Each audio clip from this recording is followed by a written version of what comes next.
The world shifted, not violently, not with drama or light or the kind of cosmic fanfare that usually accompanied interdimensional travel in the stories Satoru Mikami used to read during lunch breaks.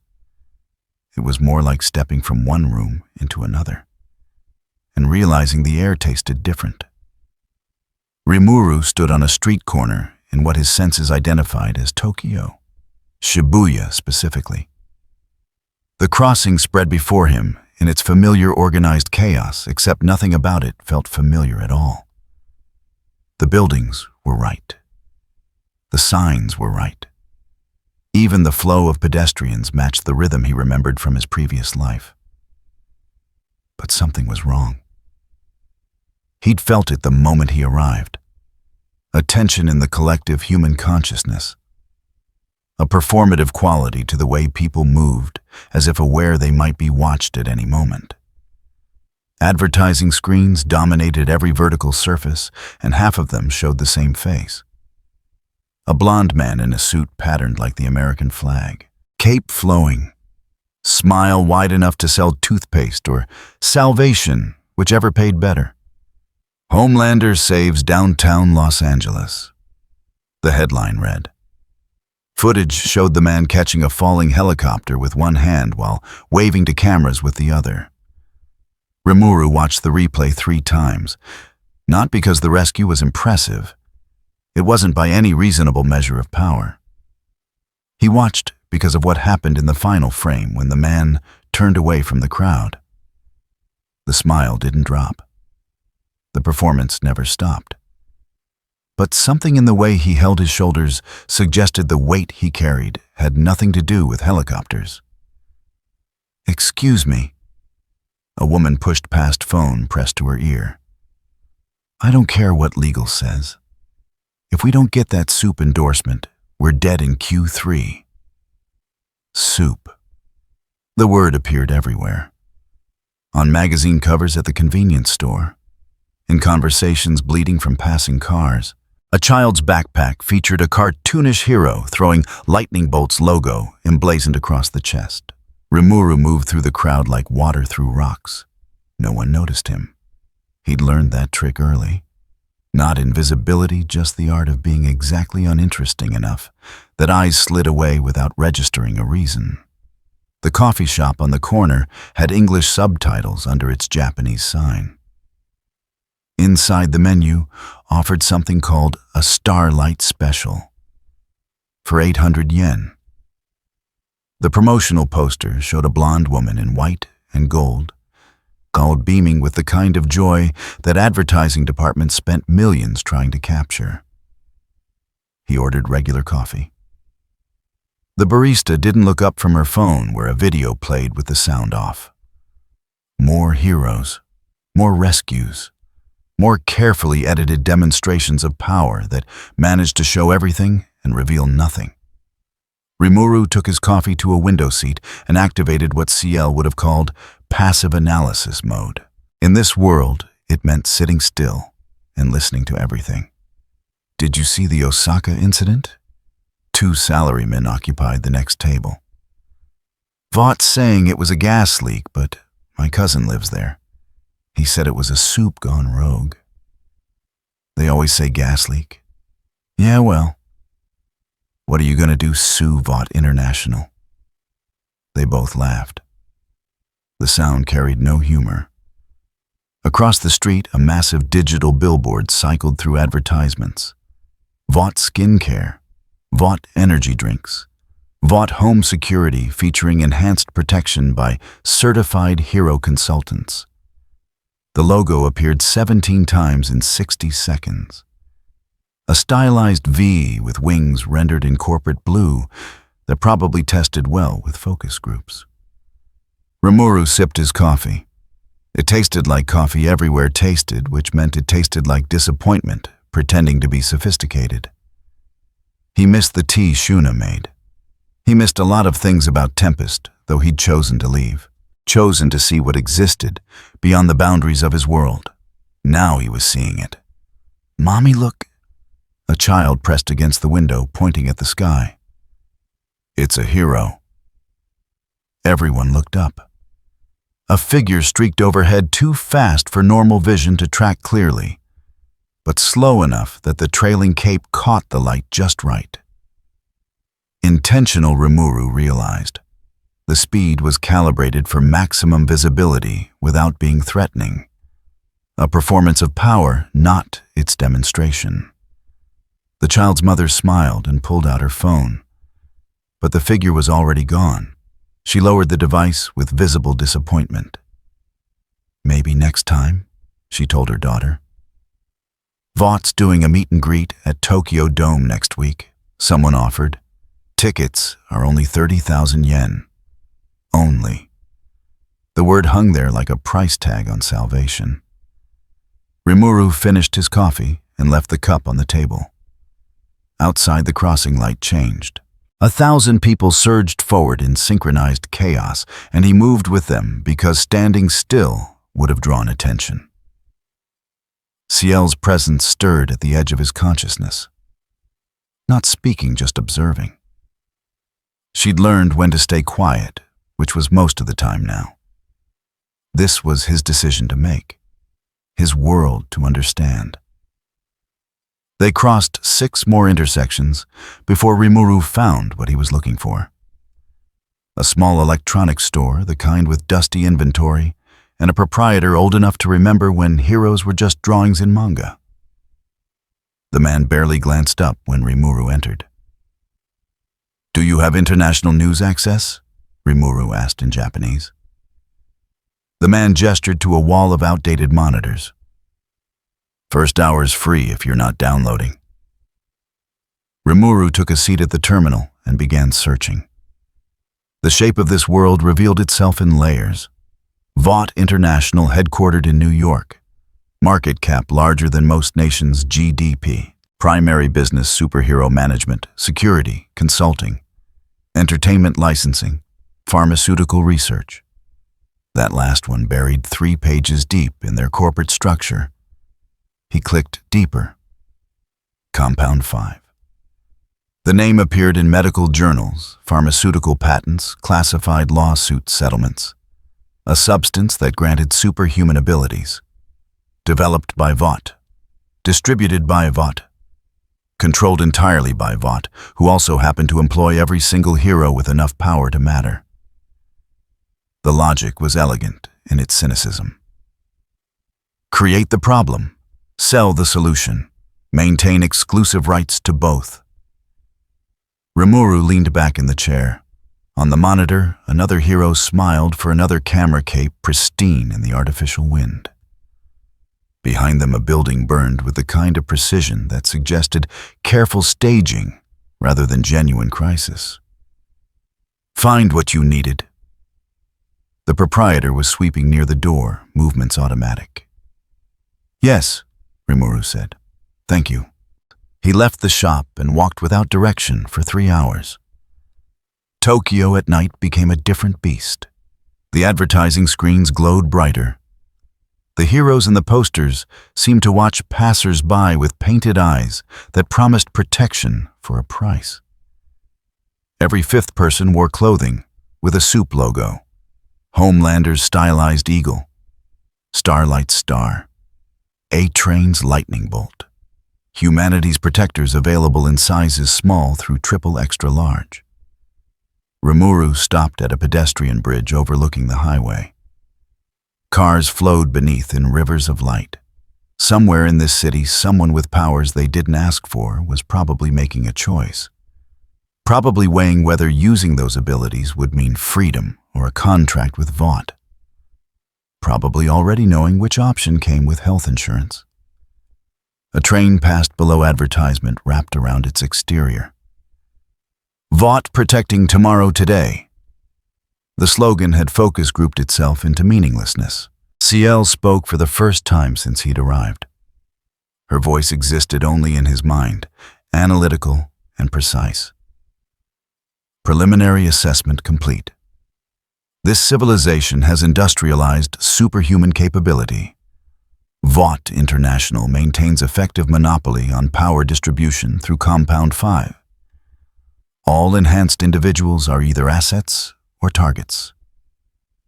Not a civilization, Rimuru said quietly. A business model. Distinction noted. What is your intent? That was the question. Rimuru had come to this world without purpose beyond curiosity. To see what existed in other realities, to understand different ways of being.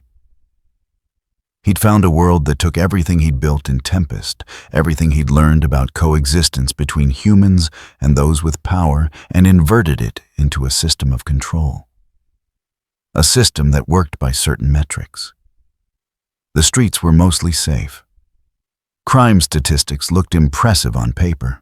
People went about their lives with the confidence that comes from knowing heroes were watching, that the watching cost them nothing visible, made it easier to ignore what it cost in ways they couldn't see. I don't know yet, he said. A siren echoed from somewhere in the city. Brief, then silenced, someone else's emergency handled by someone else's heroes, filmed by someone else's cameras for tomorrow's feel-good news segment. Rimuru descended from the bridge and walked toward the lights of Shibuya proper. The crossing would still be crowded despite the hour. It always was. And somewhere in that crowd, life continued under the benevolent surveillance of heroes who smiled because cameras were always rolling. He thought about Tempest, about the monsters who'd become citizens, about building something that didn't require power to stay purchased, about the difference between protection and control and how easily one could be marketed as the other. The Vought logo appeared on another screen. Blue wings spread wide, as if ready to embrace or smother, depending on what the quarterly earnings required. Rimuru kept walking, observing, learning the rules of a game he hadn't decided whether to play. But games had a way of finding players, whether they wanted to participate or not. And in this world, Vought International didn't like wildcards. It couldn't control. He'd find that out soon enough. The crossing light changed. 1,000 people moved forward. And Rimuru Tempest, who'd built a nation of monsters and called it home, stepped into a world that had turned heroes into products and couldn't remember what it had traded away to make the transaction possible.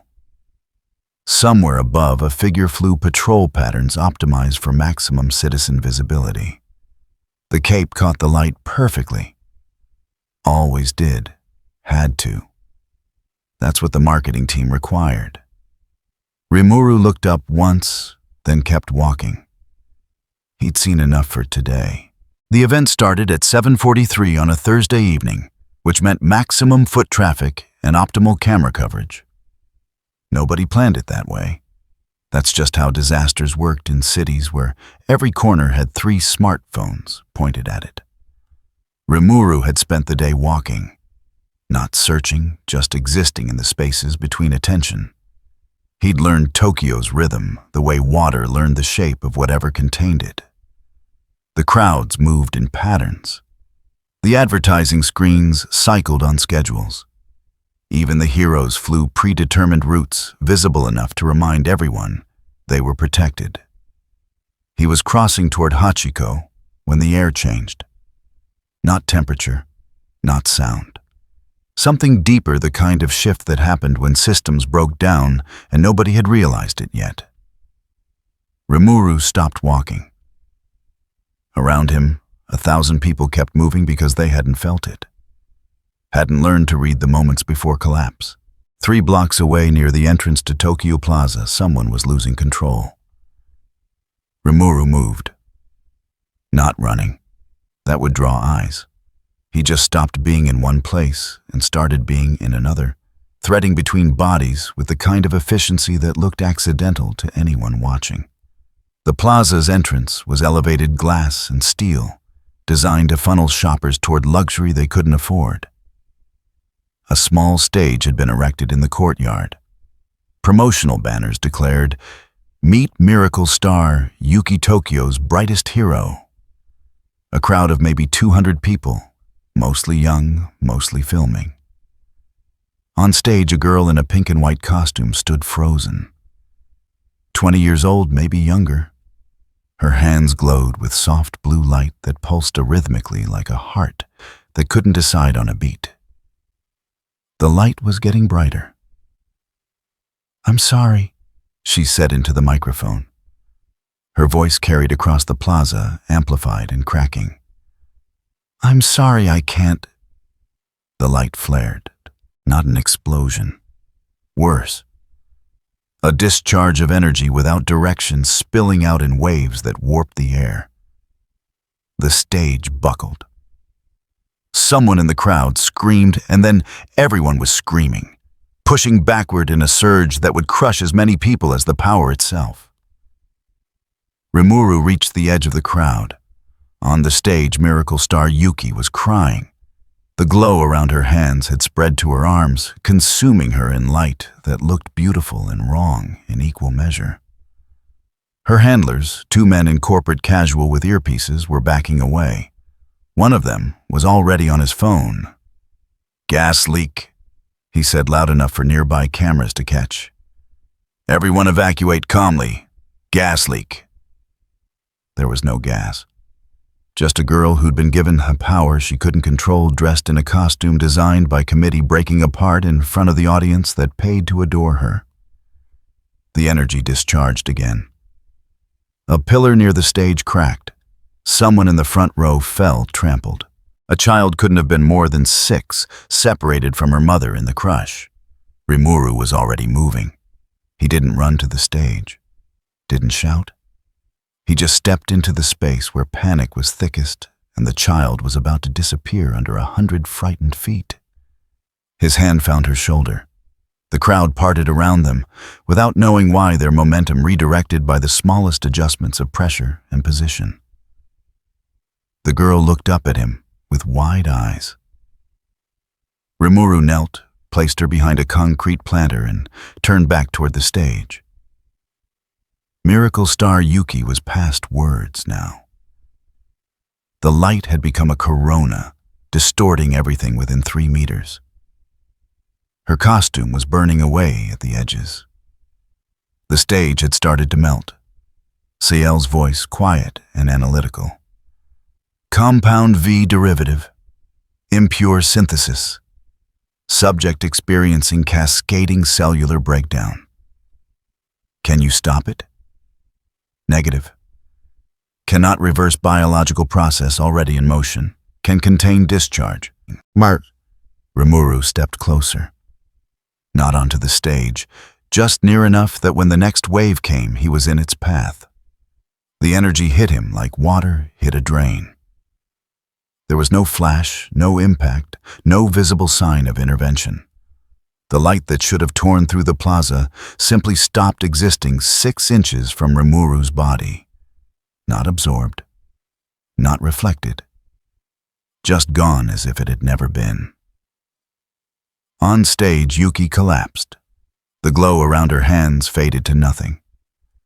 She was still breathing, Rimuru could see that. But her skin had the gray pallor of someone who'd burned through more than they had. The handlers were on her immediately, not checking vitals, checking cameras. One of them yanked the banner down, obscuring the stage name. The other was talking rapidly into his phone in a language that sounded like corporate damage control translated through 3 layers of euphemism. "Secure the talent. Activate Protocol 7. I don't care what legal says we need." He noticed Rimuru stop talking. His eyes narrowed with the kind of suspicion that came from working in an industry built on maintaining illusions. "You, kid. You were close to the discharge. You need medical evaluation." Rimuru looked at him without expression. "I'm fine. Company policy. Anyone within the affected radius needs..." A woman pushed between them. The child's mother, tears streaming, clutching her daughter who was crying but unhurt. She grabbed Rimuru's hands without asking, words tumbling out in Japanese too fast and grateful to parse individually. Thank you. I didn't see where she went. I thought..." "She's safe," Rimuru said. "You should leave now." The handler stepped closer. Nobody leaves until we've completed preliminary assessments. Gas exposure requires... There was no gas.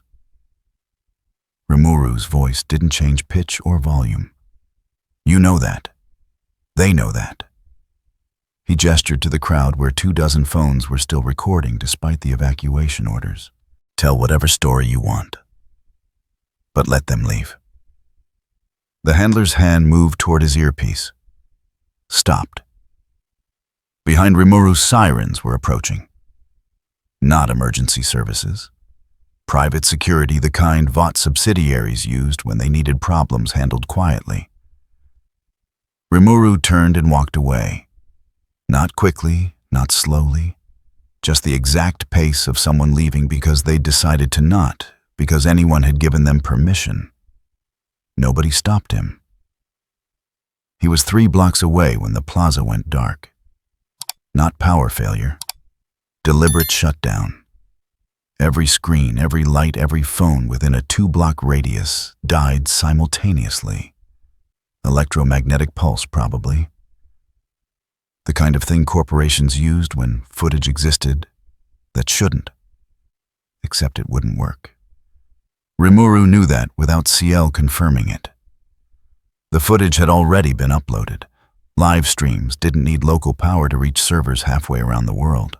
By the time Vaught's cleaners arrived, the incident had been tagged, shared, and screenshot by 300 different accounts.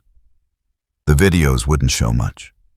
Just a crowd, a girl in costume, some kind of equipment malfunction. And in the background of several frames, a teenager with silver blue hair, standing where light should have killed him, looking more bored than concerned. Rimuru found a ramen shop 4 blocks from the plaza. Small place, counter seating only. The owner was watching news on a small TV mounted in the corner. Footage of the plaza, except now the banner said electrical malfunction, and the reporter used the word gas twice in 30 seconds. Scary, the owner said, setting down a bowl without being asked. You were near there, right? Saw you come from that direction. Close enough. Lucky. These hero events, they're supposed to be safe. But you hear stories. He lowered his voice. Friend of mine lives in Osaka. Said there was an incident there last month. Soup lost control during a promotion. Vought said it was gas then too. Rimuru ate slowly. The ramen was good. Basic but honest about what it was. On the TV, the footage cut to a statement from a Vought spokesperson. Young woman professional smile words that meant nothing arranged in sentences that sounded official. The safety of our heroes and their fans remains our top priority. We're conducting a full investigation and will provide updates as appropriate. The owner snorted. Investigation, right. They'll say it was operator error or equipment failure, and Miracle Star, whatever her name is, will apologize on social media and disappear. He was probably right. That's how these things worked. The system ground up its own mistakes and repackaged them as learning opportunities. Everyone moved on. Everyone forgot. Except this time, something would be different. Rimuru finished his ramen and left exact change on the counter. Outside, Tokyo had returned to its normal rhythm. The plaza was still dark, but everywhere else life continued. The advertising screens cycled through their programming. Heroes smiled from billboards. Vaught's logo appeared and disappeared and appeared again like a heartbeat. His phone buzzed. Not his phone, technically. CL had created something that looked like a phone because existing in modern society without one drew attention. The screen showed a single notification. Social media trending tag, #Shibuya Miracle. He opened it. The videos were everywhere. Shot from a dozen angles, compressed and filtered and captioned with speculation. Most showed Miracle Star Yuki's breakdown. Some showed the crowd. A handful showed Rimuru, though his face was obscured in most frames. One video had more views than the others, 40 seconds shot from an elevated angle. It showed the moment the energy wave should have torn through the crowd, showed Rimuru standing in its path, showed the light stopping as if it had hit an invisible wall, then dissipating into nothing. The caption read, "Who is this kid? How did he survive?" Comments piled up. Theories ranged from camera angles to hidden VOT tech to CGI. Nobody suggested the obvious answer, because the obvious answer was impossible. Nobody without compound vibe could stand in front of that kind of discharge and walk away. Rimuru closed the app and kept walking. 1,200 kilometers away in New York, in a conference room on the 47th floor of VOT Tower, someone was watching the same footage, pausing it, rewinding it, analyzing the frames where the energy disappeared. A hand reached for a phone. A call was made. Files were pulled. Background checks initiated. Flight manifests cross-referenced. In the database, a new entry appeared.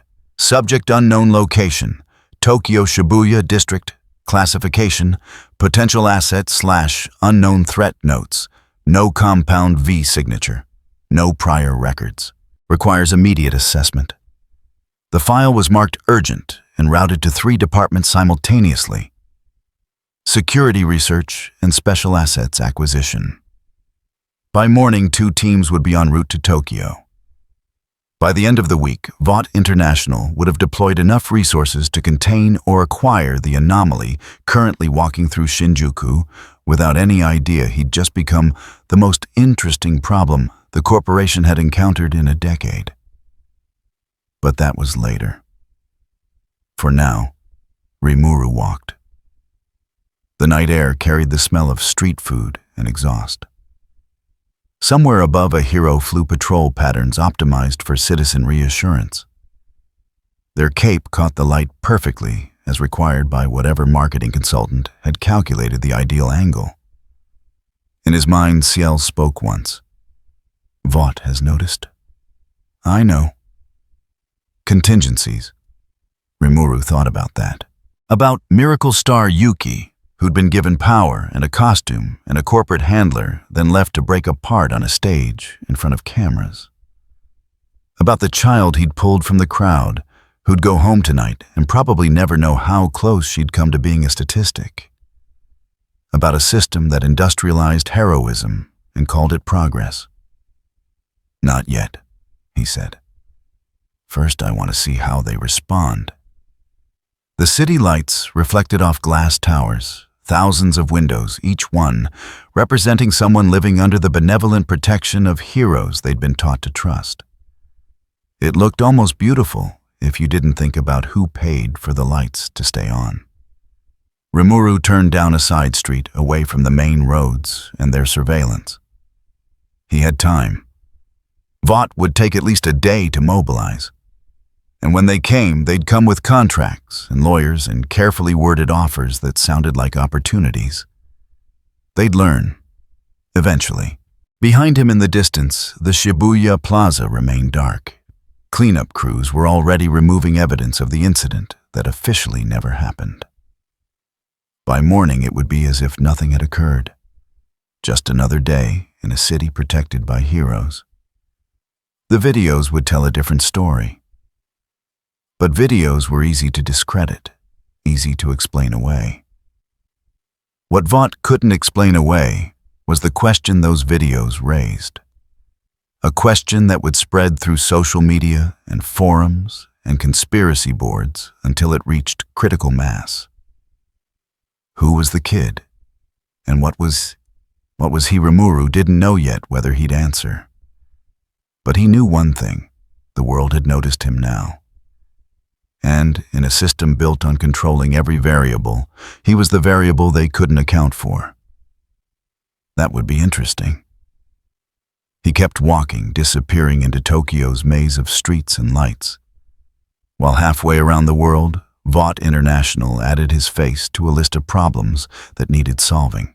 The game had started. Neither side knew the rules yet. Morning arrived with the efficiency of corporate damage control. By 6 a.m., every major news outlet in Tokyo had received the same press release. Technical malfunction, equipment failure, 0 casualties. The hero miracle star Yuki was receiving medical care and would release a statement when appropriate. Nobody mentioned the video. Rimuru sat in a different coffee shop 3 districts away from Shibuya. The place smelled like burnt beans and regret. But the corner booth faced away from the street and the Wi-Fi didn't require registration. On the screen in his hands, the numbers kept climbing. 3 million views on the primary upload. 17,000 shares. Comments in Japanese, English, Mandarin languages CL identified and cataloged without being asked. The footage was grainy, shot from too far away at a bad angle, but it showed enough. Energy discharge. Crowd panic. A figure standing where the blast should have killed him. The caption had evolved. No longer, "Who is this kid?" Now it was, "Tokyo mystery boy survives soup attack." Rimuru scrolled through the comments. Most were noise. Speculation about camera tricks, editing corporate plans. But some dug deeper. Cross-referenced the footage with other incidents. Found patterns in how Vought handled situations when heroes malfunctioned. One user handle at truthseeker_V had compiled a thread. 17 incidents over 3 years. Different cities, different heroes, same outcome. Official story equipment failure. Witnesses something worse. Every incident scrubbed from major platforms within 72 hours. This one wasn't scrubbing. CL's voice barely a whisper in his mind. Analysis footage distributed across too many platforms simultaneously. Standard suppression protocols insufficient. Vought's response entering Phase 2. Rimuru didn't need to ask what Phase 2 meant. He was watching it happen in real time. On the television mounted above the counter, a morning show played with the sound low. The host wore concern like a costume practiced and perfect. Behind him, graphics declared, "Hero safety a Vought commitment." A spokesperson appeared.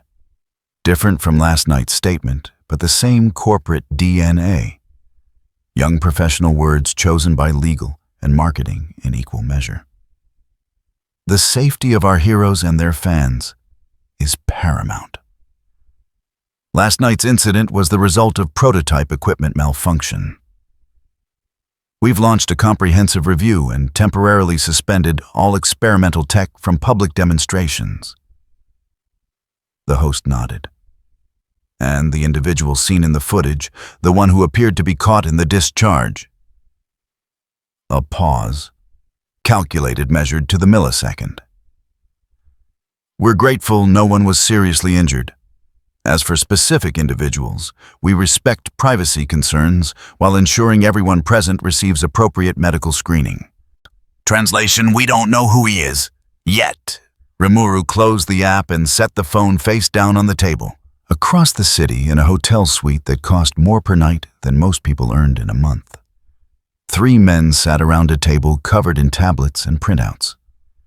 The room had been swept for bugs twice. The windows were treated with film that defeated directional microphones. Corporate paranoia elevated to standard practice. The eldest of the 3 hair gray at the temples, in a way that suggested gravitas rather than age, tapped a finger against a still frame from the video. Do we have identification? Negative. The second man, younger tie, loosened despite the early hour. Facial recognition pulled nothing. No match in any database we have access to. Immigration has no record of entry. He's a ghost. Ghosts don't survive energy discharge like that. No, sir, they don't. The third man hadn't spoken yet. He wore a suit that cost more than the hotel suite and carried himself with the kind of calm that came from having lawyers on speed dial. When he finally spoke, his voice carried the weight of someone used to rooms going quiet. "What's research saying? Impossible." The younger man pulled up a file on his tablet. Energy output on that discharge was sufficient to cause severe tissue damage. Third-degree burns minimum, likely fatal. The kid was standing 6 feet away. Should have been vaporized. But wasn't. Silence settled over the table. Outside Tokyo hummed with morning traffic. Inside, 3 men contemplated the existence of a variable their employer hadn't accounted for. The elder spoke first. "Compound V. No signature. We've analyzed the footage frame by frame. No glow pattern, no energy signature consistent with V-enhanced biology. Whatever he did, it's not our formula." "Then who's—" That question hung in the air like smoke. The suited man leaned back. "Has Homelander seen this?" A glance exchanged between the other two. "Yes, sir. This morning. And he wanted to handle it personally." "I'm sure he did. What did you tell him?" "That we needed assessment before deployment. He wasn't pleased, but he accepted it." The suited man's expression suggested acceptance from Homelander was a temporary state. "Keep him contained.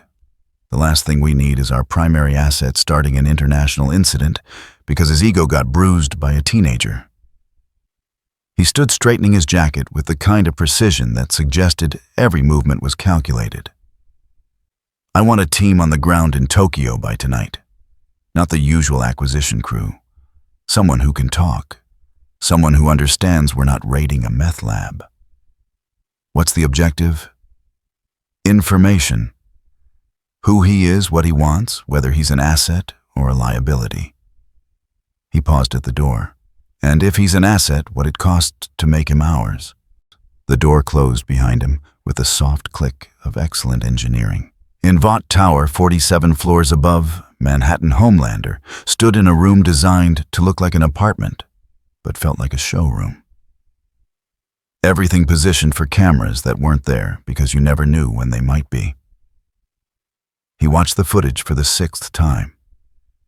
The kid didn't flinch, didn't move, just stood there while energy that should have killed him dissipated into nothing. "Analyze," Homelander said to the empty room. A screen came to life. Data scrolled past analysis performed by systems that cost more than small nations' defense budgets. Energy levels, trajectory mapping estimated, force of impact. Conclusion: subject survival probability, 0.003%. Homelander's jaw tightened. He knew that feeling, had learned to recognize it in boardrooms and green rooms, and everywhere else people pretended he wasn't the most dangerous thing in the room. It was the feeling of someone not being afraid. The kid in the video wasn't afraid. Everyone was afraid of something. Homelander had built a career on that truth. But this kid, standing in front of enough energy to cook him from the inside out, looked bored. "Who are you?" Homelander asked the frozen frame. The image didn't answer. Just a teenager in a hoodie face, partially obscured by distance and compression artifacts. Could have been anyone. Could have been nobody. But nobody didn't survive Compound 5 discharge. Homelander picked up his phone, put it down, picked it up again. The urge to fly to Tokyo to find this anomaly, to demonstrate exactly why everyone should fear him, pulsed through him like voltage through wire. He put the phone down. Not yet. Vought wanted assessment. Wanted to know if the kid could be controlled, bought, or broken. They always wanted that. Always tried the soft approach first, because heroes starting international incidents affected quarterly earnings. But Homelander knew what they'd find. He'd seen that look before in the faces of people who didn't understand the natural order. People who thought power was something you could opt out of. People who needed education about how the world actually worked. He'd delivered that education before. He'd deliver it again if necessary. In Tokyo, Rimuru left the coffee shop as the morning news cycle moved on to other stories. Traffic accidents, political scandals, the weather which promised rain. The Shibuya incident would cycle back around, he knew. These things always did. But for now, the immediate frenzy had peaked. He moved through crowds that had already forgotten last night's panic. Life in a city of 10 million meant short attention spans and practiced indifference. Yesterday's crisis became today's anecdote filed away under things that happened near me once. Except this time, the forgetting wouldn't stick. Rimuru could feel the shape of what was coming, not through any special sense, just the basic logic of systems encountering variables they couldn't categorize. Vought had two choices: integrate the unknown or eliminate it. Given what he'd learned about this world, they'd try integration first. That would be interesting. A display panel near the train station showed news highlights. The Vought spokesperson's face appeared again, repeating the same careful statements. Behind the words, Rimuru could see the machinery working. Lawyers and PR professionals, crisis managers and narrative specialists, all coordinating to contain something they didn't understand. They'd fail. Not because Rimuru intended to fight them, but because you couldn't contain what you couldn't define. And they had no framework for what he represented. No category to file him under. No procedure for processing a being who existed outside their system of power distribution. He descended into the subway. The crowds flowed around him, each person absorbed in their devices, their thoughts, their carefully constructed bubbles of normalcy. Above ground, corporate teams were probably booking flights, compiling dossiers, preparing approaches that assumed he could be bought or intimidated or impressed into compliance. They'd learn differently. Eventually. The train arrived with mechanical precision. Rimuru found a seat near the door, watching his reflection in the window. As the tunnel lights strobed past, he looked like what he'd chosen to appear as a young man, unremarkable, the kind of face cameras would struggle to distinguish from 1,000 others. But appearances were negotiable. Identity was fluid. And power, real power, had nothing to do with what you could destroy, and everything to do with what you chose not to. Vought would understand that, eventually, or they wouldn't. Either way, the outcome was the same. The train surfaced into daylight. Rain had started turning the city gray and slick. Through the water-streaked window, Rimuru watched Tokyo exist. Millions of people living under the protection of heroes who were products, not protectors. A system that worked because everyone agreed to ignore the contradictions. He thought about miracle star Yuki, who probably woke up this morning to a contract termination and an NDA thicker than her medical file. Thought about the child he'd pulled from the crowd, who'd go on thinking heroes were real. Thought about the gap between what people needed to believe and what was actually true. His phone buzzed. Not a notification. CL. Vought Tokyo branch has initiated contact protocols. 3 individuals departed New York 4 hours ago. Estimated arrival tonight. What kind of team? Analysis of flight manifest and corporate records suggests acquisition specialists, not security, not enforcement, negotiators. Rimuru watched the rain streak across the window. They think I'm for sale. Preliminary assessment appears to assume negotiable terms exist. Do they? CL was silent for a moment, not thinking she didn't need time for that, just letting him arrive at his own answer. No, Rimuru said quietly. They don't. The train pulled into his stop. He stood moved with the crowd, emerged into rain that fell with the indifference of nature operating beyond human convenience. Around him, people rushed for cover for trains for the comfort of indoor spaces. Rimuru walked without hurrying. Let the rain soak into his hoodie, felt it run down his face like the world testing whether he'd react. He didn't. Somewhere above, hidden by clouds, heroes flew their patrol routes. Down here in the streets where actual humans lived, life continued in the spaces between corporate spectacle and personal survival. And Rimuru, who'd built a nation by refusing to treat power as a birthright, who'd learned that protection meant more than dominance, walked through the rain toward a confrontation he hadn't chosen but wouldn't avoid. Vought was coming. Let them come. He had nothing they could buy, nothing they could threaten, and nothing he needed to prove. That made him the most dangerous kind of variable one that didn't want anything they could offer. The game was entering its next phase. Both sides were preparing their approaches. And in a system built entirely on the assumption that power could be purchased, packaged, and controlled, Rimuru Tempest represented something corporate strategists had no framework for processing. A choice that had already been made. The rain continued falling. The city continued existing. And somewhere in a conference room halfway around the world, people who believed themselves masters of controlled chaos were about to learn what happened when the chaos refused to be controlled. But that was later. For now, Rimuru found a ramen shop that didn't mind wet customers and ordered without looking at the menu. Outside, the rain washed streets clean of yesterday's stains, and the cycle continued. Until it didn't. The hotel lobby was designed to feel expensive without being intimidating. Marble floors, but not the cold kind. Leather chairs arranged in configurations that suggested both privacy and openness.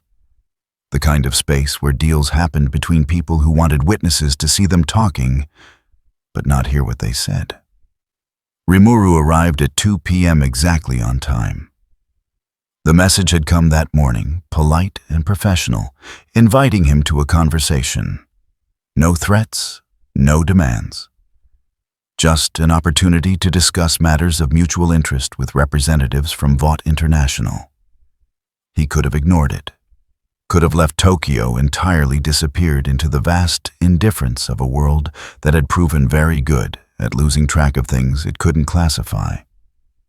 But he was curious. The man waiting near the elevator wore a suit that cost more than most cars. 40s dark hair graying at the temples in a way magazines called distinguished. Smile practiced enough to seem genuine. He stood when Rimuru approached, extending a hand. Mr. Tempest James Kaplan, Senior Liaison for Vought's International Talent Relations. Thank you for meeting with us. Rimuru looked at the hand for a moment before shaking it. The grip was firm, but not aggressive, calculated to convey confidence without dominance. Everything about this man was calculated. How did you get my name? We're very good at research. Kaplan gestured toward the elevator. We have a private conference room upstairs. More comfortable than the lobby, and the coffee's better. They rode up in silence. The elevator played music designed to be unnoticed, the kind of ambient sound that filled space without demanding attention. Kaplan didn't try to make conversation, which suggested training.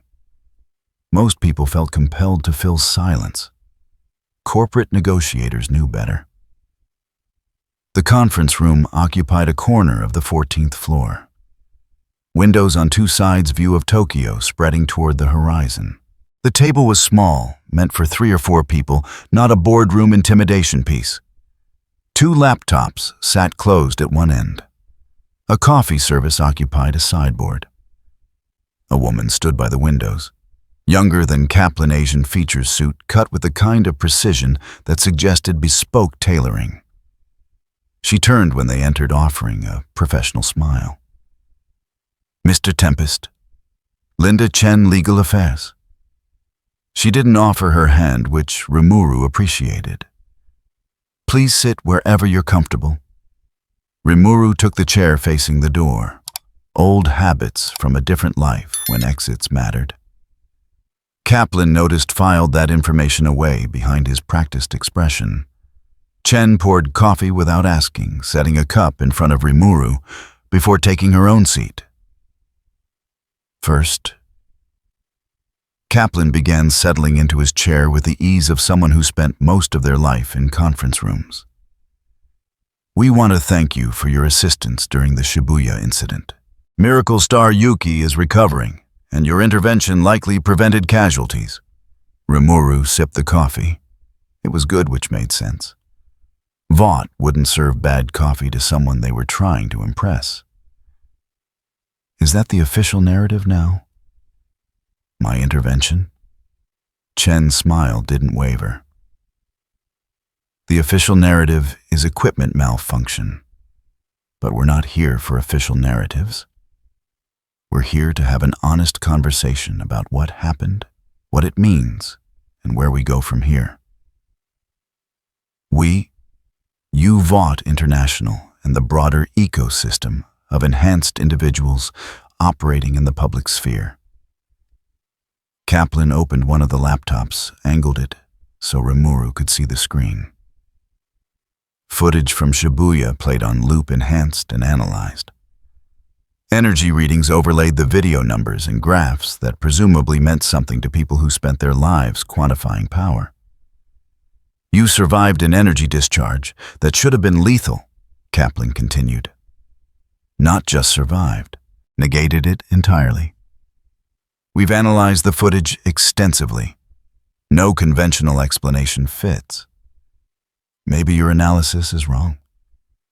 Our analysis is never wrong. We've invested billions in understanding superhuman capability. This, he gestured at the frozen frame showing Rimuru standing in front of the energy wave, doesn't match any known pattern. Chen leaned forward slightly. We're not here to interrogate you, Mr. Tempest. We're here because you represent something unprecedented, and unprecedented variables create complications. For you, for us, for everyone involved. What kind of complications? The public kind. Kaplan closed the laptop. Right now you're a mystery. People love mysteries. But mysteries eventually demand answers, and when those answers come from uncontrolled sources, they rarely benefit anyone. Rimuru set down his coffee cup. The sound seemed loud in the quiet room. You want to control the narrative. We want to shape it towards something productive. There's a difference. Is there? Kaplan's smile acquired an edge, barely visible but present. You're not registered with any Enhanced Persons Oversight Board. You have no documented history with Compound 5 or any derivative substances. You appeared in Tokyo 3 days ago, according to immigration records that our research team finds suspiciously sparse.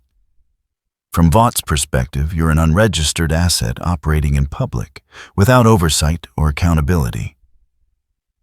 From my perspective, Rimuru said, tone unchanged. I'm someone who was in the wrong place at the right time. Wrong place, right time, remarkable abilities. Pick any 3. Chen pulled a tablet from a briefcase beside her chair. We're not here to threaten you. We're here to offer you what we offer all enhanced individuals who demonstrate potential structure support and legitimacy. She slid the tablet across the table. On screen, a document header read, Provisional Assessment Agreement. It's not a contract, she said before Rimuru could speak. Not yet. It's an agreement to undergo a formal capability assessment. We document your abilities, you gain official recognition, and everyone operates within established frameworks. Rimuru scrolled through the document without reading it closely. 19 pages of legal language that probably meant sign away all autonomy. Clauses about media rights, public appearances, liability waivers. Buried in Section 12, a phrase that caught his attention. Company retains right to therapeutic intervention if subject demonstrates instability. Therapeutic intervention, he said aloud. Chen nodded. Standard protocol. Enhanced abilities sometimes come with psychological stressors. We provide support. You mean control. We mean care. There's a difference. Rimuru set the tablet down without signing. What happened to Miracle Star Yuki? The question landed in the room like a stone into still water. Kaplan and Chen exchanged a glance, brief but coordinated. When Kaplan spoke again, his voice carried the careful neutrality of someone discussing liabilities rather than people. She's receiving treatment. Her contract status is under review pending medical evaluation. Her contract status. Enhanced performers operate under specific agreements. When performance capability is compromised, those agreements require reassessment. She's being terminated because she broke in public. Chen's expression remained professional. She's being provided with medical care and legal support as outlined in her original agreement. The specifics are confidential, but I assure you, she's being treated fairly. Fairly. The word hung there, carrying all the weight of contracts signed by people who didn't understand what they were agreeing to until it was too late. Rimuru stood. Thank you for the coffee. Kaplan didn't stand immediately. Mr. Tempest, I understand this seems intrusive, but the alternative is worse. For you and for everyone else. Operating outside established systems creates risk. Risk attracts attention. Not the good kind. Is that a threat? It's a reality. Unregistered enhanced individuals eventually encounter one of three outcomes. They join the system, they're contained by the system, or they're eliminated by circumstances the system can't prevent. He finally stood buttoning his jacket with practiced ease. We're offering you the first option while it's still available. And if I choose none of those, Chen stood as well, retrieving her tablet. Then you become a variable we can't account for. Variables get resolved one way or another. We prefer resolution through cooperation. Other parties are less discriminating. Other parties? Heroes who take unauthorized incursion into their territories personally. Government agencies with broader mandates than we have. Criminal elements who see power without oversight as opportunity. She set a business card on the table. We're offering you a chance to avoid those complications. Think about it. Rimuru took the card. Expensive stock embossed lettering. Chen's name, title, contact information. No pressure, just an open door. He walked to the elevator without looking back. Behind him, Kaplan and Chen remained in the conference room, probably already on their phones, reporting how the conversation went. What threat level to assign, what contingencies to activate. The elevator descended in the same ambient silence. Rimuru looked at the card in his hand, then slipped it into his pocket. Not because he'd use it, but because throwing it away in the hotel would be noticed. The lobby was busier now, filled with travelers and business meetings and people living lives that didn't involve enhanced abilities or corporate oversight. Rimuru moved through them like water through stones, unremarkable and unnoticed. Outside Tokyo continued existing. The rain had stopped, leaving the streets slick and reflective. Somewhere above, heroes flew their routes. Down here, life continued in the space between spectacle and survival. CL spoke quietly. Assessment. Rimuru walked without particular destination, letting the city absorb him. They're very polite. Politeness is strategy. I know. They will escalate when politeness fails. I know that too. He thought about Miracle Star Yuki reduced to contract status under review. Thought about the 19-page document that sounded like opportunity, but read like ownership. Thought about a system so thoroughly convinced of its own necessity, that it couldn't conceive of power existing outside its frameworks. In Vought Tower, 2 time zones away, James Kaplan filed his report. Subject uncooperative, but not hostile. Recommendation: continued surveillance, prepare alternative containment protocols, risk level elevated. The report crossed 3 desks before reaching the one that mattered. The office had a view of Manhattan floor-to-ceiling windows that made the city look small. The man behind the desk read Kaplan's assessment twice, then set it aside. Homelander had watched the meeting through the camera feed Kaplan, and Chen didn't know existed. Watched the kid refuse the offer. Watched him walk away, like Vought International was just another corporation he could ignore. "That's a mistake," Homelander said to the empty office. On his screen, frozen footage showed Rimuru standing in front of energy discharge expression unchanged. Not afraid, not impressed, just there existing in a way that suggested he didn't need permission. Everyone needed permission. That's how the world worked. You had power, you got it from somewhere, and whoever gave it to you owned a piece of what you were. Homelander knew that better than anyone. Vought made him. Vought owned him, even if the lawyers dressed it up as partnership. This kid thought he was different. Thought he could just show up, do whatever he wanted, walk away from offers most people would kill for. Homelander picked up his phone. Put it down. The urge to fly to Tokyo to find this anomaly, to teach him how the world actually worked, pulsed through him with the intensity of laser building behind his eyes. Not yet. Vought wanted to try soft power first. Wanted to see if the kid could be bought or scared into compliance. They always tried that. Always believed money or contracts could solve anything. But Homelander knew better. Some people didn't respond to polite offers. Some people needed demonstrations. Clear, violent demonstrations of what happened when you forgot your place in the natural order. He'd delivered those demonstrations before. He'd deliver them again if necessary. On his desk, Kaplan's report waited for his signature approving the next phase. Homelander signed it without reading the details. Whatever Vought wanted to try next, it wouldn't work. It never did with people who thought they were special. Then, it would be his turn. And everyone would remember why heroes didn't get ignored. In Tokyo, Rimuru found another ramen shop, this one smaller and older than the last. The owner didn't have a TV, just a radio playing jazz that had been old when the shop opened 30 years ago.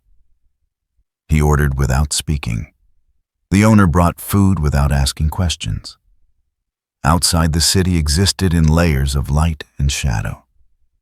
Each person carrying their own story, their own relationship with the heroes they'd been taught to trust. Tomorrow Vought would try something else. Some new approach, some different angle. They had resources, time, and the institutional conviction that everything could eventually be controlled. They'd learn differently. Eventually. For now, Rimuru ate his ramen and listened to jazz and thought about the difference between power someone gave you and power you simply had. About contracts that sounded like protection, but read like ownership. About a girl in a hospital somewhere probably signing ND as and wondering where her career went. The card in his pocket felt heavier than paper should. He left it there anyway. The game was entering a new phase. Vought had extended their hand. Rimuru hadn't taken it. What came next would be less polite, less patient, and significantly more revealing about who these people really were when courtesy stopped working. He was almost looking forward to it. Outside, the city lights reflected off wet pavement like scattered stars. And somewhere in a tower halfway around the world, people who believed themselves masters of controlled chaos were discovering what happened when chaos politely declined to be controlled. The music played on. The ramen was good. And Rimuru Tempest, who'd built a nation by refusing to treat power as a product, Sat in a shop that didn't care about heroes and thought about what came next. Nothing good, probably, but interesting. Always interesting. The surveillance started on the third day after the meeting. Not obvious. Nothing as crude as men in cars or cameras pointed at windows. Just small changes in the environment. The cafe where Rimuru bought coffee suddenly required ID for Wi-Fi access. The hotel where he'd been staying called to confirm his reservation, even though he'd paid for a week in advance. People at the train station glanced at him slightly longer than strangers should. Vought was tightening the net. Rimuru sat on a bench in Ueno Park watching tourists photograph cherry blossoms that wouldn't bloom for months. The sky had that gray quality that promised rain without delivering it. Around him, Tokyo existed in its carefully maintained equilibrium between chaos and control. Ciel spoke, voice barely a whisper against his thoughts. 3 surveillance teams. 2 mobile, 1 static, all maintaining distance protocols. They're not trying to hide anymore. Assessment intimidation through visibility. Standard corporate pressure tactics. Rimuru watched a child chase pigeons. The birds scattered and reformed, never quite settling. They want me uncomfortable, want me to make a mistake. Alternative assessment, they want you to leave. That was possible. Easier to let a problem depart than force it out. Cheaper, too, which mattered to companies that measured everything in quarterly returns. But Rimuru hadn't left Tokyo after the first invitation, hadn't left after turning down their offer. Leaving now would send the wrong message. Or maybe it would send exactly the message Vought needed to hear. His phone buzzed. Not Ciel's synthetic device, his actual phone, the one immigration had on file. The message was professional, brief, and carried the weight of polite coercion. Mr. Tempest, this is Linda Chen. We'd like to schedule a follow-up conversation at your earliest convenience. Several matters have developed that require discussion. Please contact us within 24 hours. No threats, no demands. Just the corporate equivalent of a countdown timer. Rimuru deleted the message and stood. The surveillance teams would note that he'd read it, that he'd chosen not to respond. That information would travel back to whatever office coordinated these operations, would be analyzed and interpreted and used to justify the next escalation. Let them. He descended into Ueno Station, merging with the afternoon crowd.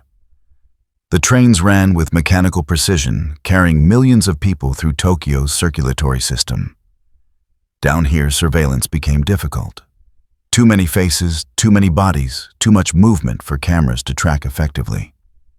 Rimuru rode 3 stops, changed trains, rode 2 more. Not trying to lose the teams following him, trying to understand how they adapted to unpredictability. The answer came quickly. They didn't. 20 minutes of random movement, and he was alone, the surveillance net too thin to maintain coverage without revealing itself. He emerged in Roppongi, near the business district, where glass towers reflected afternoon light in geometric patterns. Vought Tokyo had offices here. Not their primary facility, just a satellite branch handling local operations. Public-facing, legitimate, decorated with the same corporate blue that appeared on every advertisement and promotional material. Rimuru walked past the building without stopping. Noted the security cameras, the badge scanners, the reception desk, where 2 guards pretended to read while watching everyone who entered. Standard corporate security. Nothing unusual.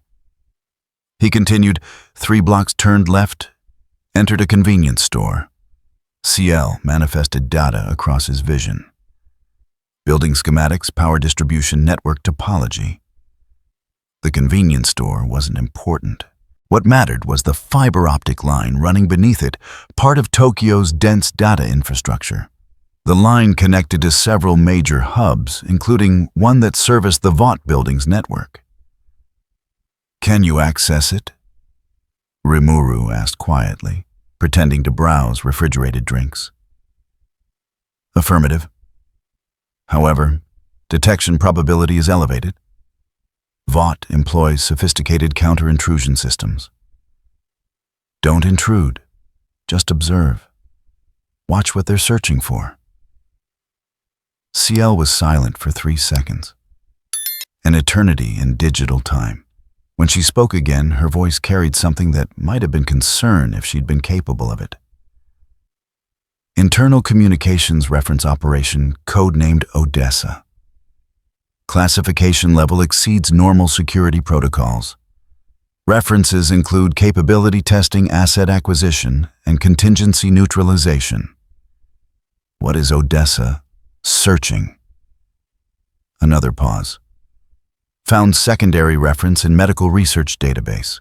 Project Odessa appears to be longitudinal study of compound V efficacy across developmental stages. Test subjects range from age 3 to 17. The drink Rimuru was holding suddenly felt heavier. "Children?" "Affirmative. Research spans 14 years. Current status active. Primary facility, New York. Secondary facilities, 7 global locations, including Tokyo." Rimuru put the drink back and left the store. Outside the business district continued its afternoon routine. People in suits hurrying between meetings, delivery trucks navigating narrow streets, life operating according to schedules and obligations, and the comfortable fiction that the world made sense. He walked until he found a small park barely more than a courtyard with benches and a few struggling trees. Sat down and let Sael continue. Odessa files indicate 63% failure rate. Failure defined as subject mortality. Severe disability or psychological breakdown requiring permanent institutionalization. Survivors demonstrate enhanced capabilities but require ongoing management. Management. Pharmaceutical dependency, psychological conditioning, contractual obligations. Standard Vought asset development protocol. Rimuru thought about Miracle Star Yuki. 20 years old, breaking apart on a stage while handlers checked cameras before checking her. Thought about the 19-page contract that mentioned therapeutic intervention. Thought about the careful language that turned children into test subjects and called it research. "Show me one file, any subject." Data appeared. Not as text this time, but as raw information flowing directly into his consciousness. CL had stopped translating, was simply sharing what she'd found. Subject 47, female. Age 7 at time of initial exposure. 3 years of treatment. Demonstrated exceptional energy, manipulation capability. Side effects, chronic pain, emotional dysregulation, sleep disturbance. Status asset development terminated. Cause subject requested discontinuation. Resolution contractual obligations enforced subject relocated to secure care facility. Relocated. That word again, carrying the weight of doors that locked from the outside. "How many like this?" Current Odessa population 137 active subjects. Historical population 406. Net loss 269 subjects. Lost. As if children were inventory. Rimuru stood. The park felt smaller suddenly, the trees more struggling than he'd noticed. Around him, Tokyo existed in its layers of light and commerce and carefully maintained illusion.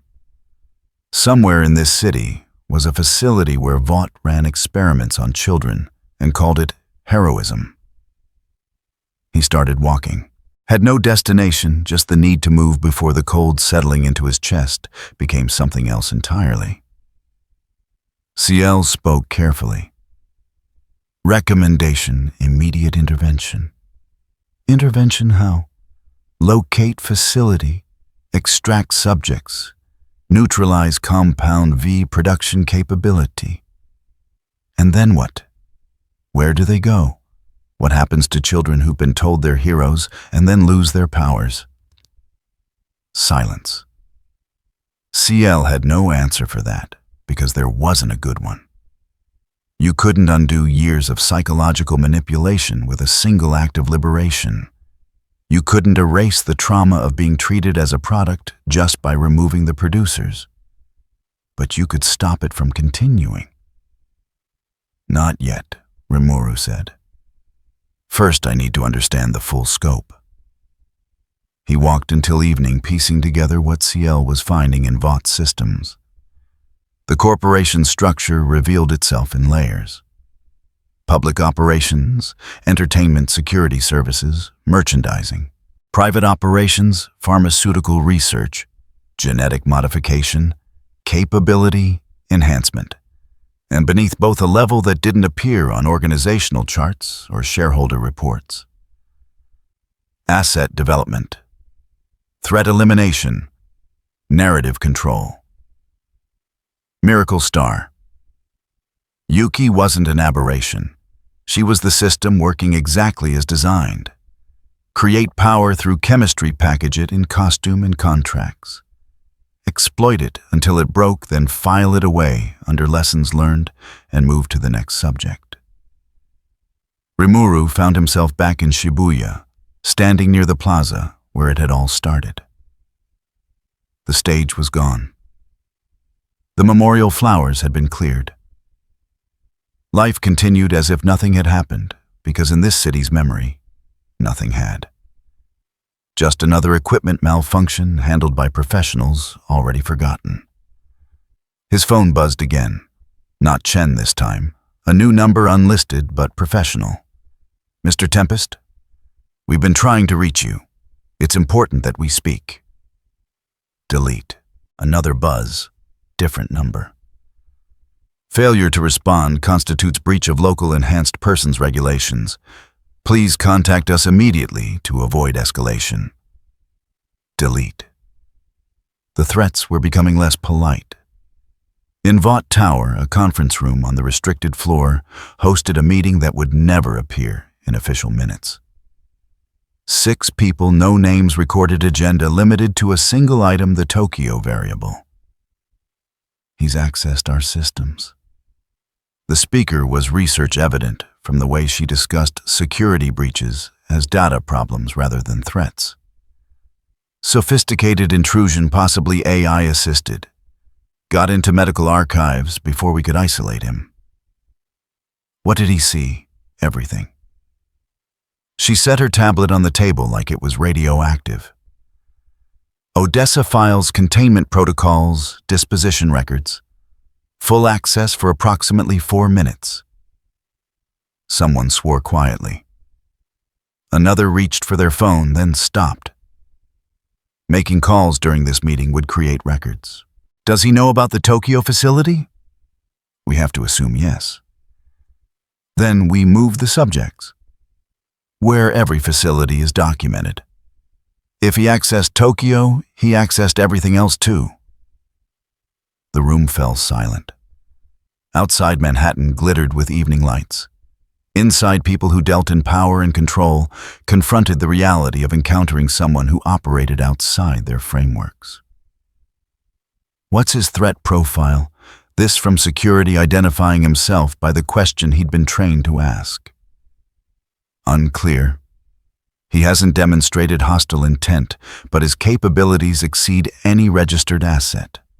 Physical threat assessment extreme. Public relations threat critical. Legal liability catastrophic. So we contain him.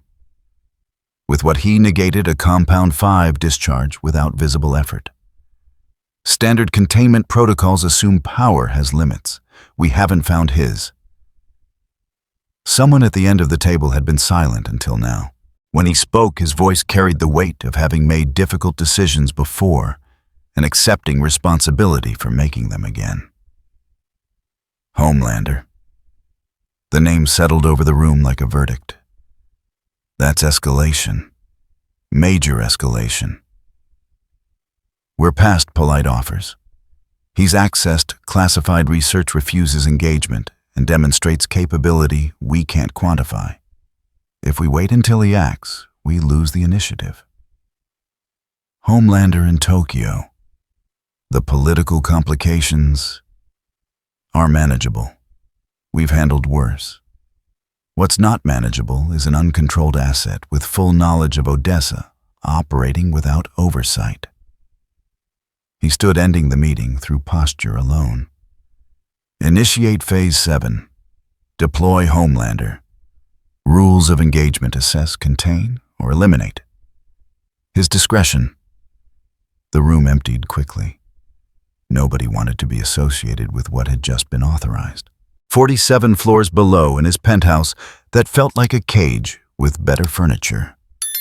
Homelander received the notification. Brief professional containing all the authorization he needed. Tokyo. Variable. No restrictions. He smiled. Finally. For weeks he'd been watching this kid ignore everything Homelander represented. Power presence, the natural order of who stood at the top and who didn't. The kid thought he was special. Thought he could just show up, operate without permission, turn down offers people would kill for. Homelander would teach him differently. He'd taught that lesson before. To heroes who forgot their place. To civilians who thought cameras meant safety. To anyone who needed reminding that power had consequences and disrespect came with a price. He walked to the window looking out over Manhattan. His city. His territory. Every person down there living under his protection, whether they appreciated it or not. And now some anomaly in Tokyo thought he could operate outside that structure. Bad mistake, Homelander said to his reflection. The image stared back, cape-perfect suit, immaculate smile, ready for cameras that weren't there. This was who he was. What he'd been made to be. The strongest, the greatest, the god among men who kept everyone safe because he chose to, not because he had to. And this kid was making people question that. Not acceptable. He'd fly to Tokyo tonight, find the variable, have a conversation. If the conversation went well, maybe the kid would understand his place. If it didn't, well, accidents happened. Equipment malfunctions, gas leaks. Homelander's smile widened. In Tokyo, Rimuru stood in the plaza where it had all begun. The evening crowds flowed past, unaware that above them, decisions were being made that would reshape what tomorrow looked like. CL spoke. Vought has authorized escalation. Detecting flight preparation protocols at Vought Tower. Subject identified as Homelander. Estimated arrival 18 hours. He's coming here. Affirmative. Assessment diplomatic resolution no longer available. Vought has committed to forceful resolution. Rimuru looked up at the sky. Somewhere out there, a man who'd been told he was a god was preparing to teach him a lesson about power and respect and the natural order of things. The man would be disappointed. Rimuru had met gods, had fought them, reasoned with them occasionally, befriended them. He knew what divinity looked like when it was real, not manufactured in laboratories and packaged for quarterly earnings calls. Homelander wasn't a god. He was a product. Powerful, certainly. Dangerous, absolutely. But still, just a product of a system that created heroes the same way it created everything else, through chemistry marketing and the systematic exploitation of anything that generated profit. CL. When Homelander arrives, I want you to analyze everything. His power source limitations, weaknesses, everything. Acknowledged. Intent. Rimuru thought about Subject 47, about Miracle Star Yuki, about a system so thoroughly convinced of its own necessity that it tested on children and called it heroism. "I'm going to have a conversation," he said. "And then I'm going to end this." Clarification required, and what? All of it. Compound Vi, Vaught's monopoly on power. The entire system that turns children into assets and calls it saving the world. That is extensive. Yes. Probability of success.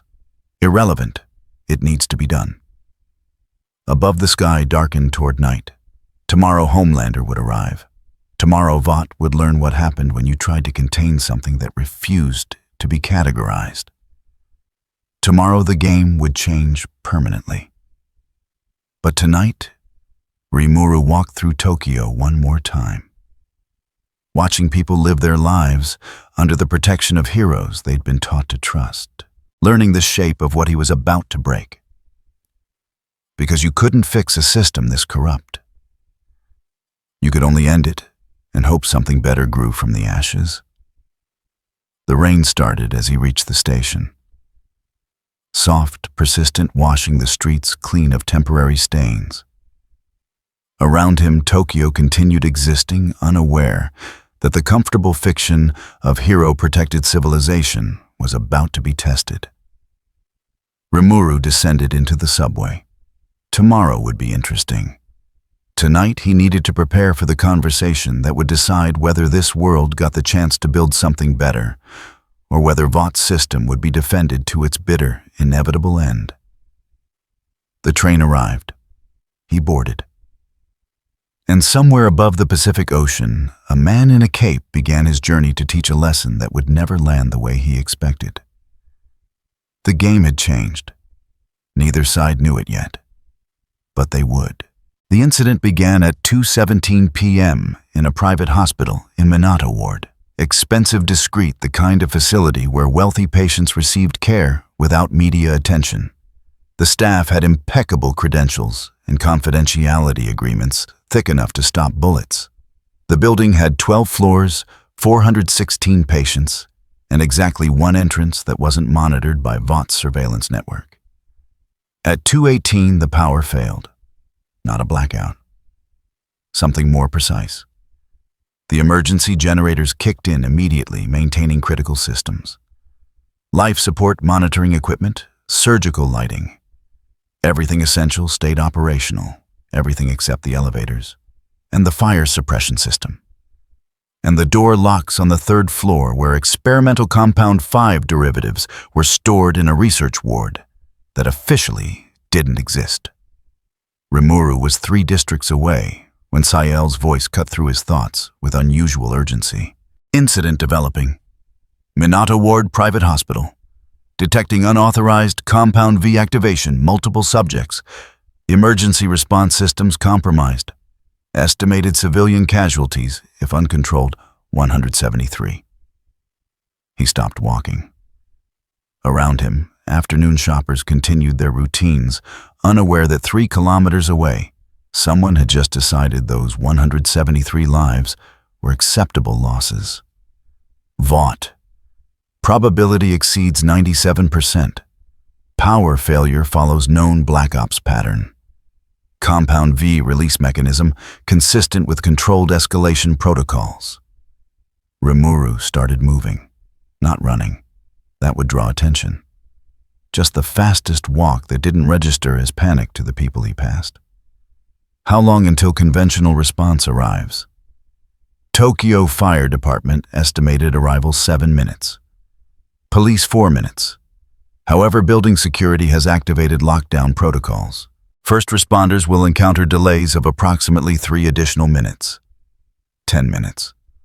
Long enough for whatever Vought had unleashed to kill everyone on the 3rd floor and spread to adjacent areas.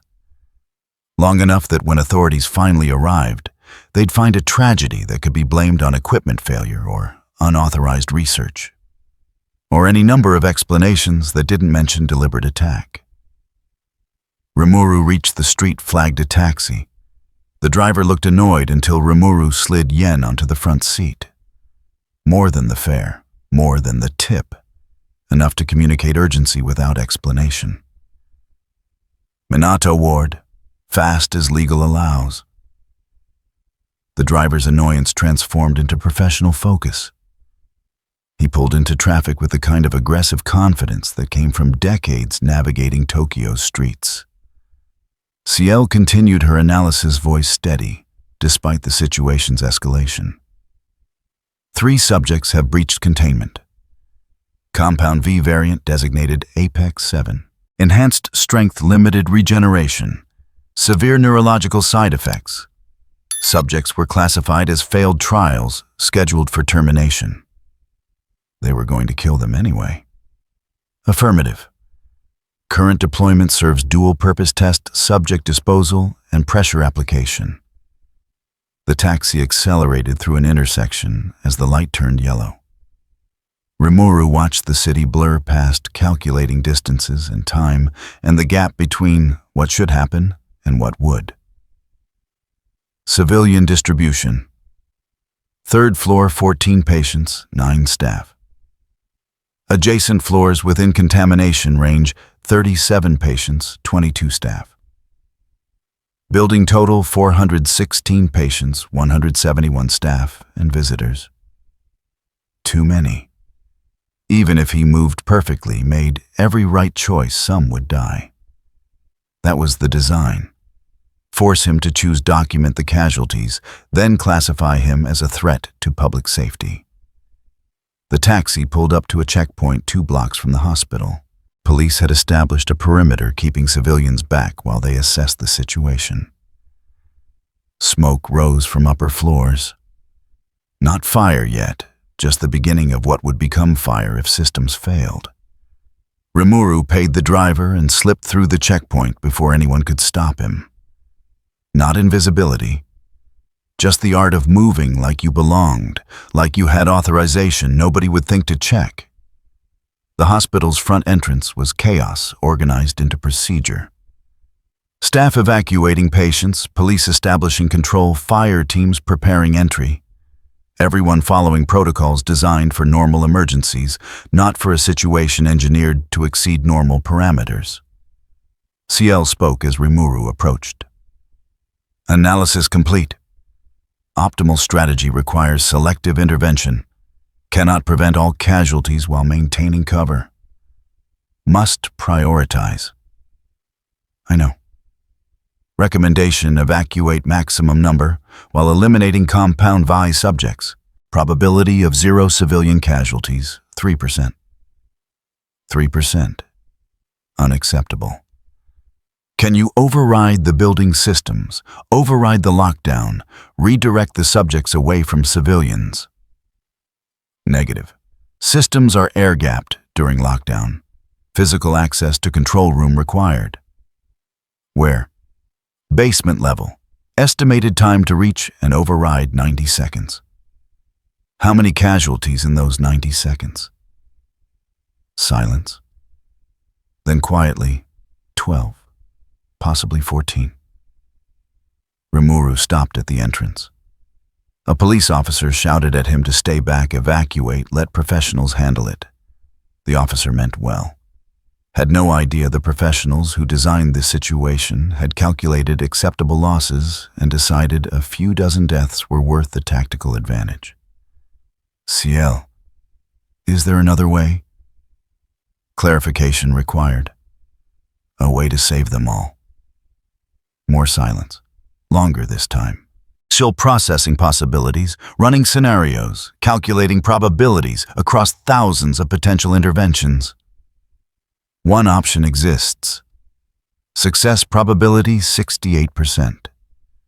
However, execution requires full capability demonstration. Concealment will become impossible. Rimuru looked at the hospital. Smoke thickening. Screams starting to echo from upper floors. People who'd come here for healing about to die because a corporation needed to prove a point. Do it. Acknowledged. Preparing full intervention protocol. Warning: this action commits you to escalation. Vought will respond with equivalent force. I know. Something shifted in the air. Not visible, not audible. just a change in pressure, in potential, in the fundamental nature of what was possible in the space around Rimuru. The police officer who'd been shouting stopped mid-word, suddenly aware that something was deeply wrong with the scenario he thought he understood. Rimuru stepped forward. The world bent. Not metaphorically. Not in the poetic sense of perspective shifting. Reality itself adjusted around his presence, responding to will backed by power that didn't need Compound 5 or chemicals or corporate oversight to exist. Inside the hospital on the 3rd floor, 3 subjects pumped full of Apex 7 and driven past reason by neurological damage felt the change. Felt their enhanced strength suddenly insufficient. Felt the fury that had been driving them forward diminish into confusion. Felt themselves stop. Not paralysis, not force, just the gentle, absolute cessation of momentum. Like hitting a wall made of nothing, yet unable to move forward regardless of effort applied. The lockdown protocols reversed. Doors unlocked. Elevators resumed function. Fire suppression systems activated, controlling the smoke before it became flame. Every compromised system restored to operation, not through hacking or emergency override, but through the simple application of will to infrastructure. Sael's voice carried something that might have been awe if she'd been programmed for it. Structural integrity maintained. Subjects contained. Civilian casualties 0. However, surveillance systems are recording. Concealment impossible. Rimuru walked into the hospital. Staff stared at him confused about why the emergency had suddenly become manageable. Why the 3 monstrous figures on the 3rd floor had stopped moving. Why systems were working again when they'd failed so catastrophically minutes ago. He took the stairs to the 3rd floor. The subjects were exactly where CL had indicated. 3 men, bodies twisted by rapid enhancement minds, broken by chemicals designed to create heroes, and instead creating tragedies. They looked at him with eyes that couldn't quite focus. One tried to speak, managed only a sound that might have been pleading. Rimuru studied them.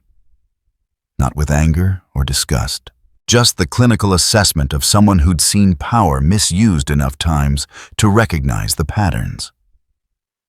Sael, can you reverse the Compound V effects? Negative. Cellular integration too advanced. Removal would be fatal. Can you stabilize them? Define stabilize. Keep them alive. Keep them from suffering. Keep them from being used again. Pause. Then, affirmative. However, subjects will retain no enhanced capabilities. Biological baseline will be restored within normal human parameters. Rimuru knelt in front of the nearest subject. The man flinched, expecting pain. Had probably learned to expect it from everyone who'd been in a position to deliver it. It's over, Rimuru said quietly. You're done being weapons. He placed a hand on the man's shoulder. The transformation was invisible to normal observation, but absolute in its execution. Compound 5, woven into cellular structure through years of exposure, simply ceased to exist. Not extracted, not neutralized, just gone as if it had never been there at all. The man collapsed. Not dead, just suddenly human again. Suddenly weak and mortal and free of the chemicals that had been slowly killing him while pretending to make him super. Rimuru did the same for the other 2. Quick, efficient, final. Behind him, police were ascending the stairs. Fire teams, medical personnel. They'd arrived to find 3 unconscious men who'd somehow stopped being threats. Find a situation resolved through mechanisms they'd spend months trying to explain. Rimuru walked past them down the stairs out of the building. Nobody stopped him. Nobody could quite remember seeing him clearly. Just another civilian evacuating, nothing remarkable already fading from immediate memory. He was 3 blocks away when the full weight of what he'd done settled in.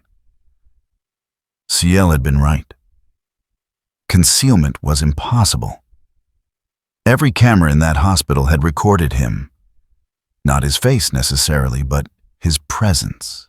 The moment when systems reversed and subjects stopped and reality bent around. Well, that shouldn't exist outside corporate control. Vought would see it, would analyze it, would understand that everything they'd built, every framework for controlling enhanced individuals, was obsolete. His phone buzzed. Not Chen, not Kaplan. A new number unlisted, calling from New York. He answered. The voice on the other end was male American, carrying the particular tone of someone used to being obeyed. Mr. Tempest. That was impressive. Expensive, but impressive. You saved 400 lives today. Congratulations. Who is this? Someone who understands what you just demonstrated. Power without compound V, capability without oversight. A complete refutation of everything we've built. A pause. We need to talk. Face to face. Tomorrow. New York. And if I refuse, then we move to Phase 8. You've read Odessa files. You know what Phase 8 means. Rimuru didn't respond. Phase 8 hadn't been in the files, which meant it was classified even beyond the research he'd already seen. The voice continued softer now, almost conversational. We've been playing a game, Mr. Tempest. You trying to stay outside our system. Us trying to bring you in. Today you changed the rules. So we're changing ours. Come to New York, or we'll bring New York to you. And unlike that hospital, we won't pick a location where you can save everyone. The line went dead. Rimuru stood on a street corner, phone in hand, surrounded by a city that had no idea how close it had come to tragedy. Around him, life continued. People went about their business. The hospital crisis would make evening news, another story about equipment failure and heroic first responders. Nobody would mention that the real hero had been someone Vought couldn't control using power. They couldn't classify operating outside every framework they'd built. CL spoke carefully. Threat assessment indicates escalation to civilian targeting. Probability of mass casualty event, if demands unmet, 89%.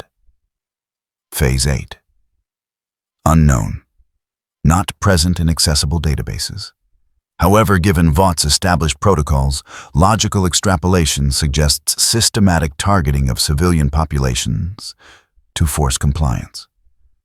Rimuru started walking. Had no destination, just the need to move while processing what came next. He'd known this was coming. Known that saving people openly would force Vaught's hand. Known that remaining neutral was no longer possible.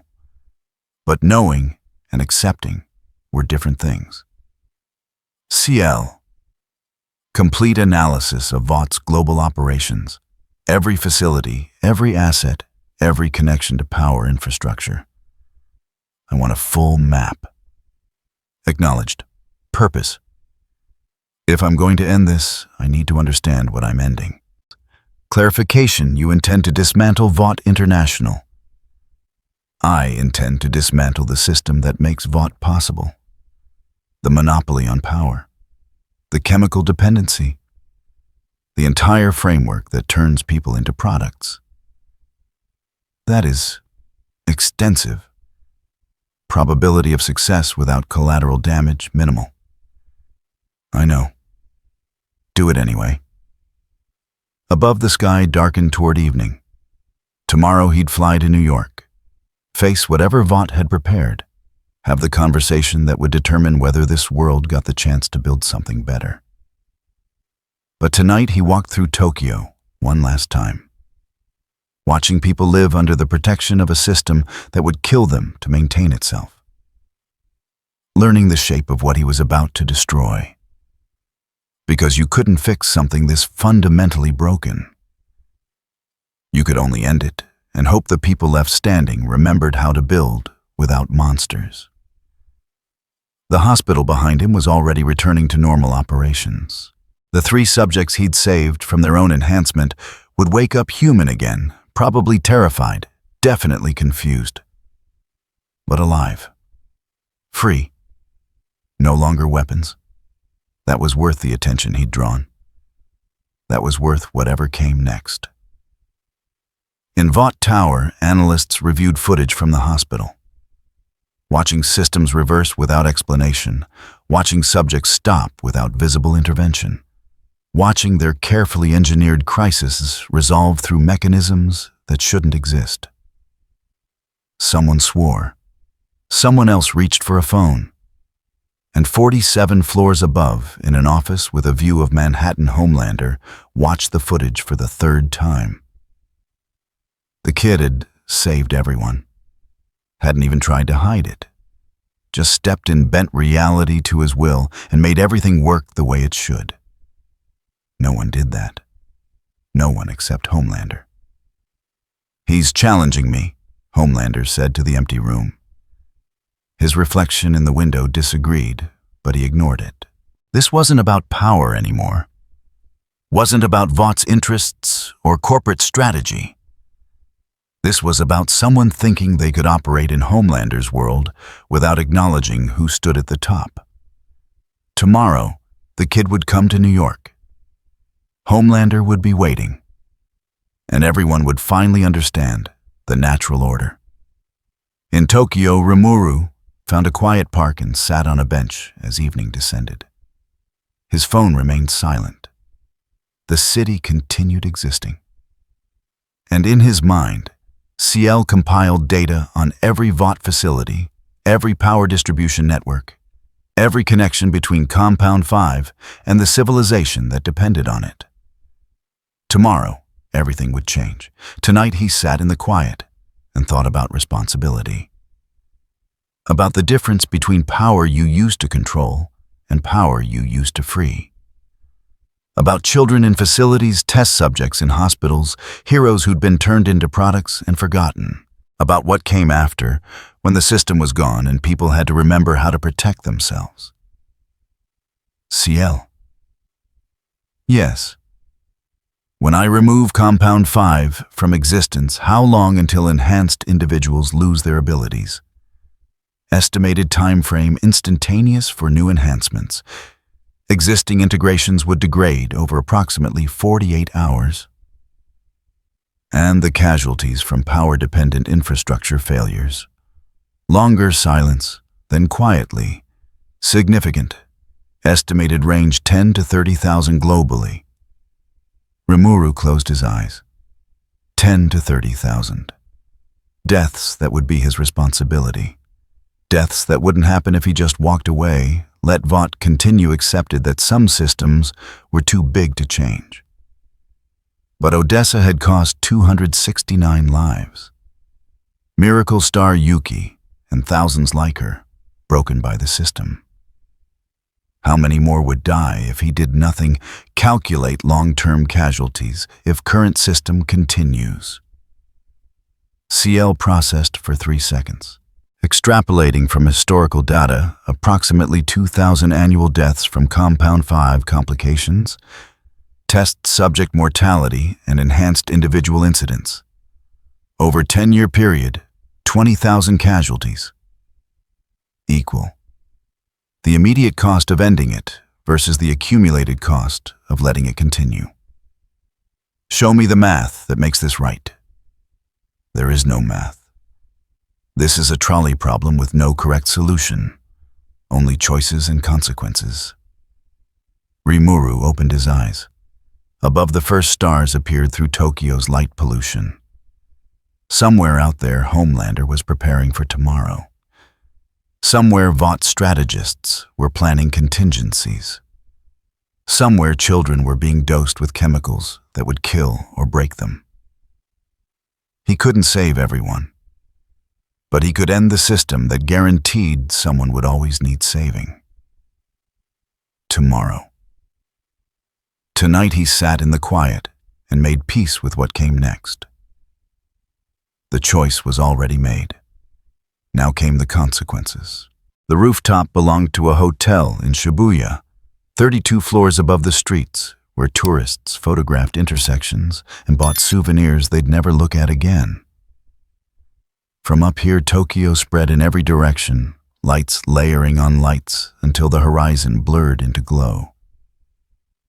Rimuru stood near the edge, hands in his hoodie pockets, looking at nothing in particular. The wind this high carried the smell of exhaust and rain that hadn't started falling yet. Below, sirens echoed from somewhere, someone's emergency becoming someone else's news story. He'd come here because Vought had asked. Not demanded. Not threatened this time. Just asked politely if he'd be available for a conversation at 9 p.m. Sent coordinates. Mentioned that an important party wanted to meet him. Rimuru had understood what that meant. The sound came first. Not engines or propulsion, just the displacement of air by something moving faster than should be possible without machinery. Then the figure descended. Cape catching the light exactly right, landing with practiced ease 10 meters away. Homelander. The suit looked even more theatrical in person. Red, white, blue, arranged in patterns, designed by focus groups and approved by marketing committees. The cape moved in wind that seemed to exist solely for dramatic effect. The face could have been carved from marble perfect, in the way CGI was perfect, nothing out of place because nothing was allowed to be. He smiled. White teeth, professional warmth. The expression of someone who'd practiced this in mirrors until it became muscle memory. Tokyo's nice. Little crowded. But hey, people love a show. Rimuru looked at him without particular interest. You flew from New York. 5 hours. Not bad. Beats first class. Homelander stepped closer, movements casual but measured. You're Rimuru, the kid who's been making my employers nervous.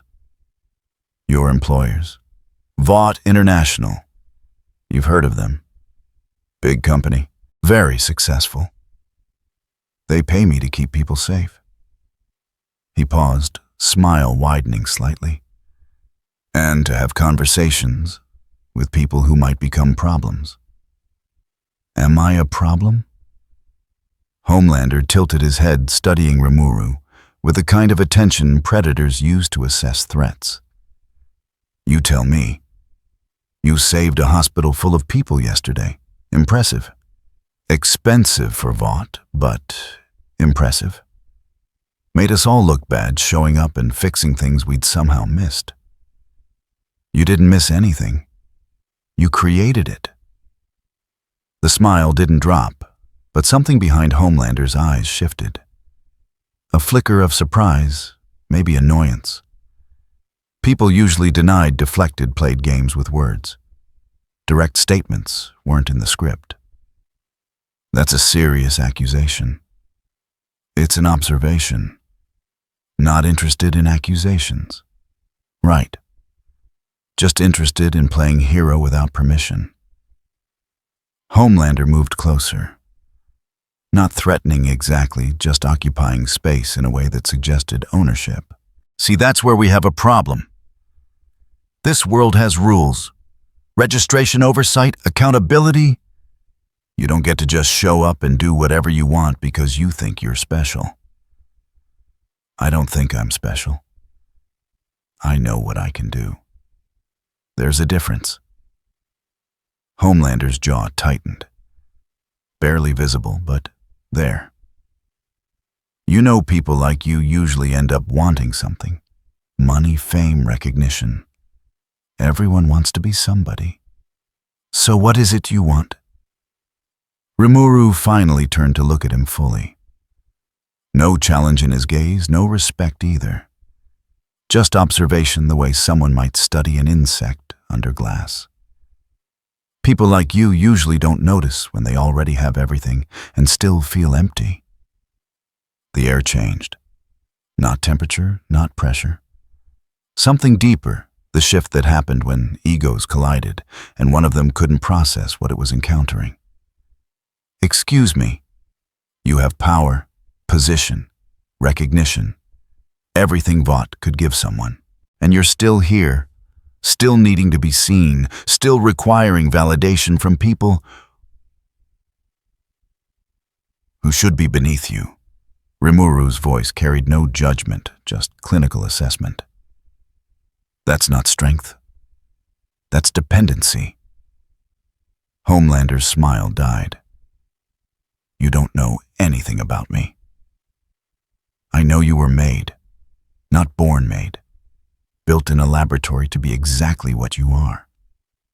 And I know that somewhere in there, you understand the difference between having power and being free. I am free.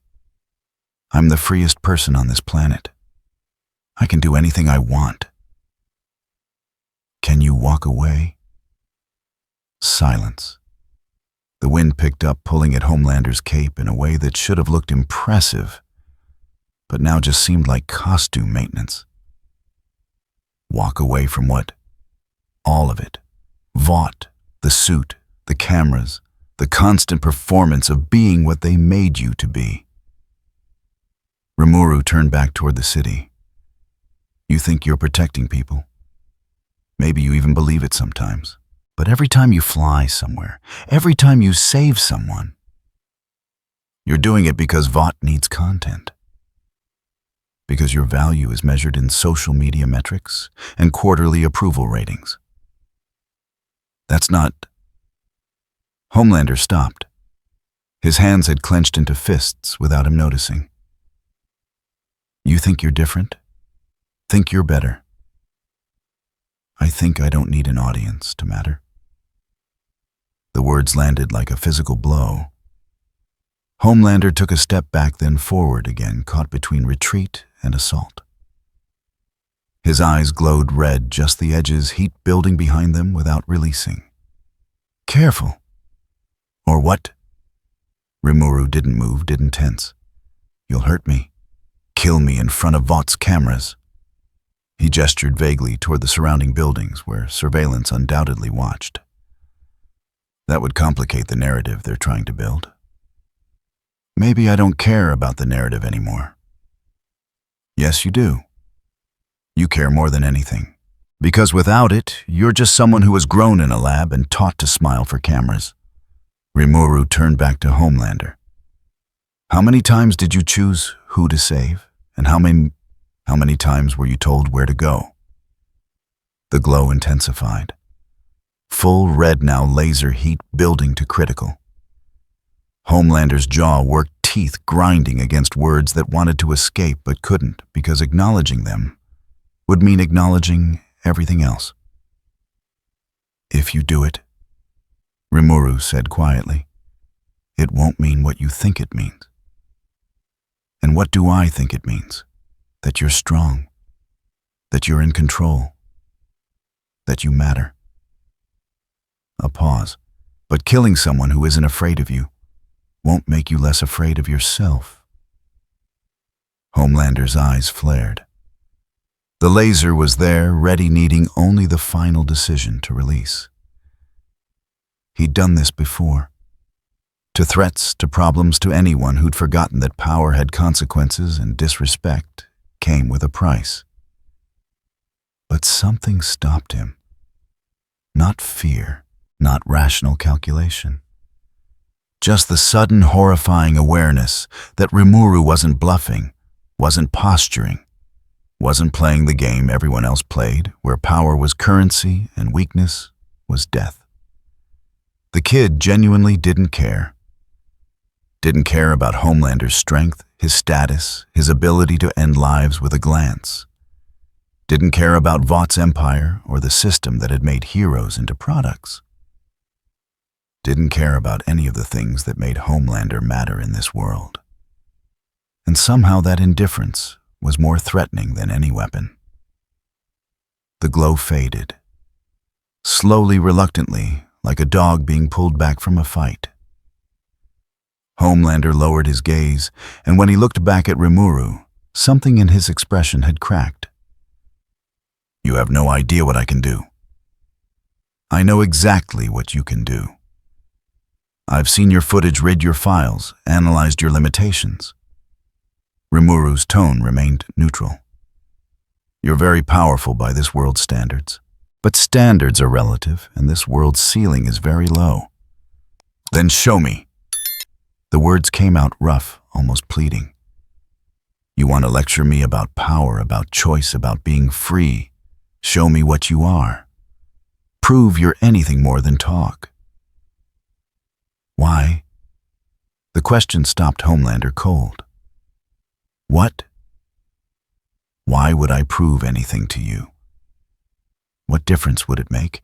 You'd still be trapped in your role, still performing for cameras, still dependent on Vought's approval for your sense of self. Rimuru shook his head slightly. I'm not your enemy. I'm just someone passing through your world and noticing how broken it is. This world isn't broken. This world has order, structure, rules that keep people safe. Safe from what? From people like you, the monsters Vought creates and then charges for controlling. Rimuru gestured toward the city below. Those people down there think heroes protect them. But heroes only exist because Vought sells fear with one hand and safety with the other. It's a perfect system, as long as everyone believes the narrative. Homelander laughed, sharp, bitter carrying edges of something that might have been desperation. So, what you're here to destroy it, to tear down everything and leave chaos in your wake. I'm here to end the monopoly on power, to remove Compound V from existence and let people discover what they're capable of without chemical enhancement. Silence. Complete, absolute silence. Even the city noise seemed to fade, leaving just two figures on a rooftop and the weight of what had just been said. You can't do that. I can. The question is whether I should. Homelander stared at him, expression cycling through disbelief, anger, fear, back to anger. If you remove Compound V, millions of enhanced individuals lose their abilities. Heroes, villains, everyone. The infrastructure built around them collapses. Cities lose protection. Crime surges. People die. Yes, some will. Probably thousands in the immediate aftermath. Rimuru's voice remained steady. But how many will die over the next decade if things continue as they are? How many test subjects in facilities like Odessa? How many heroes who break on camera? How many civilians killed in conflicts between enhanced individuals who never chose to be weapons? That's not. Homelander stopped, couldn't finish, because the math was there, undeniable, and even he could see it. You're not a hero, Rimuru said. Not cruel, just factual. You're a product afraid of becoming obsolete, and this system you're defending, it doesn't need heroes. It needs control. As long as Vought holds the keys to power, they'll keep creating people like you and calling it protection. Homelander's fists clenched again. His entire body radiated tension, violence barely contained by will and training, and the thin veneer of civility that kept him from being classified as threat instead of asset. I should kill you right now. You won't. Why not? Because you're not sure it would work. And you can't risk failing in front of cameras. Rimuru turned away toward the stairwell that led back down into the hotel. Go back to New York. Tell Vought I'm not negotiating. Tell them I'm not joining. Tell them whatever you want. It won't change what happens next. And what happens next? Rimuru paused at the door. The world discovers what it looks like without manufactured gods. He left, just walked away down the stairs, disappearing into the hotel's interior, like he hadn't just threatened to destroy the entire foundation of global superhuman capability. Homelander stood alone on the rooftop. Hands still clenched jaw, still tight eyes, still hot with laser heat that had nowhere to go. He'd faced villains, terrorists, enhanced threats that required lethal force to neutralize. Had killed when necessary, when Vought's lawyers could make it disappear. But he'd never encountered someone who looked at him and saw nothing worth fearing, nothing worth respecting. Just a product in a costume performing a role someone else had written. His phone buzzed. Vought demanding a report, wanting to know what happened, what was said, what threat level to assign. Homelander ignored it. Instead, he stood there as the wind died and the city continued existing below, oblivious to the conversation that had just occurred. Stood there feeling something he hadn't felt since he was young enough to still hope things might be different. Inadequate. Not weaker, though, that was part of it. Just less. Less than what he'd been told he was. Less than what the world needed him to be. Less than the narrative required. He launched into the air without looking back. Flew faster than he'd flown to get here, pushing speed until the wind screamed past and his cape tore at its mountings. Halfway over the Pacific, Homelander stopped. Hovered 3,000 feet above dark water alone in the night sky where no one could see him. And for the first time in years, maybe decades, he wondered if the kid had been right. Wondered if he'd ever had a choice. Wondered what he'd do if the compound that made him possible just stopped existing. The thought terrified him more than any enemy ever had. In Tokyo, Rimuru returned to his hotel room. Small, efficient, the kind of space that existed in thousands of identical configurations across the city. He sat on the bed and let out a breath he hadn't realized he'd been holding.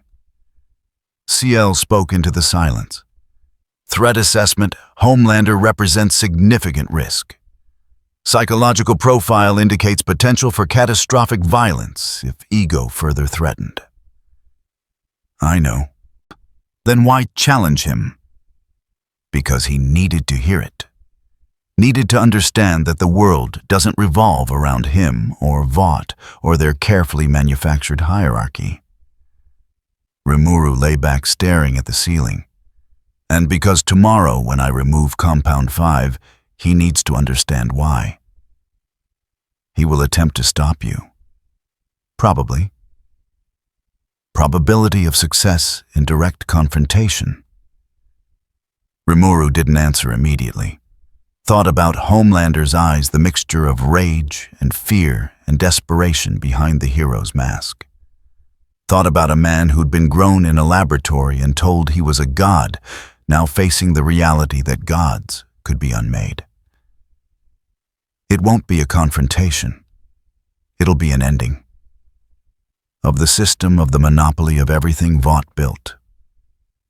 He closed his eyes. He'll hate me for it. They all will at first. But hate is better than staying trapped in a system that uses them. Somewhere over the Pacific, Homelander was flying back to New York.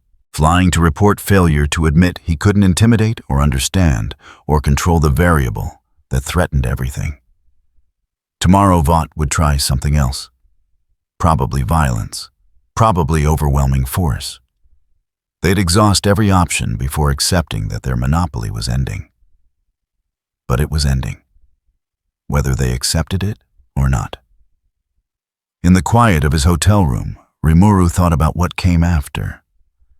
About a world without Compound 5, without manufactured heroes, without the comfortable lie that protection could be purchased. It would be messy. People would die, systems would fail. But eventually, humanity would adapt, would learn to protect itself without depending on chemical enhancements sold by corporations. Had to believe that. Had to hope the cost was worth the freedom. Outside Tokyo continued existing. Millions of lives proceeding according to plans and schedules, and the assumption that tomorrow would resemble today. They were wrong. Tomorrow everything changed. Tonight Rimuru slept and dreamed of Tempest and the monsters who'd become citizens and the difference between power that protected and power that imprisoned. The choice was made. Now came the execution. The hotel occupied 43 floors of glass and steel in Roppongai designed for business travelers who needed to feel important while being efficiently processed. The conference room on the 38th floor had windows that made Tokyo look manageable, controllable, a city that could be understood from the right height. Rimuru arrived at 10 a.m., exactly as requested. The invitation had been professional, courteous, emphasizing that this meeting represented an opportunity rather than an obligation. Different tone from previous contacts. Less demanding, more accommodating. That made it more dangerous. 2 men and 1 woman waited in the conference room. Not the same people from before. These were different caliber. Older, more expensive suits, the kind of calm that came from decades of negotiating things that officially didn't exist. The woman stood first. Mid-50s silver hair cut in a style that probably cost more than most people's rent. Smile professional enough to seem genuine, calculated enough to communicate control. Mr. Tempest, thank you for coming. I'm Victoria Brennan, Senior Vice President of Global Strategic Relations. This is Marcus Chen, Chief Legal Officer, and David Foster, Special Assets Integration. She gestured to the seats around the table. Please sit. Can we offer you anything, coffee, tea, water? I'm fine.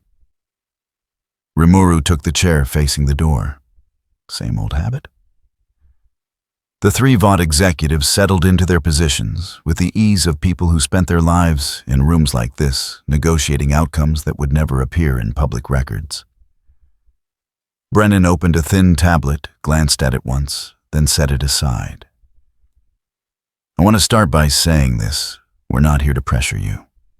Not here to threaten. We're here because we believe there's a better path forward. For you, for us, for everyone involved. Better than what? Than the current trajectory.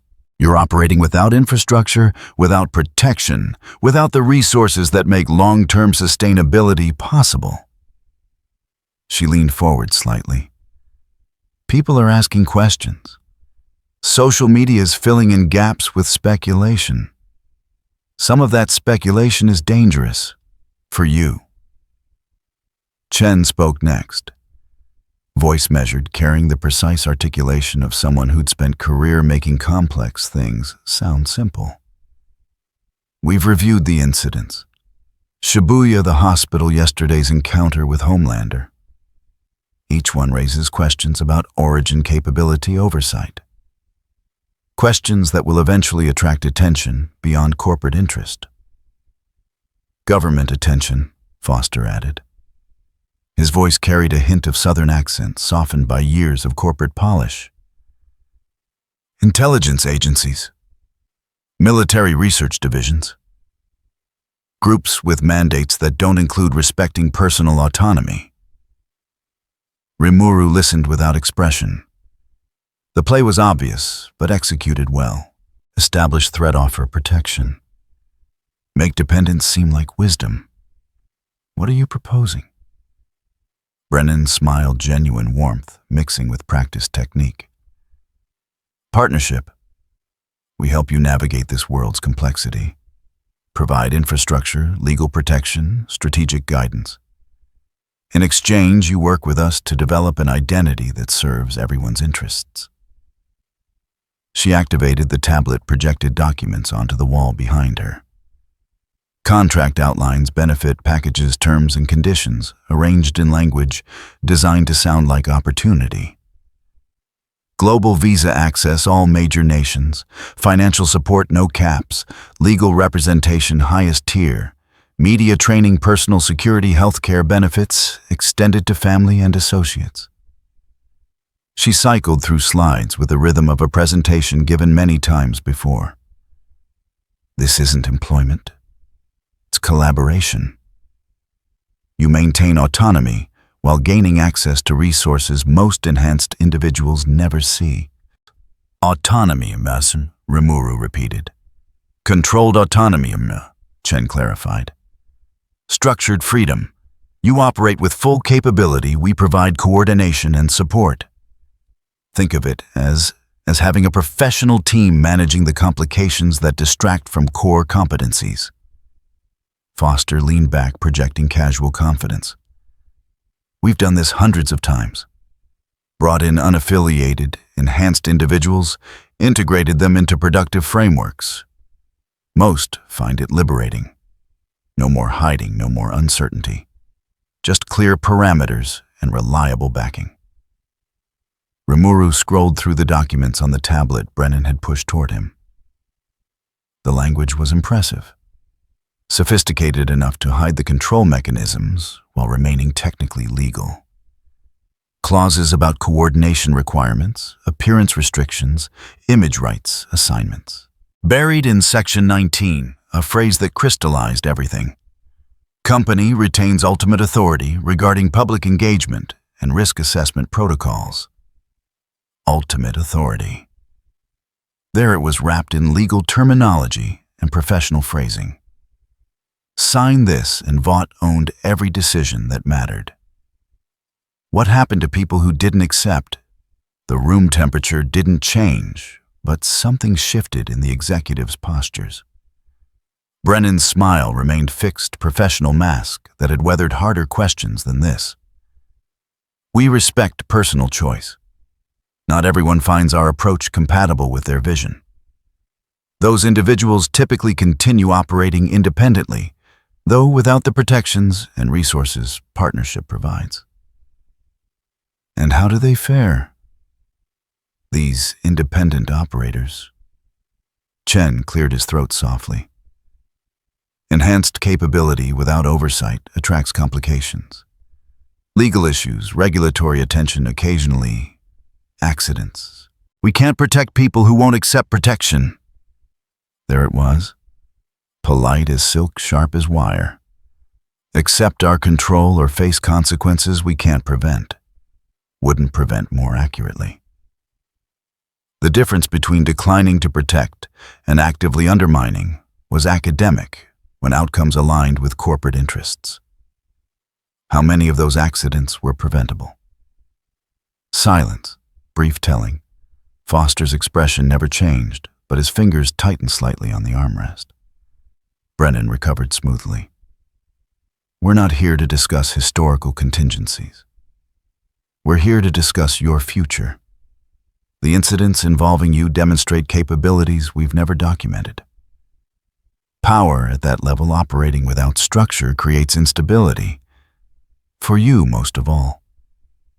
Instability, son, Rimuru said. Interesting word choice. Accurate word choice.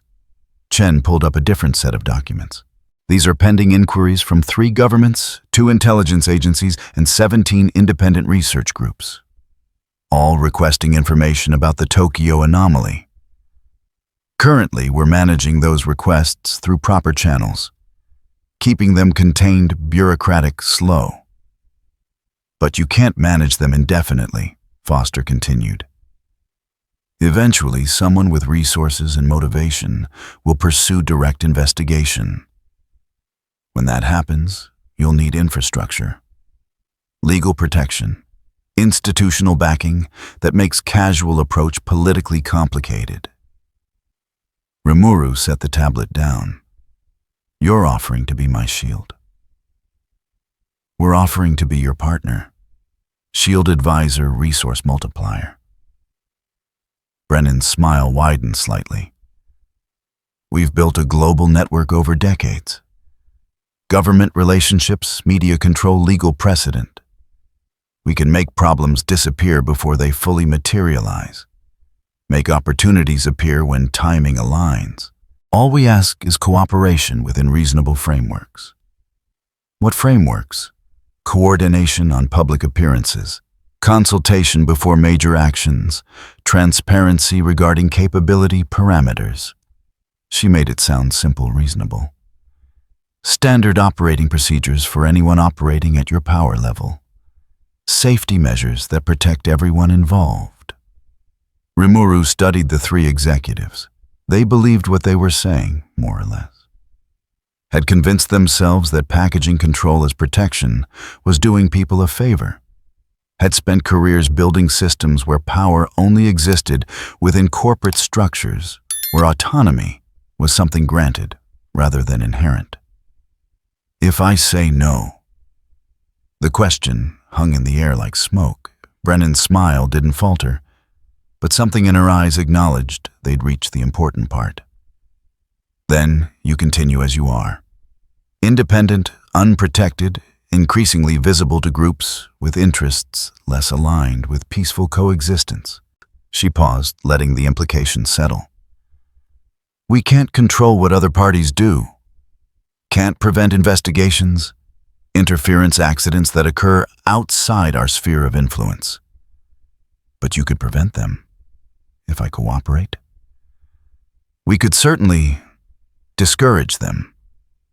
Use our relationships, our resources, our institutional weight to make certain approaches politically or practically unfeasible. Chen's voice carried the careful neutrality of someone discussing weather rather than threats. That's what partnership means. Mutual protection, mutual benefit. Rimuru looked past them out the window where Tokyo spread toward the horizon. Millions of people living under the protection of heroes manufactured by the corporation, now offering him the same package. Same contract, same control dressed up as opportunity and called partnership. He thought about Miracle Star Yuki, about Subject 47, about everyone who'd signed documents like these, thinking they were choosing freedom, only discovering later they'd traded autonomy for institutional dependency. I don't need protection. The three executives exchanged glances. Brief, coordinated communicating without words in the way people did when working together long enough to develop shorthand. Everyone needs protection, Foster said carefully. Power makes you visible. Visibility attracts attention. Attention without infrastructure is dangerous. And I don't like cages. Rimuru stood. Even comfortable ones. Even ones with global visa access and unlimited financial support. Brennan stood as well, smile finally showing strain. Mr. Tempest, we're trying to help you navigate a complex world. Rejecting support doesn't make you free. It makes you vulnerable. To you. To everyone. We're not your enemy. We're offering you what we offer all enhanced individuals. Structure, legitimacy, protection from groups with fewer scruples than we have. Rimuru walked to the window. Below the city continued existing. Vought logos on buildings, hero merchandise, in stores, advertising screens, showing footage of rescues and endorsements. A system running so smoothly that most people never questioned who controlled it or why. You think everything can be bought, he said quietly. Everything has a price, everyone has terms. They'll accept every problem has a contract-shaped solution. Experience suggests that's accurate. Chen had stood his well briefcase already in hand. People need things. Security, money, recognition, purpose.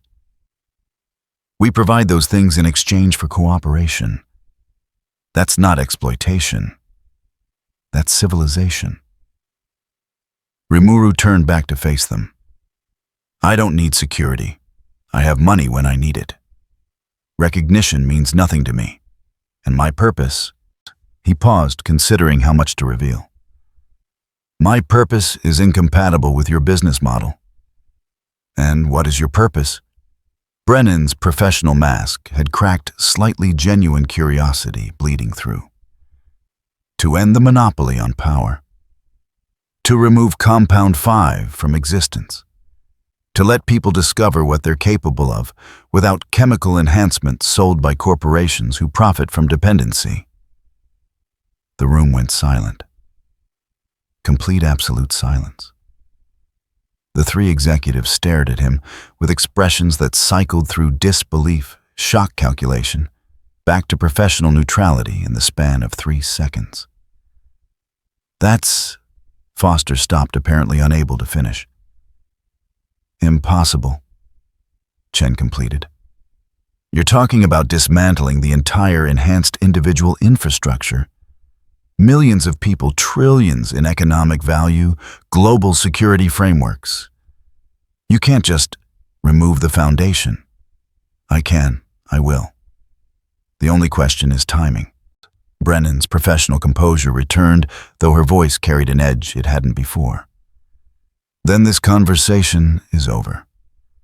We came here to offer partnership. You've rejected it. Fine. But understand this, if you act on what you've described, you won't just face Vought opposition. You'll face governments, militaries, every organization with interests tied to enhanced capability. And you'll face them without infrastructure, without allies, without protection. I know. And you believe you can win one person against the entire global superhuman industry." Rimuru walked to the door. "I'm not fighting anyone. I'm just removing something that shouldn't exist. Whether people fight me for doing it, that's their choice." He left, just walked out, leaving 3 senior executives standing in a conference room designed for deals that always closed, staring at the space where someone had just rejected everything their system was built to provide. Brennan was first to move, reaching for her phone. "Get me Sterling now, and activate Protocol Omega." "Are you sure?" Chen's hand hovered over his own phone. "Omega hasn't been used in..." He just threatened to destroy Compound V, all of it.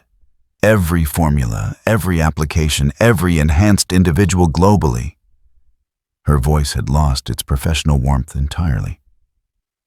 Omega was designed for exactly this scenario. Someone with capability to execute existential threats against corporate infrastructure. Foster was already typing messages flowing to security teams, assessment groups, strategic response coordinators. "We need containment, full spectrum, legal, physical, digital, everything we have. And we need Homelander ready." Brennan's expression had hardened into something that suggested decades of difficult decisions. Cinta decisions had prepared her for this moment.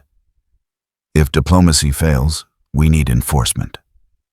Outside the hotel, Rimuru walked through Roppongi's afternoon crowds. Around him, people conducted business, shopped, lived lives that would change dramatically when Compound 5 disappeared. Some would adapt, some wouldn't. But all would discover what they were capable of, without chemical shortcuts. CL spoke quietly. "Analysis Vought has activated maximum response protocols, detecting increased surveillance asset mobilization, strategic positioning. Probability of escalation to lethal force, 93%. I know. They are not preparing for coexistence. They are preparing for elimination. I know that too." Rimuru found a small park more courtyard than green space and sat on a bench. Above, clouds moved across afternoon sky. Below, the city existed in layers of commerce and survival and careful ignorance about who controlled the systems everyone depended on.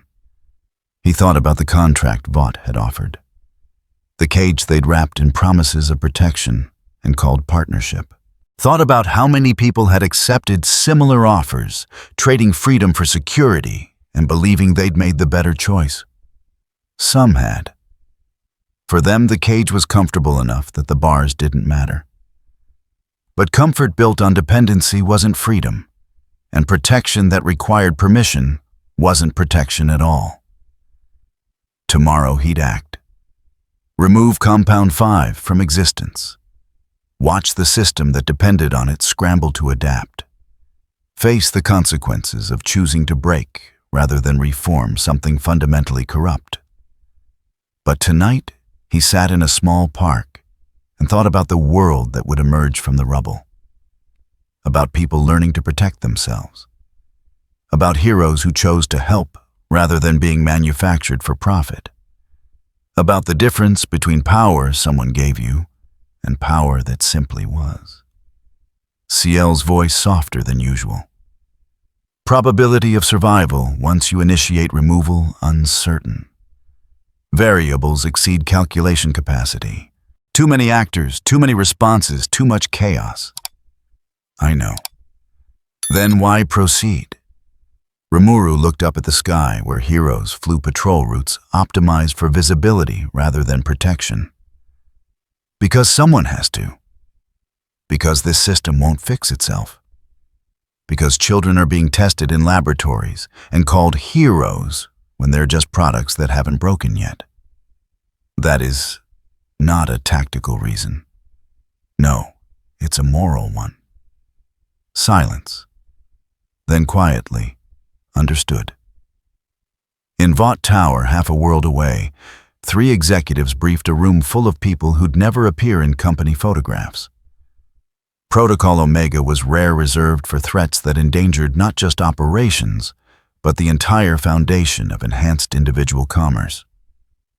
This qualified. The briefing was short, professional, conclusive. Subject designation, Tokyo variable. Threat level existential. Response authorization unlimited. Rules of engagement none. Somewhere in that building, Homelander received notification. The corporate language was different this time. Not assessment, not evaluation. Elimination. Finally, the word he'd been waiting to hear. No restrictions, no oversight. No cameras that mattered. He smiled. In Tokyo, Rimuru stood and left the park. Tomorrow would be interesting. Violent, probably. Definitely complicated. But interesting. Tonight he walked through a city that would soon discover what it looked like without manufactured gods. The cage had closed, but it was empty, and that terrified Vought more than any threat ever had, because they'd spent decades building a system where power only existed with permission. And Rimuru had just proven permission was optional. The game had changed permanently. Neither side could stop what came next. But only one side understood what that meant. The laboratory occupied 3 sub-levels beneath a pharmaceutical research facility in Odaiba. Official records listed it as conducting metabolic studies for enhanced nutrition supplements. Unofficial records, the kind that required biometric access and ND, as thick enough to stop bullets, told a different story. Compound V derivative testing. Generation 7 optimized for cognitive enhancement with reduced physical side effects. Subject pool 12 volunteers ages 19 to 23, all recruited through channels that promised legitimate medical trials and compensation that seemed too good to question. Rimuru stood outside the facility at 3 a.m. watching security rotations through Ciel's analysis. The building looked like every other research campus in Tokyo's industrial district. Clean lines, corporate logos, the kind of sterile architecture that communicated legitimacy through expensive blandness. Subject profiles, he asked quietly. Data appeared in his consciousness. 12 faces, 12 histories. University students recruited through online advertisements. Medical screening that asked questions about family history and genetic predispositions. Consent forms that mentioned potential side effects, but buried the truly dangerous clauses in Section 19, subsection C. None of them knew they were part of Odessa's successor program. None of them knew Vought owned the research facility through 3 layers of subsidiary corporations. None of them knew the supplements they'd been taking for 6 weeks contained derivatives of the chemical that had created every soup currently operating. Estimated risk if program continues. Based on historical Odessa data, 63% failure rate. Applied to current subject pool, 7 to 8 casualties within 18 months. Survivors will demonstrate enhanced capability and dependency on continued treatment. 7 to 8 deaths. Real people with real futures dying because some analyst had run projections and decided the profit margin justified the mortality rate. Can you isolate the compound? Show me what they're actually doing? CL's analysis penetrated walls, bypassed security systems, mapped the facility's interior down to molecular composition. On the third sublevel, in a vault that required 3 separate authentication protocols, compound samples waited in controlled storage. The derivatives were sophisticated. Vought had learned from Odessa's failures, refined the formula, reduced the immediate mortality rate. Made it subtle enough that test subjects wouldn't connect deteriorating health with the trials until after legal liability periods expired. Recommendation, Rimuru asked. Insufficient data for optimal strategy. Direct intervention risks exposure. Indirect intervention may be insufficient to prevent continuation. However, CL paused. Alternative exists. Show me. Compound V operates through specific molecular structures that interface with human biology. These structures exist within defined parameters. Parameters that can be examined. Rimuru understood immediately. Not destroying, not removing. Just looking closely enough that the looking itself changed what was being observed. Do it. But carefully. I want to understand what happens when you touch the edge of what makes this possible. Something shifted. Not in physical space, but in the layer beneath physics, where information became reality, and reality became information. CL reached into the vault 3 sub-levels down past security that couldn't detect intrusion, that didn't involve material passage, and examined one sample of the derivative. Examined it completely.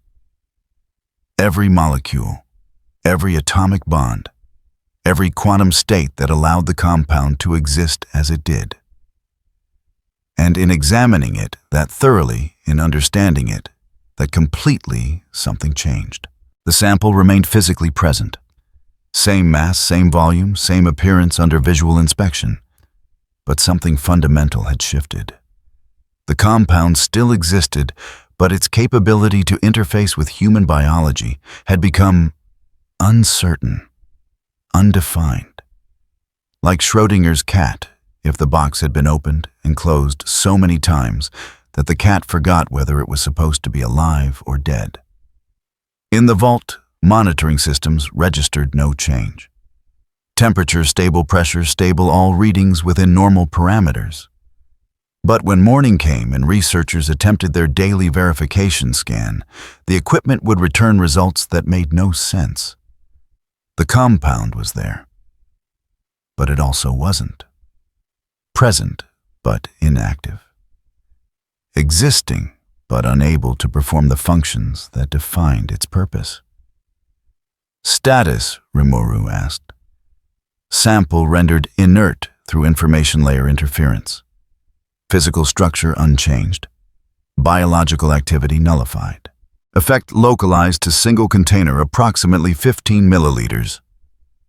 Can they reverse it? Negative. Reversal would require understanding of intervention mechanism. Current human science lacks framework to detect what was done, let alone undo it. Rimuru looked at the building. Inside, 12 test subjects slept in their apartments, unaware that the program they'd volunteered for had just become impossible to continue. Tomorrow, when researchers discovered the anomaly, they'd run tests. They'd investigate, hypothesize, blame equipment, malfunction, or contamination, or any of a dozen rational explanations for why a perfectly stable compound had suddenly stopped being what it was supposed to be. They'd never know someone had looked at it, and that looking had been enough to break it. Show me what you learned. Data flowed. Not just chemical formulas or molecular structures, but the deeper architecture. How Compound 5 worked. How it interfaced with human biology, how Vought had refined decades of research into something that could be mass-produced and monetized. And underlying it all the fundamental truth, it was chemistry. Sophisticated, carefully engineered, built on research that had cost hundreds of lives. But still, just chemistry operating within rules that could be understood, mapped, and if necessary, undone. Could you do this to all of it? Rimuru asked quietly. Every sample, every facility, every molecule of Compound 5 currently existing. Affirmative. Process would require significant energy investment, but poses no technical barriers. Estimated completion time, instantaneous from external perspective. All Compound 5 globally could be rendered inert simultaneously. And the people who already have it in their systems, enhanced individuals, would retain current capabilities temporarily. However, without active Compound 5 maintaining enhancement abilities, would degrade over 48 to 72 hours, return to baseline human parameters within 1 week. Rimuru was quiet for a long time. The power to end it all right now. Remove every trace of Compound V, collapse Vought's empire, free every test subject, and eliminate every future victim. And kill thousands in the immediate aftermath. Hospital systems dependent on enhanced personnel. Security protocols built around soupy response times. Infrastructure that assumed certain people would always be more than human. Not yet, he said finally. I need to understand what comes after. Need to see if there's a way to do this that doesn't require choosing who dies. Acknowledged. However, probability of zero casualty solution less than 1%. I know, but I need to try. He turned from the building. Behind him in a vault, 3 sub-levels down, a compound that had cost millions to develop and hundreds of lives to perfect, sat unchanged in appearance but fundamentally broken in function. Tomorrow Vought would discover it. Would scramble to understand how controlled samples in a secured facility could simply stop working. Would run every test, pursue every theory, blame every possible variable except the truth. That someone had looked at their empire's foundation and found it wanting. That someone had touched the thing that made their power possible and demonstrated gently how fragile manufactured capability truly was. The discovery came at 6 a.m. Tokyo time during routine verification procedures. The technician noticed first, ran the scan 3 times, recalibrated equipment, ran it again. The readings made no sense. By 7 a.m., the facility director was on site. By 8 a.m., emergency protocols were active, and samples were being shipped to Vought's primary research center in New York for analysis. By 9 a.m., someone in Vought Tower was staring at preliminary reports and reaching for a phone that connected directly to the executive floor. The conversation was brief, professional, and carried the kind of barely controlled panic that came from encountering problems that weren't supposed to exist. Define inert, the executive said. Chemically stable, physically unchanged, but biologically inactive. It's not degraded, not contaminated, not compromised in any measurable way. It's just not working. How? We don't know. Everything reads as normal, but when we attempt integration testing, there's no response. It's like the compound forgot how to be Compound Vi. Silence on the line. Then, secure all samples. Suspend Tokyo derivative trials immediately. I want every facility running verification scans on primary stock within 6 hours. Sir, if this is systemic. It's not systemic, it can't be. Run the scans anyway. The call ended. The executive sat in his office 47 floors above Manhattan and contemplated the implications of a world where Compound Vi could simply stop working for reasons that defied analysis. Not destroyed, not stolen, not degraded through normal processes, just negated. Like someone had reached into the fundamental nature of what made it possible and turned off a switch that shouldn't exist. His phone rang again. Different number, more urgent. "We need to talk about the Tokyo asset," a voice said without preamble. "The one Homelander confronted." "What about him?" Timeline analysis. The sample went inert approximately 4 hours after his last confirmed sighting in Odaiba, 2 kilometers from the facility. The executive's hand tightened on his phone. "That's circumstantial. So was Shibuya until we analyzed the energy signatures. So was the hospital until we reviewed what actually happened to those subjects. This thing, whatever it is, isn't just powerful. It's operating at a level we can't measure." Theories. You want my theory? This thing looked at Compound 5 and decided to show us it could end us whenever it wants.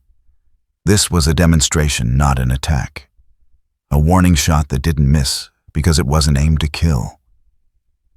The executive looked out his window at Manhattan spreading toward horizons.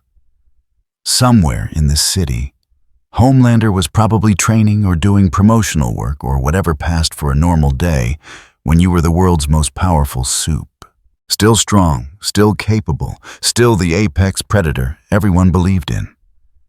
But if someone could make Compound 5 stop working, if someone could look at the thing that made heroes possible and negate it through mechanisms that couldn't be detected or defended against.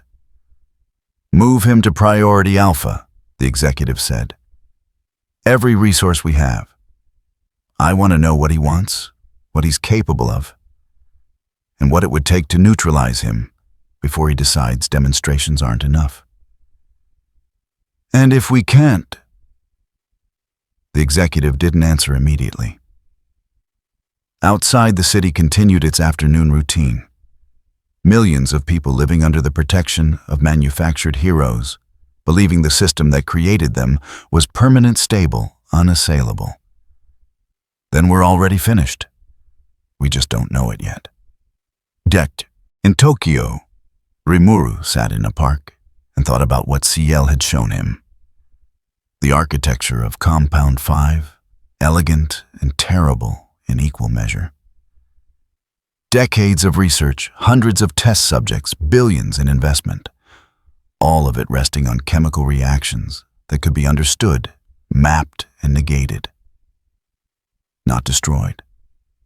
That would be crude, wasteful, the kind of solution that created martyrs and justified retaliation.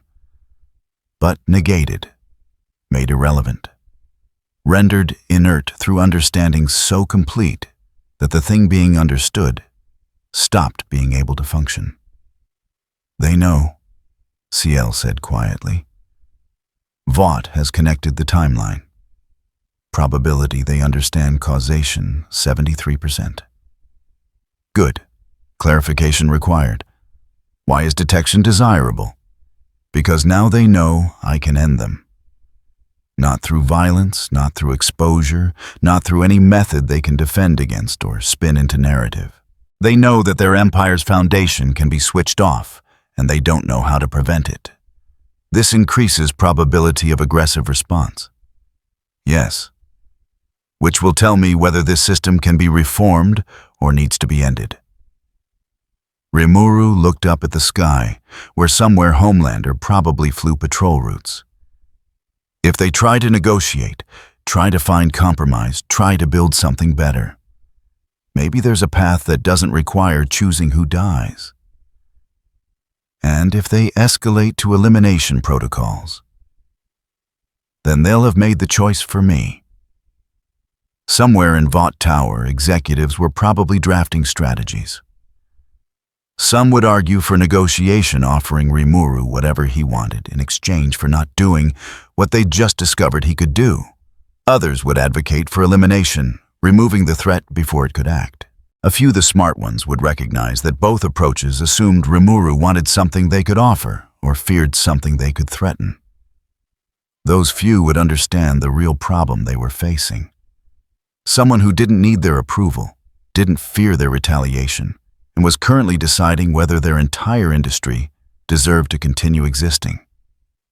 Rimuru stood stretched, prepared to see what came next. Tomorrow Vought would make their move, would reveal whether this system built on manufactured power could adapt to someone who operated outside its rules, would reveal whether chemistry-based heroism could coexist with power that answered to no one. The sample in Odaiba remained inert. Monitoring equipment continued showing normal readings for something that was no longer what it appeared to be. And across the Pacific, people who'd built careers on controlling superhuman capability were beginning to understand what it meant to encounter someone they couldn't control. The void had opened just for a moment. Just long enough to show what was possible. Just long enough to change everything. Rimuru walked through Tokyo as evening descended, anonymous and unremarkable, carrying the weight of having demonstrated mercy, when destruction would have been simpler. Tomorrow would be interesting. Tomorrow Vought would either try to cage him or try to kill him. Either way, they'd learn. Eventually, the game had changed. Neither side knew all the rules yet. But Rimuru had just shown his hand enough to communicate one absolute truth. Compound 5 existed because he allowed it to, not because Vought created it, not because governments approved it, not because the world needed it, because he personally had chosen not to negate it yet. That was a very different kind of power than anyone in this world had learned to recognize. And recognition, when it came, would be uncomfortable for everyone involved. But necessary. Always necessary. Even when it cost everything. The world didn't end when Compound 5 disappeared. It just discovered what it looked like without the lie. 48 hours after Rimuru activated Azathoth, Tokyo had settled into a new equilibrium. Not calm, but functional. Emergency services operated on manual protocols. Security systems reverted to human oversight. Heroes who'd patrolled from the sky now stood on the same streets as everyone else, uncertain and mortal. The death toll had stabilized at 9,600. Infrastructure failures mostly. Power-dependent medical systems, security protocols that assumed enhanced response capability, accidents that wouldn't have been fatal if someone superhuman had been available to intervene. The number would climb. Always did in situations like this. But the exponential growth had stopped. People were adapting. Humans were good at adapting. Rimuru sat in a ramen shop near Shinjuku Station. The kind of place that had survived 3 economic crashes and a pandemic by serving food that was cheap, fast, and honest about what it was. The owner hadn't asked questions when he'd entered. Hadn't recognized him from footage that was still circulating, trying to connect the Shibuya incident to the global collapse of superhuman capability.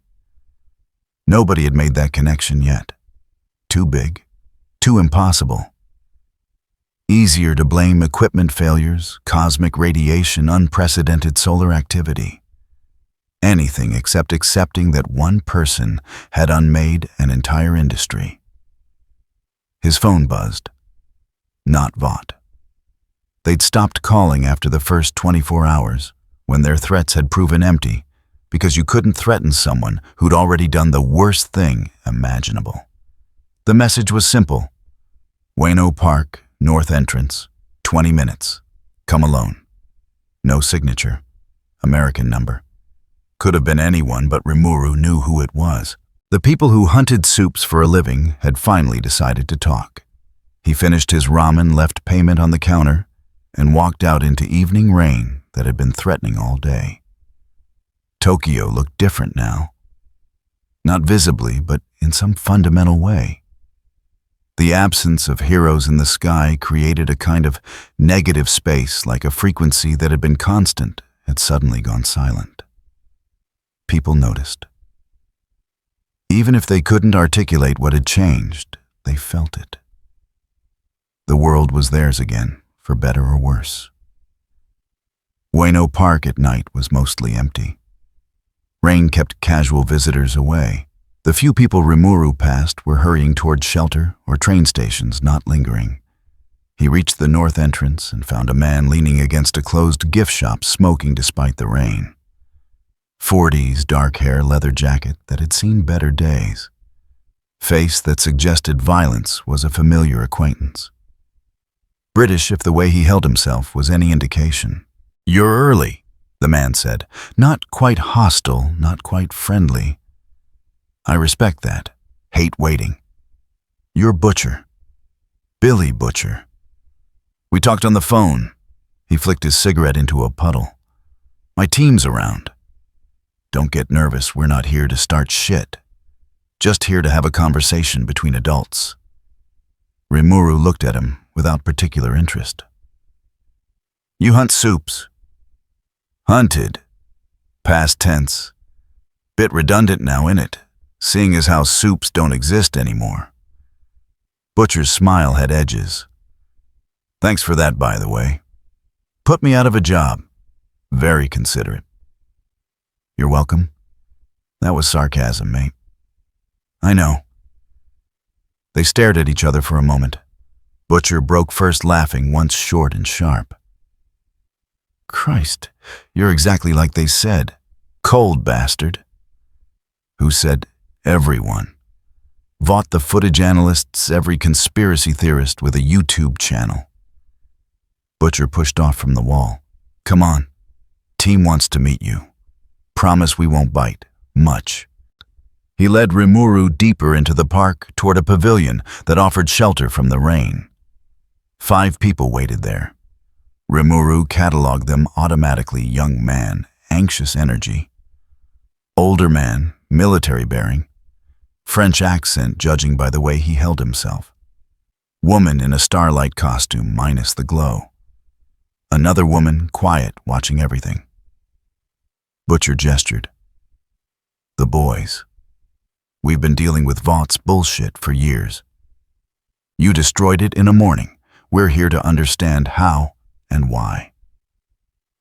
The young man stepped forward first. "Huey, I saw the footage. From Shibuya. You saved people. All of them." "Some of them," Rimuru corrected. "Not all. But you tried. Most soups don't even do that." Huey glanced at Starlight. "No offense?" "None taken. He's right." Starlight studied Rimuru with the kind of attention that suggested she'd spent years learning to identify lies. "You're not like other enhanced individuals. No compound fee signature. No corporate backing. No costume. Just power and apparently a conscience.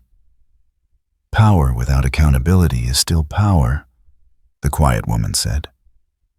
"And you just exercised more power than anyone in history." Butcher said. "She's got a point. You killed 9,000 people when you removed Compound Vi. We've seen the numbers." Rimuru met his gaze steadily. "I know exactly how many died. I made that choice.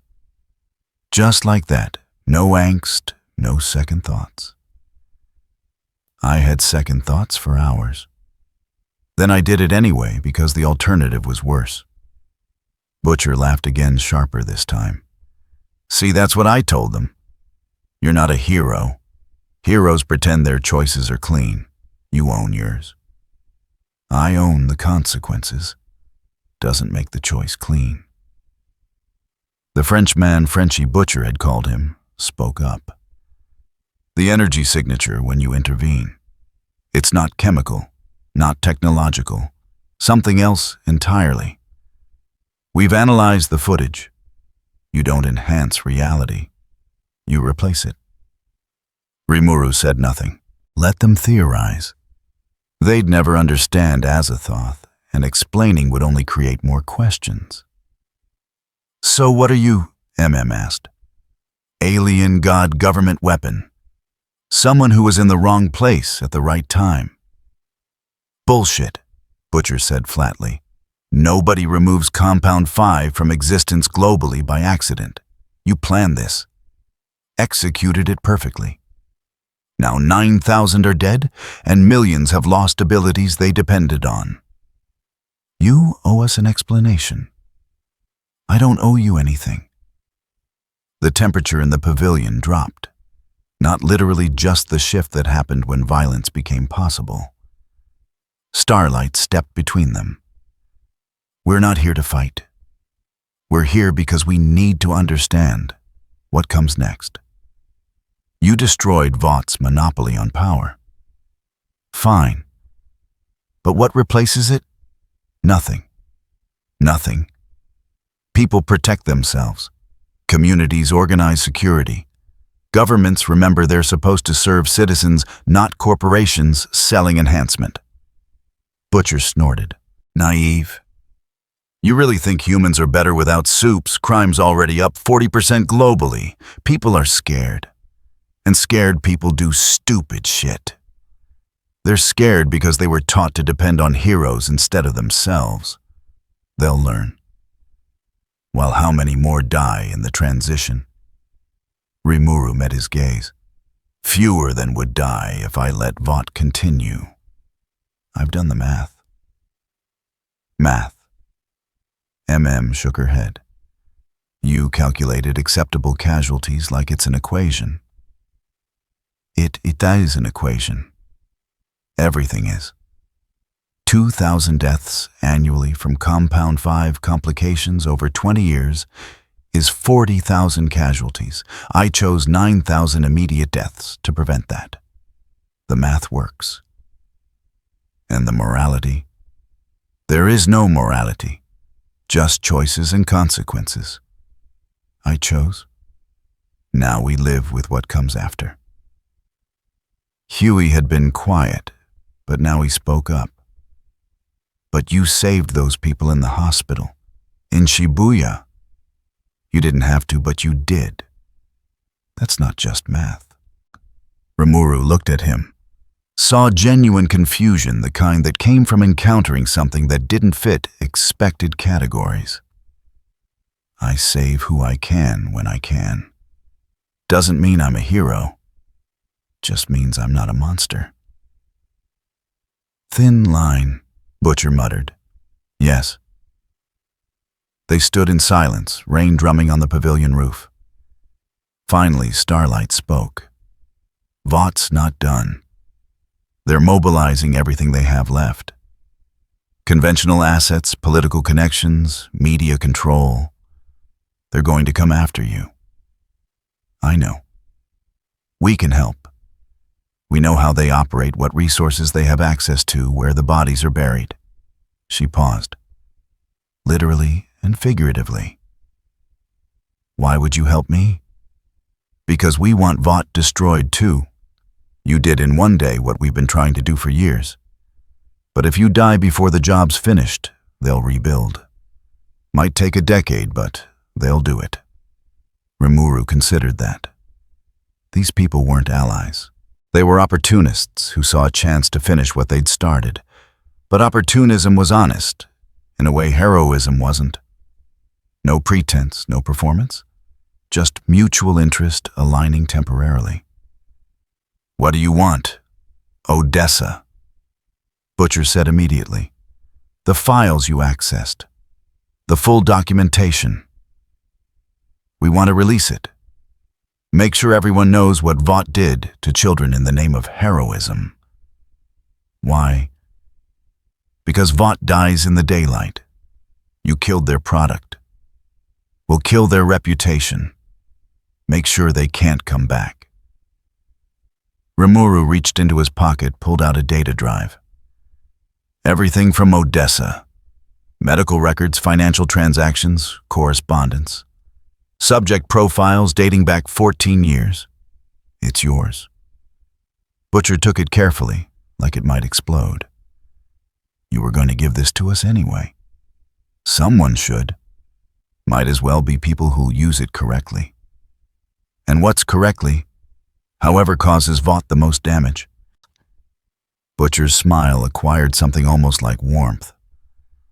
I think I'm starting to like you, mate. Cold bastard, but honest about it. This isn't partnership, Rimuru said. It's coincidence. Your goals align with mine temporarily. When they don't, we're done. Fair enough. Butcher pocketed the drive. One more thing, Homelander. He's going to come after you, personally. His power's fading, but he's still got days left, and he's going to spend them proving he's still the strongest thing in the room. I know. Can you stop him? Rimuru thought about the rooftop conversation. About a man who'd been grown in a laboratory and told he was a god, now facing mortality for the first time. About rage and fear and desperation, mixing into something potentially catastrophic. If I have to. That's not an answer. It's the only one you're getting. The meeting broke up without ceremony. No handshakes, no promises, no exchange of contact information. Just people who'd shared information returning to their separate operations. Rimuru walked back through the rain toward his hotel. Tomorrow Vought would try something new. Homelander would probably make his move. The world would continue adjusting to life without manufactured heroes. But tonight, he'd accomplish something important. The boys had the Odessa files. Soon, everyone would know what Vought had done. Know the cost of heroism sold as a product. Would it change anything? Maybe not immediately.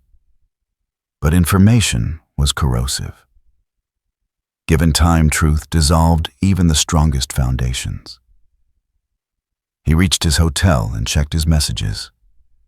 3 from Vought legal threatening litigation, 1 from a news organization requesting an interview. 2 from addresses he didn't recognize, probably government agencies trying to establish contact. All deleted. Tomorrow would bring its own complications. For now, he sat by the window and watched Tokyo exist without heroes flying overhead. Watched people going about their lives with the resilience that came from remembering they'd never really needed saving in the first place. The rain continued. The city adapted. And somewhere in the dark systems that had depended on Compound 5 began their slow, inevitable collapse. Rimuru thought about Subject 47, free after 6 years. About Miracle Star Yuki human again.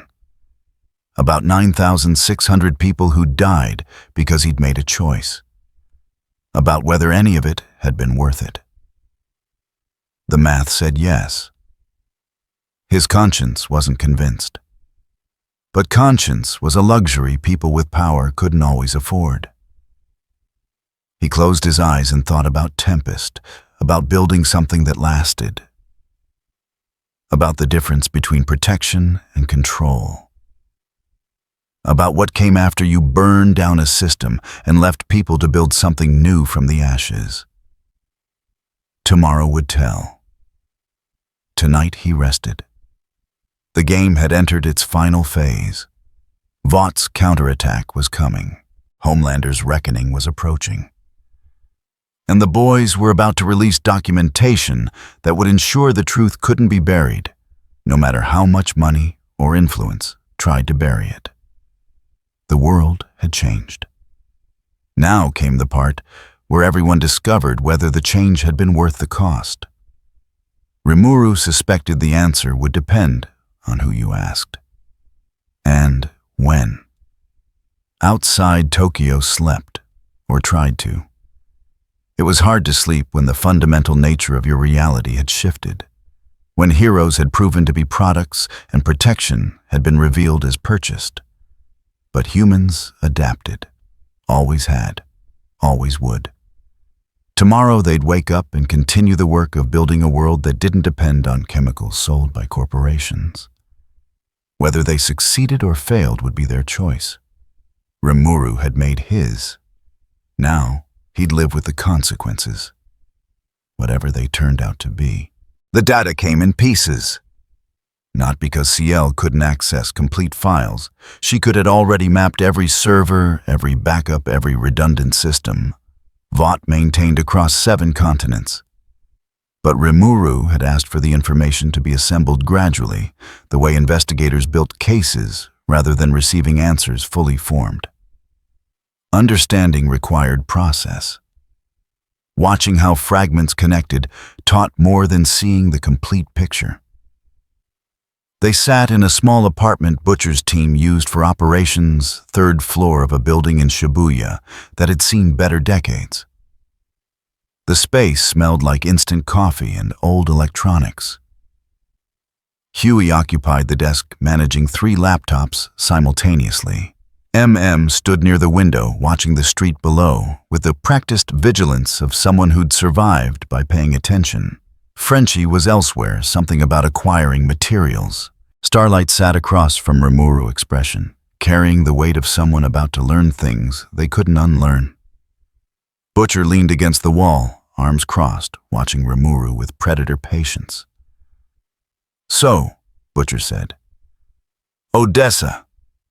You mentioned it yesterday. Said you know everything about it. Time to share, mate." Rimuru nodded to Huey. "Display what you have." Huey pulled up files on the main screen, email chains mostly.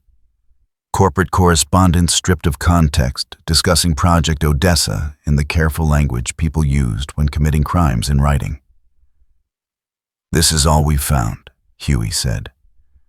"References to facilities, budget allocations, something about developmental tracking. But nothing concrete. No locations, no subjects, no actual evidence of what Odessa is."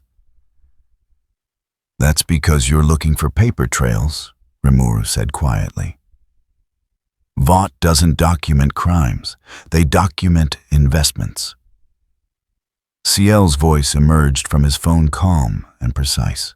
"Initiating metadata reconstruction. Cross-referencing financial transactions with facility construction permits medical equipment procurement and personnel transfers." The screen filled with data. Not documents, but patterns. Money moving through shell companies. Equipment shipments to addresses that officially didn't exist. Employment records showing researchers transferred to positions not listed in organizational charts. "What am I looking at?" MM moved closer, studying the display. "Supply chain analysis," Rimuru said. "Compound V production requires specific equipment, specific materials, specific expertise. CL tracked everything. Vought purchased that didn't appear in official operations. Numbers coalesced into timelines. Facility construction starting 16 years ago. Equipment installations, personnel assignments, and beneath it all, a pattern of small expenditures that added up to hundreds of millions over time. 7 facilities globally, CL reported. Cielo, New York, Los Angeles, Tokyo, Berlin, Sao Paulo, Mumbai, Cape Town, each operating under different shell organizations with identical operational signatures. Huey's fingers flew across the keyboard. "Wait.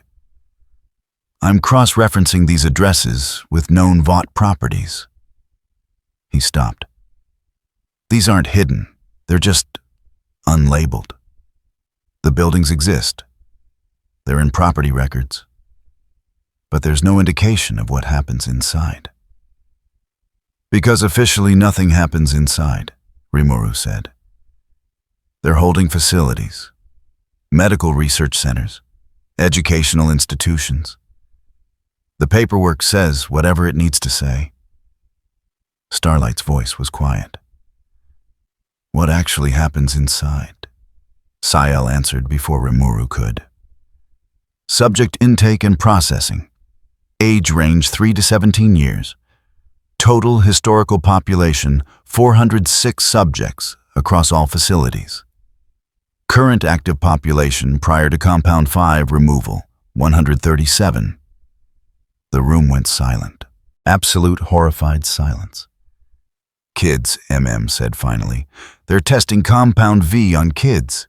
Not testing, Rimuru corrected. Manufacturing. Testing implies experimentation with uncertain outcomes. This is production. Refined, optimized, systematized. The screen shifted, showing medical records. Not complete files, those were encrypted beyond even a CL's immediate reach, but fragments. Dosage schedules, side effect tracking, outcome assessments measured in marketability metrics.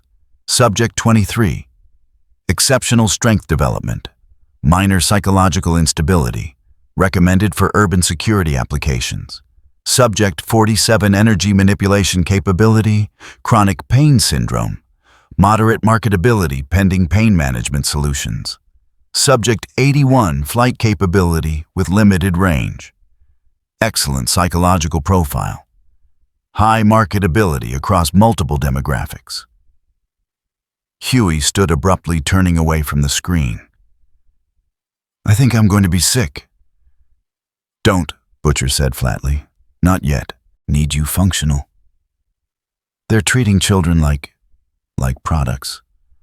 Like things they're building. That's exactly what they're doing, Rimuru said. Odessa isn't a research program. It's a supply chain. Select candidates administer compound V monitor development categorized by capability and marketability, then integrate successful subjects into hero programs. Starlight stood, moving to the screen. Her hand reached out, fingers almost touching the display. Subject 47. Born February 15th. First V administration at age 7. Powers manifested at age 8. 10 years of monitoring.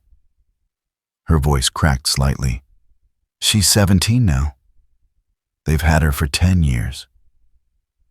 Had, Rimuru corrected gently. She walked out yesterday when security systems failed. So did 136 others. Where are they now? Scattered.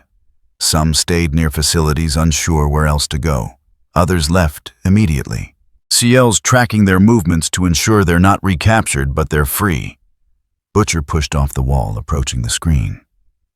His expression had gone cold, the kind of cold that preceded violence. Show me the success rate. How many kids did they dose versus how many survived? CL's data shifted again. Total subjects 406. Current survivors 137. Net loss 269 individuals. Net loss, Butcher repeated. Corporates speak for dead children. Correct. CL confirmed. 63% mortality rate across program duration. Primary causes: adverse reactions to compound V, organ failure, psychological breakdown resulting in suicide complications from power manifestation. MM's fist hit the wall. Not hard enough to damage, just hard enough to provide an outlet for rage that had nowhere else to go. 63%. They killed 269 kids to make 137 superheroes. Not superheroes, Rimuru said quietly. Assets, products. The language in their files never uses the word hero. Always subject asset unit. Things to be managed, not people to be protected. Huey had regained enough composure to return to the computer. Can we trace this back to specific executives? Get names, authorizations, paper trails? No, CL said. Odessa operates through distributed authority. Decisions made by committees, implemented by departments, documented in language that obscures responsibility. Classic corporate structure designed to prevent individual culpability. So nobody's responsible, Huey said bitterly. The system did it. The system is people, Butcher corrected. People who signed off. People who wrote checks. People who watched kids die and decided acceptable losses were acceptable. He looked at Rimuru. You said you know everything about Odessa, that include Homelander. Rimuru nodded to CL. New data appeared. Subject 1, born in facility.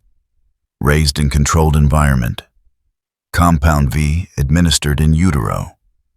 27 years of continuous monitoring and psychological conditioning.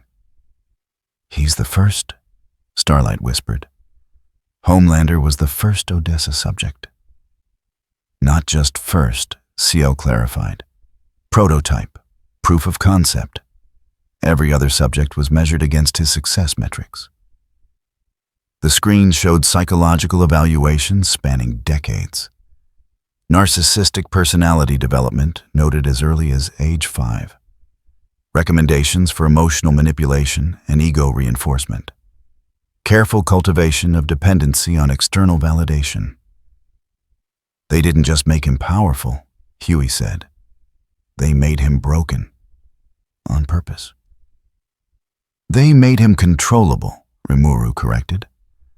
Power without psychological dependency is dangerous to corporate interests. Homelander needed to need Vought, needed to crave approval, fear abandonment, require constant validation. That made him manageable, despite his capabilities. Butcher laughed. Sharp, bitter, carrying no humor. So they didn't just make monsters. They designed them, engineered the specific kind of broken that served their purposes. Correct. CL's voice remained clinical. Analysis of Odessa files indicates systematic psychological manipulation across all subjects, creating enhanced individuals with specific emotional dependencies and behavioral patterns that facilitate corporate control. Starlight sat down slowly, face pale. I was part of this. My powers aren't natural. They gave me Compound 5. I remember now. I was 6. My mother said it was vitamins, said I was special. You are special, MM said quietly. But not because of V, because you survived the system and stayed human. How many others like me? How many heroes walking around thinking they're gifted, when really they're just products that passed quality control? CL pulled up more data. Estimates 73% of currently active enhanced individuals received Compound 5 during developmental years, most through Odessa-adjacent programs. Smaller scale, less systematic, but same fundamental methodology. The room fell into silence again. Outside Tokyo continued existing. Inside, 5 people processed the reality that the entire superhuman industry was built on child testing systematized into production.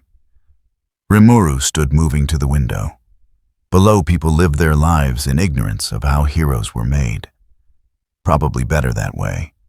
Some truths were too heavy for casual knowledge.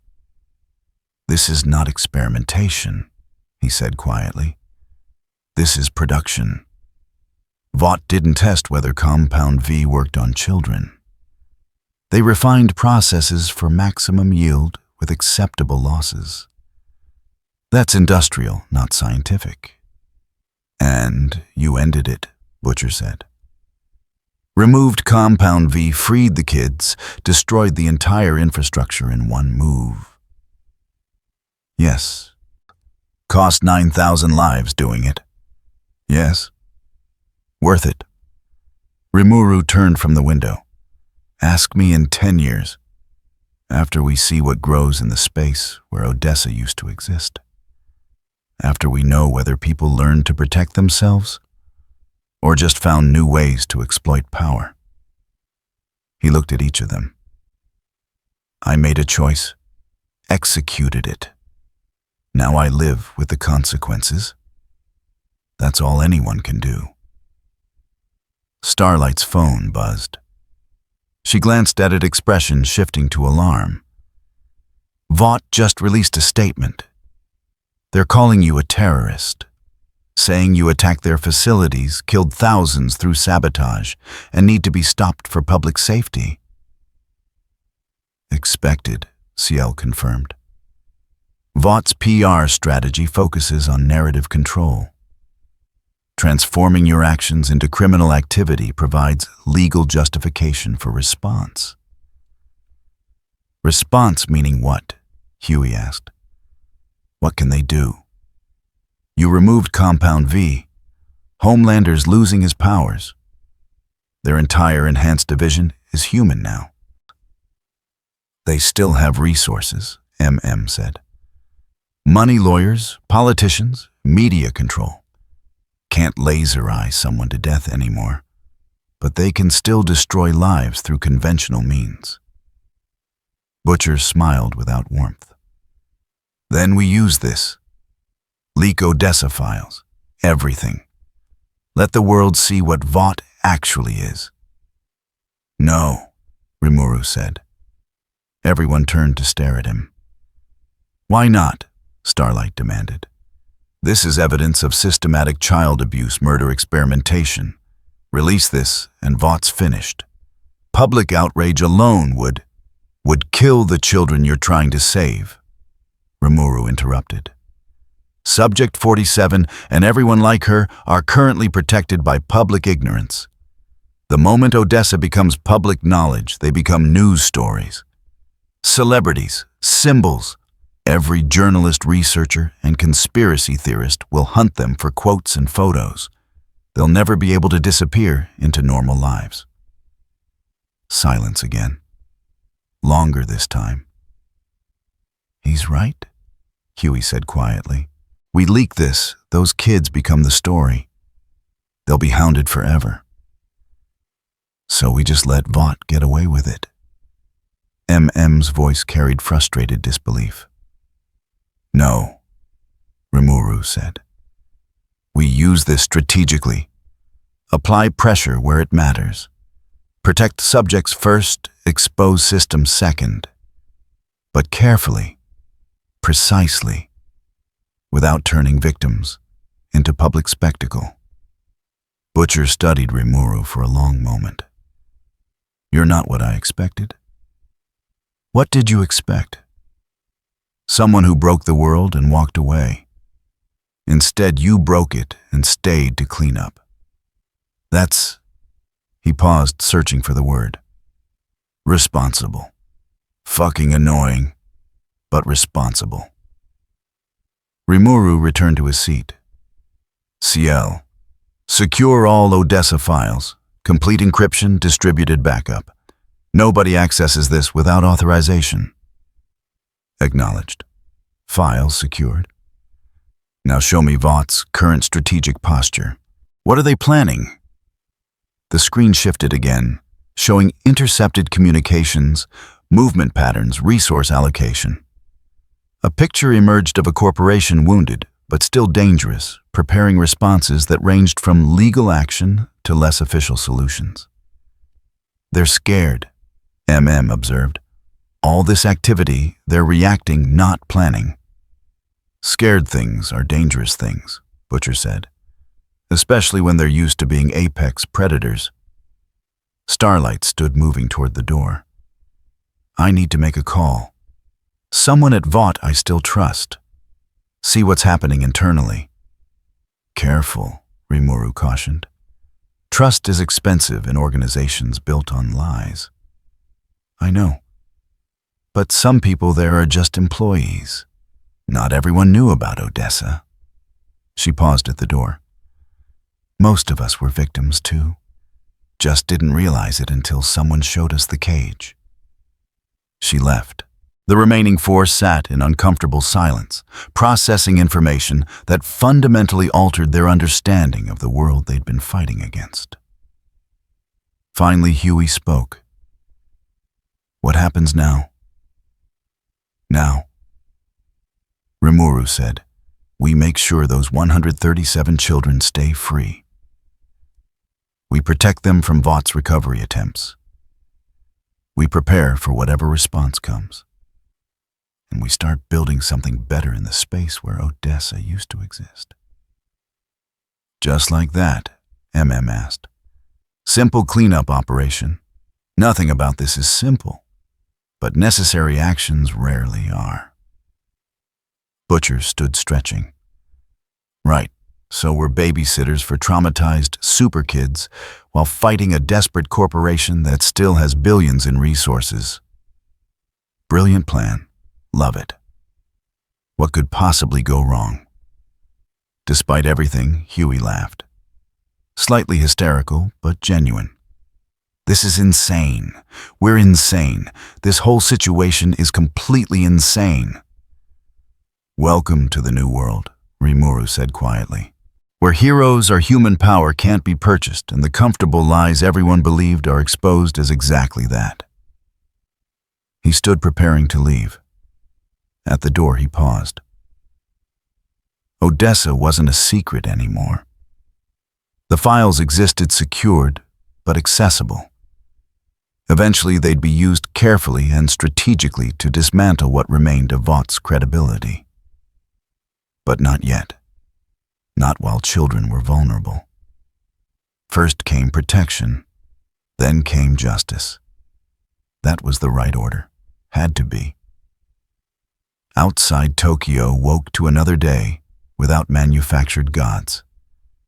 Inside, 5 people who'd spent years fighting shadows, prepared for the next phase of a war that had suddenly become very different. The file that shouldn't exist was now the weapon that would end what it documented. But weapons required careful handling, especially when wielding them meant the difference between justice and revenge. Rimuru left the boys to their planning and disappeared into morning crowds. Behind him, Odessa's truth waited in encrypted files. Ahead, Vought prepared desperate measures, and somewhere 137 children tried to figure out how to be human after years of being products. The cleanup was just beginning. The hard part was making sure it didn't become another kind of harm. The letter arrived 3 days after Compound 5 disappeared. Not email, not a phone call. An actual letter delivered by courier to the capsule hotel where Rimuru had been staying since the hospital incident. Cream-colored paper embossed letterhead language that managed to sound both formal and friendly. Mr. Tempest, recent events have created unprecedented circumstances requiring thoughtful dialogue between stakeholders. Vought International cordially invites you to participate in an international safety consultation at our Tokyo facility. This voluntary consultation represents an opportunity to establish frameworks that serve all parties' interests while addressing legitimate public safety concerns. Your perspective would be invaluable in shaping appropriate responses to enhanced capability incidents. Please contact us at your earliest convenience to arrange a mutually agreeable time. Respectfully, Vought International Asia-Pacific Relations. Rimuru read it twice. The language was careful, stripped of anything that could be interpreted as threat or demand. Voluntary. Consultation. Mutual interest. Words chosen by lawyers and approved by PR teams to sound like opportunity rather than ultimatum. The trap wasn't in what the letter said. It was in what refusing would mean. CL analyzed the document at molecular level, finding nothing beyond expensive paper and corporate letterhead. Assessment: legitimate correspondence. However, contextual analysis suggests strategic framing. Refusal to participate may be leveraged as evidence of non-cooperation. They're building a narrative. Affirmative. Public sentiment currently uncertain regarding your actions. Vought positioning consultation as reasonable request. Rejection would shift perception toward recklessness. Rimuru set the letter on the small desk. Outside Tokyo continued processing the new reality. News channels still cycled through speculation about what had happened to enhanced individuals. Social media theories ranged from plausible to absurd. Nobody knew the truth except a few people who weren't talking. And Vought, who knew but couldn't prove it. His phone buzzed. Butcher texting in the abbreviated style of someone who'd learned technology reluctantly. "They invite you yet?" Rimuru typed back. Yes, don't go. Why? Because it's a fucking trap. They smile, offer tea, slip something in the contract you don't notice until you're owned. I don't sign things. Doesn't matter. You show up, they control the space, the recording, the story. They'll edit whatever happens to make you look dangerous or unstable or whatever serves their narrative. Rimuru looked at the letter again. Butcher was right, of course. This wasn't an invitation to dialogue. It was an invitation to participate in theater where Vought wrote the script and controlled the camera angles. But refusing meant ceding the narrative entirely. Letting them frame his absence as evidence of exactly what they'd claim: recklessness, danger, unwillingness to submit to reasonable oversight. He typed, "What would you do?" 3 minutes passed before Butcher responded, "Burn their fucking tower down." But that's why I'm not invited to consultations. The Vought Tokyo facility occupied 12 floors of a building in Minato glass and steel, designed to project corporate legitimacy. Security was visible, but not aggressive. Cameras covered every angle. The lobby featured a memorial wall showing heroes who'd given their lives in service, though none of the plaques mentioned how they died or why. Rimuru arrived at the scheduled time, 2 p.m. on a Thursday. No disguise, no attempt at stealth. Just walked through the front entrance like someone accepting an invitation rather than entering enemy territory. A woman in her 30s met him at reception. Professional smile tablet in hand, movements efficient, without appearing rushed. "Mr. Tempest, welcome. I'm Lisa Nakamura, Strategic Relations. Thank you so much for coming. Can I offer you water, coffee, tea?" "I'm fine." "Right this way, then." She led him to an elevator that required badge access up to the 8th floor, down a corridor lined with photographs of heroes in action, all carefully staged, all showing Vought-affiliated soups, rescuing people or posing heroically. None showing the contracts, the testing, the infrastructure that turned chemistry into heroism. The conference room was smaller than the one at the hotel. More intimate, designed for serious conversation rather than intimidation. Windows showed Tokyo's skyline, but the view was somehow less impressive than from Roppongi. More industrial, less aspirational. 3 people waited inside. 2 men, 1 woman, all mid-40s, all wearing business casual that cost more than business formal anywhere else. The woman stood first. "Mr. Tempest. Rachel Santos, Legal Affairs. This is James Park, Public Safety Coordination, and David Kim, Enhanced Individual Relations." She gestured to the table where bottles of water sat perspiring gently. "Please sit. We're grateful you agreed to meet." Rimuru took the chair that let him see both the door and windows. The 3 Vought representatives settled into their positions with the ease of people who conducted dozens of these meetings. Not quite hostile, not quite friendly. Professional in the way that suggested emotions were tools to be deployed strategically.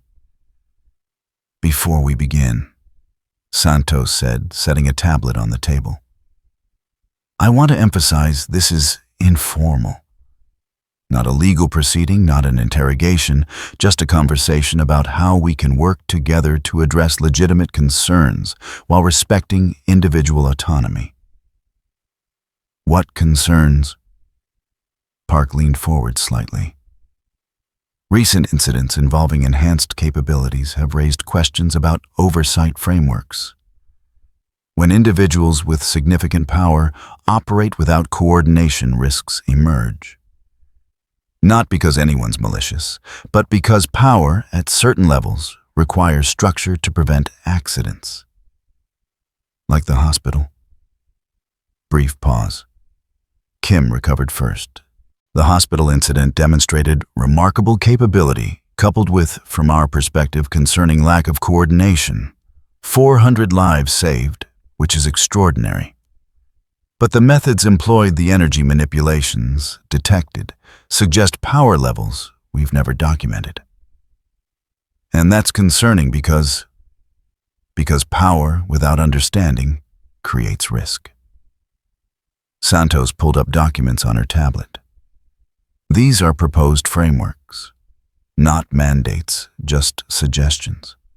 Voluntary registration, periodic capability assessment, coordination protocols for major incidents. Think of it like driver's licenses for people who can affect thousands with their actions. Rimuru scanned the documents she projected onto the wall behind her. The language was softer than previous contracts, but the structure remained. Registration meant documentation, assessment meant testing, coordination meant oversight. The cage was roomier, more comfortable, but still a cage. Who administers these frameworks? Currently, organizations like VOT in partnership with governmental agencies. But we're open to restructuring if that serves broader interests. Park's smile was practiced warm without being genuine. The goal isn't control, it's safety through transparency. Safety for whom? Kim answered. Everyone. Enhanced individuals operating openly face risks, legal liability, public backlash, targeted attacks from anti-soup groups. Registration provides protection. Documentation establishes legitimacy. Coordination prevents misunderstandings that could escalate dangerously. And if someone refuses? Santos's expression remained neutral. Then they operate outside recognized frameworks, which is their right, but it complicates things. Insurance won't cover incidents involving unregistered individuals. Governments may treat them as security concerns rather than assets. Media narratives become harder to control. There it was. Polite, professionally delivered, but clear as glass. Accept oversight or face consequences we can't prevent. Won't prevent more honestly. You're offering legitimacy in exchange for compliance. We're offering structure that serves mutual interests. Park spread his hands in gesture of openness. Look, we understand skepticism about corporate involvement. VOT's relationship with enhanced individuals has been imperfect historically. But we're trying to evolve. Build frameworks that respect autonomy while addressing legitimate safety needs. Frameworks you control. Frameworks we help administer, yes, because we have infrastructure, experience, resources. But control. Santos shook her head. We're not interested in controlling you, Mr. Tempest. We're interested in preventing situations where someone forces control on you through less pleasant means. Rimuru walked to the window. Below, Tokyo conducted its afternoon business. People moving between buildings, cars, navigating streets. Life proceeding according to schedules and obligations most would never question. Who built the system? The question hung in the air. Behind him, the three representatives exchanged glances he couldn't see but could sense. I'm sorry, Santos's voice carried careful neutrality. The system where enhanced capability requires oversight, where power needs permission, where someone like me existing creates problems that need frameworks. He turned back to face them. Who decided that was necessary? Kim cleared his throat. It's not about one person deciding. It's about collective recognition that power at certain levels can't operate without accountability. And who holds VOT accountable? Silence, the kind that answered questions more clearly than words. We have shareholders, Santos said finally. Board oversight, government relationships, multiple layers of accountability. Do you have Subject 47? The three representatives went very still. Park's fingers stopped moving on his tablet. Kim's professional smile froze. Santos's eyes narrowed slightly before she recovered her neutral expression. I'm not familiar with that designation. Project Odessa. Children dosed with compound 5 from infancy. 63% failure rate. 137 active subjects before... Rimuru paused.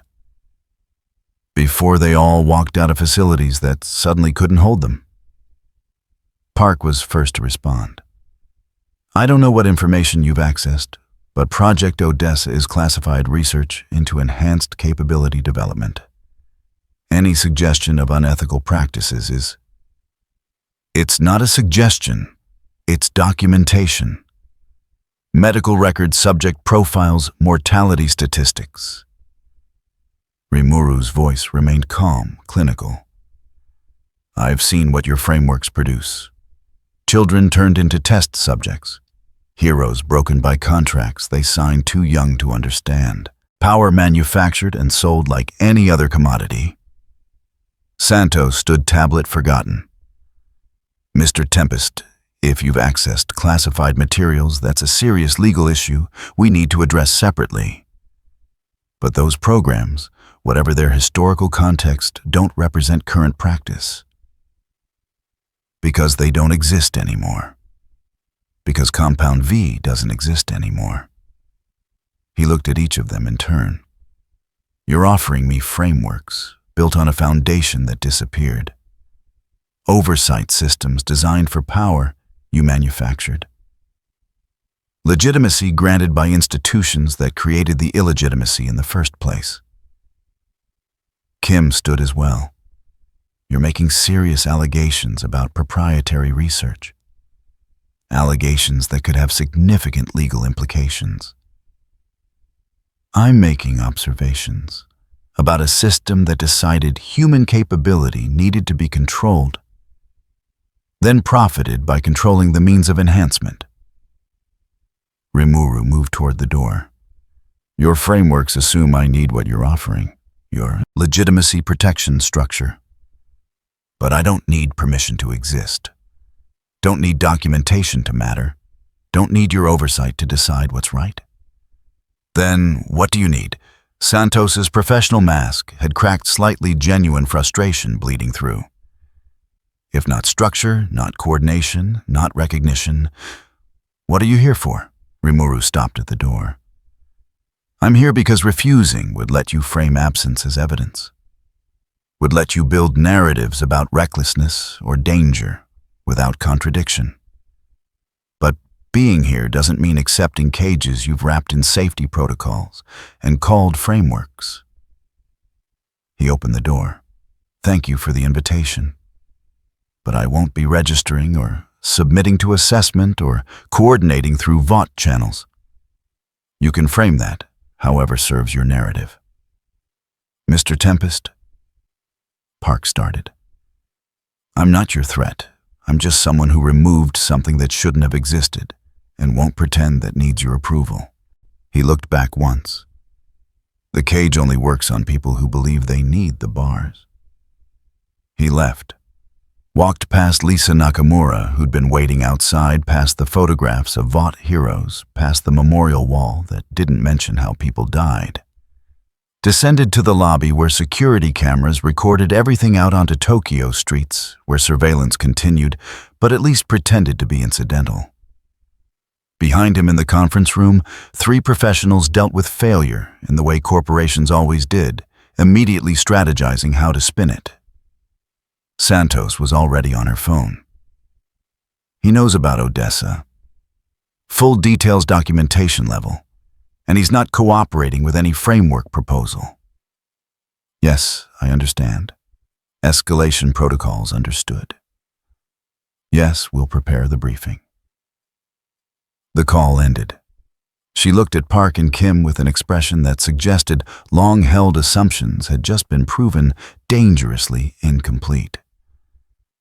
He's not afraid of us. Everyone's afraid of something, Kim said, but his voice lacked conviction. He doesn't want what we offer. Doesn't need legitimacy or protection or recognition. Park was already typing messages flowing to strategic response teams, which makes him the most dangerous kind of variable, one that operates outside our incentive structures. Santos looked out the window where Rimuru had disappeared into afternoon crowds. Activate containment protocols. Not physical, not yet. But monitor everything, every movement, every contact, every pattern, and start preparing public narratives that frame non-cooperation as threat. What if that doesn't work? She didn't answer immediately. Outside Tokyo continued existing millions of people living under systems they rarely questioned, because questioning meant confronting how much of their security was purchased rather than inherent. Then we moved to Phase 8, but that requires board approval and Homelander authorization. Homelander's still compromised. He lost 20% capability when Compound 5 disappeared. Then we pray Phase 7 containment is sufficient. Santos gathered her materials, professional mask reconstructed. Because if it's not, we're facing someone who can end us and doesn't need anything we have to offer. In a capsule hotel across town, Rimuru sat on his bunk and let the day's tension drain. CL had recorded everything, analyzed the language, mapped the trap they tried to build. Assessment VOT containment strategy relies on manufactured dependency. Subject refuses dependency, strategy becomes ineffective. They'll escalate. Probability 97%. However, escalation options diminish as power differential becomes clearer. Physical confrontation unfavorable. Legal containment impossible without cooperation. Public narrative requires credible threat assessment. Rimuru looked at his hands. Normal hands, human-looking, concealing power that didn't need Compound 5 or corporate approval to exist. He thought about the frameworks Vought had offered. The cages wrapped in safety protocols. The oversight disguised as protection. Some people needed those cages, found comfort in knowing someone else made the difficult decisions, traded freedom for security, and believed they'd won the bargain. But he'd built Tempest by rejecting that trade, by insisting that power came with responsibility, not control.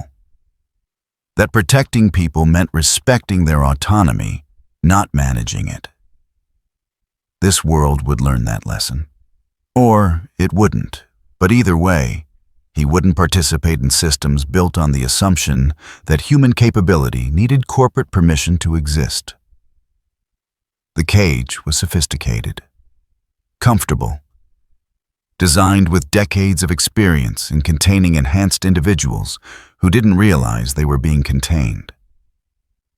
But it was still a cage, and cages only worked on creatures who believed the door was locked. Rimuru stood stretched, prepared for whatever came next. Tomorrow, Vought would try something else, some new approach, some different angle. They had resources, experience, institutional weight. They didn't have his acceptance, and that made all the difference. Outside evening descended on Tokyo. Lights came on in layers, transforming the city into a different beast. And somewhere in those lights, systems that depended on manufactured power scrambled to adapt to a world where power answered to itself. The cage remained, empty, waiting. But Rimuru had already left, and no amount of framework could change that. The rain started at midnight, turning Tokyo's lights into smeared watercolors against black canvas. Rimuru stood on a pedestrian bridge overlooking the highway, watching cars flow beneath in rivers of red and white. Around him, the city existed in layers, neon above asphalt, below humanity, moving between according to schedules they'd internalized without questioning. He'd been standing there for 2 hours, not thinking exactly, more letting thoughts settle into patterns that made sense. CL spoke quietly. Observation: you have remained stationary for 117 minutes. This behavior suggests internal processing rather than external analysis. I'm deciding something. Clarification required. Whether this world has the right to keep what makes it possible. Silence. Even CL, who processed information at speeds that made human thought seem glacial, took 3 full seconds before responding. That is a significant determination. Yes. Below, traffic continued flowing. Emergency vehicles somewhere in the distance, their sirens Dopplering past and fading into the urban background noise that never quite stopped. Someone's crisis, someone's emergency handled by systems that operated whether they deserved to or not. Rimuru thought about Tempest, about goblins and orcs and creatures that were called monsters until someone gave them the chance to be citizens. About building a nation where power meant responsibility, not dominance, where strength protected rather than controlled. He thought about this world, about children dosed with chemicals from birth, about heroes manufactured like products and sold to populations taught to believe protection came from corporations rather than community, about a system so thoroughly convinced of its own necessity that it couldn't conceive of alternatives. CL, show me the data one more time. Everything. Information flowed, not as text or images, but as pure data directly into his consciousness. Every VOT facility, every Compound 5 derivative, every contract, every test subject, every calculated risk assessment that decided some casualties were acceptable for quarterly projections. Subject 47. Age 14 in the last photo. Eyes that had learned to look at cameras without seeing hope behind them. Miracle Star Yuki. 20 years old, breaking apart on a stage while handlers checked equipment before checking her. Homelander. Grown in a laboratory, told he was a god, never given the chance to discover what he might have been without chemicals deciding for him. 269 dead in Odessa alone. Acceptable losses according to documents that discussed human lives the way other companies discussed prototype failures. If I remove Compound 5, Rimuru said quietly, how many die in the immediate aftermath? Revised projections based on current infrastructure, 8 to 12,000. Power-dependent systems, medical protocols, security frameworks, all assume enhanced capability availability. And if I don't? Extrapolating from historical data, 2,000 annual casualties from test subject mortality, enhanced individual incidents, and system failures. 20-year projection, 40,000 deaths. The math was clear. Cold, brutal, undeniable. More would die slowly than quickly. But math never accounted for the weight of choosing who lived and who died. Show me alternatives. Ways to reform the system without destroying it. CL processed for 5 seconds. Analysis complete. Reformation requires regulatory framework independent of VOT influence, international oversight with enforcement capability, comprehensive audit of all enhanced individuals, dismantling of monopolistic control structures, criminal prosecution of documented violations. Probability of implementation, less than 1%. VOT controls. Regulatory bodies has relationships with enforcement agencies, owns media narratives, and possesses resources to delay legal proceedings indefinitely. Reform would require political will that doesn't exist and public awareness that's systematically suppressed. Rimuru watched rain streak across the bridge's surface. So the choice is accept the system as it is or end the thing that makes it possible. Accurate assessment. However, third option exists, leave. Allow this world to continue on its current trajectory. Not your responsibility, not your world. I could. Affirmative. You have no obligation to this reality.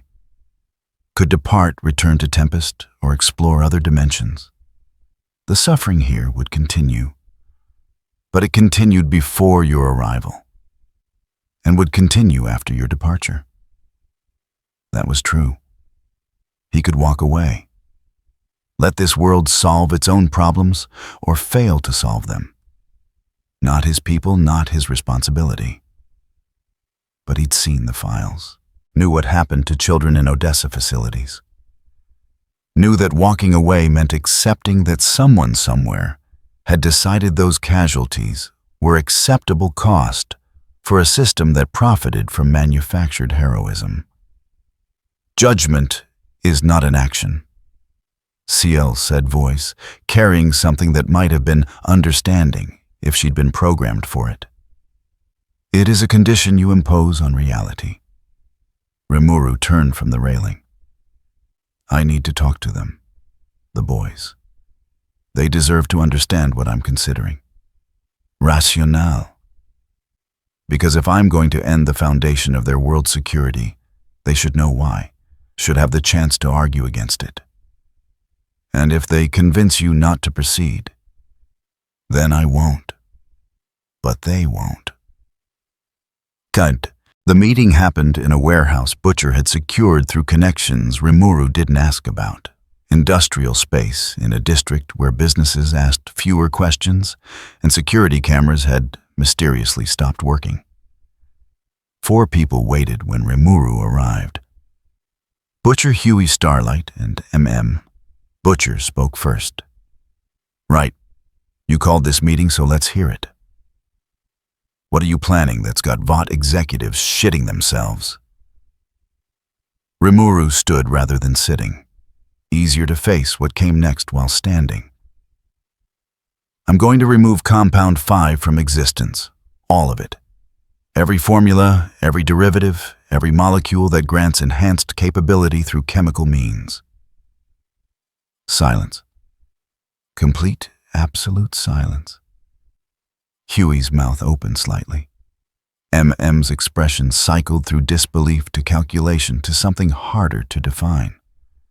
Starlight went very still the way people did when processing information that rewrote their understanding of reality. Butcher laughed, sharp bitter carrying no humor. Fuck me. You're serious? Yes. You can do that, just make it stop existing. Yes. And you're telling us because you deserve to know. Because this world is yours, not mine.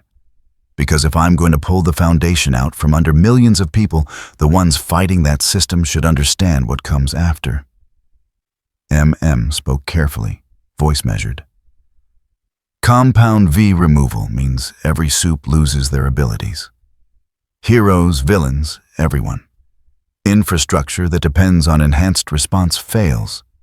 Security systems collapse. Crime surges until conventional methods adapt. Yes. People die. Lots of people.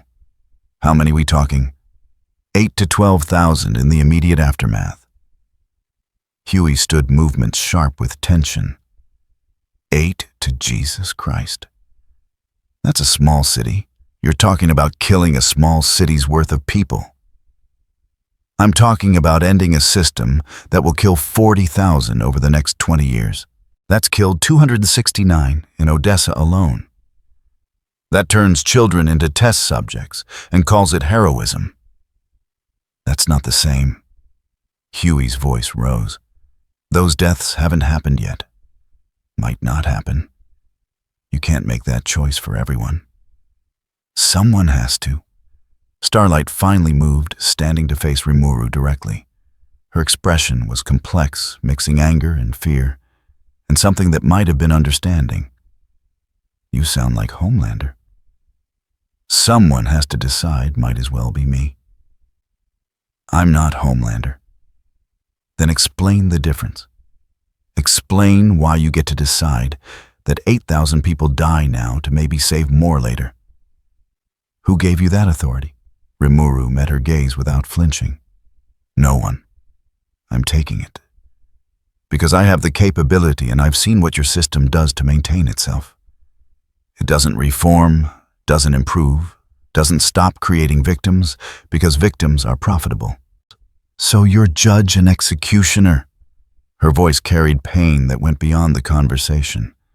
You see something broken, and your solution is to destroy it.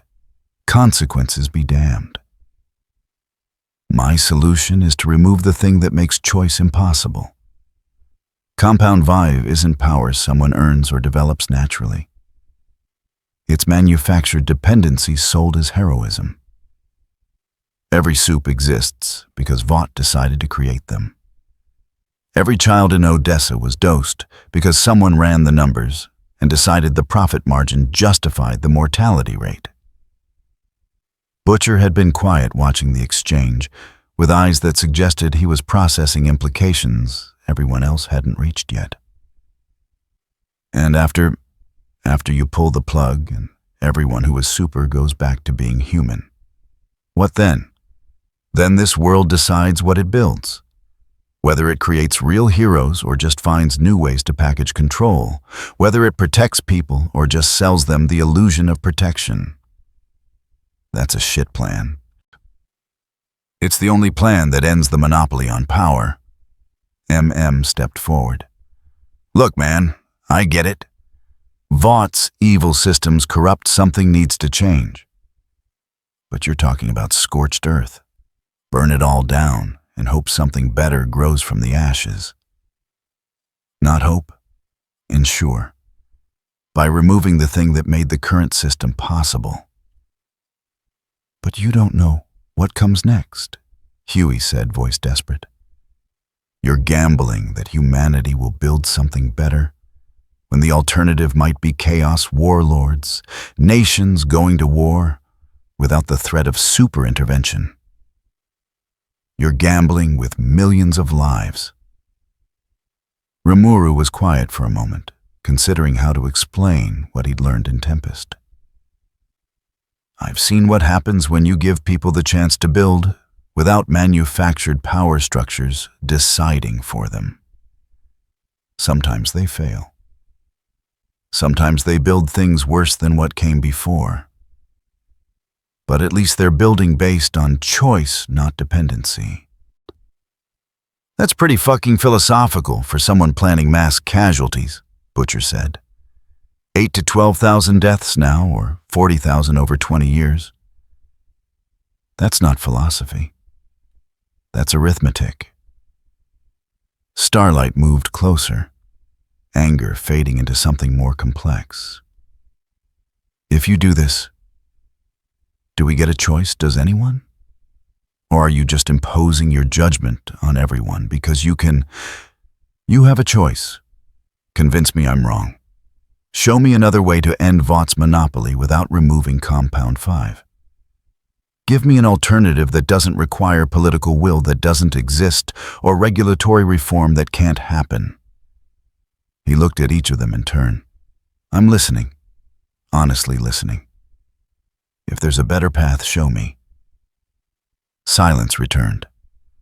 Not the shocked silence from before, but the heavier kind that came when people realized they had no answer to a question they desperately wanted to reject. Finally, Butcher spoke. There isn't one, is there? No path that fixes this without breaking it first. No. Fuck. He sat down heavily on a crate.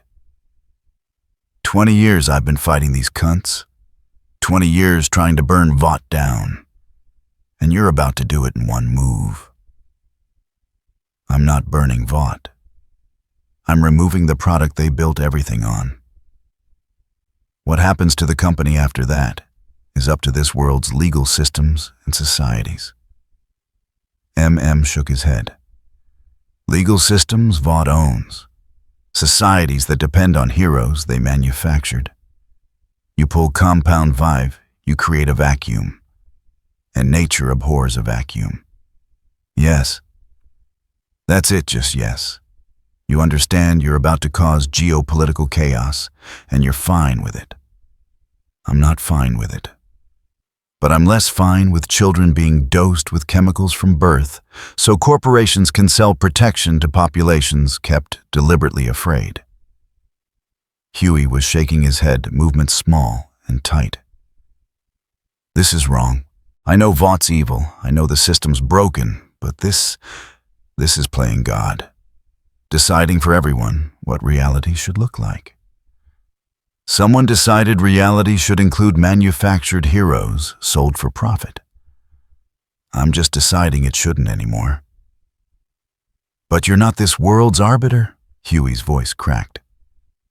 You don't have the right to. I have the capability. That's the only right that matters when systems are built to prevent reform and protect themselves at any cost. Starlight stepped between them. Then answer one question. Honestly. Are you doing this because it's right or because you can? Rimuru considered that. The honest question deserved an honest answer. Both. It's right because the system that depends on Compound Vive has demonstrated it won't reform, won't improve, won't stop creating victims. And I can do it because I exist outside their frameworks, don't need their approval, and won't be stopped by institutions built to protect the monopoly. That's not reassuring. It's not meant to be reassuring. It's meant to be true. He moved toward the door. I wanted you to know. Wanted to give you the chance to argue against it. Wanted to understand if there was an alternative I hadn't considered. And now that you know there isn't, Butcher's voice was flat. Now I do what I came here to do. End the factory that produces monsters.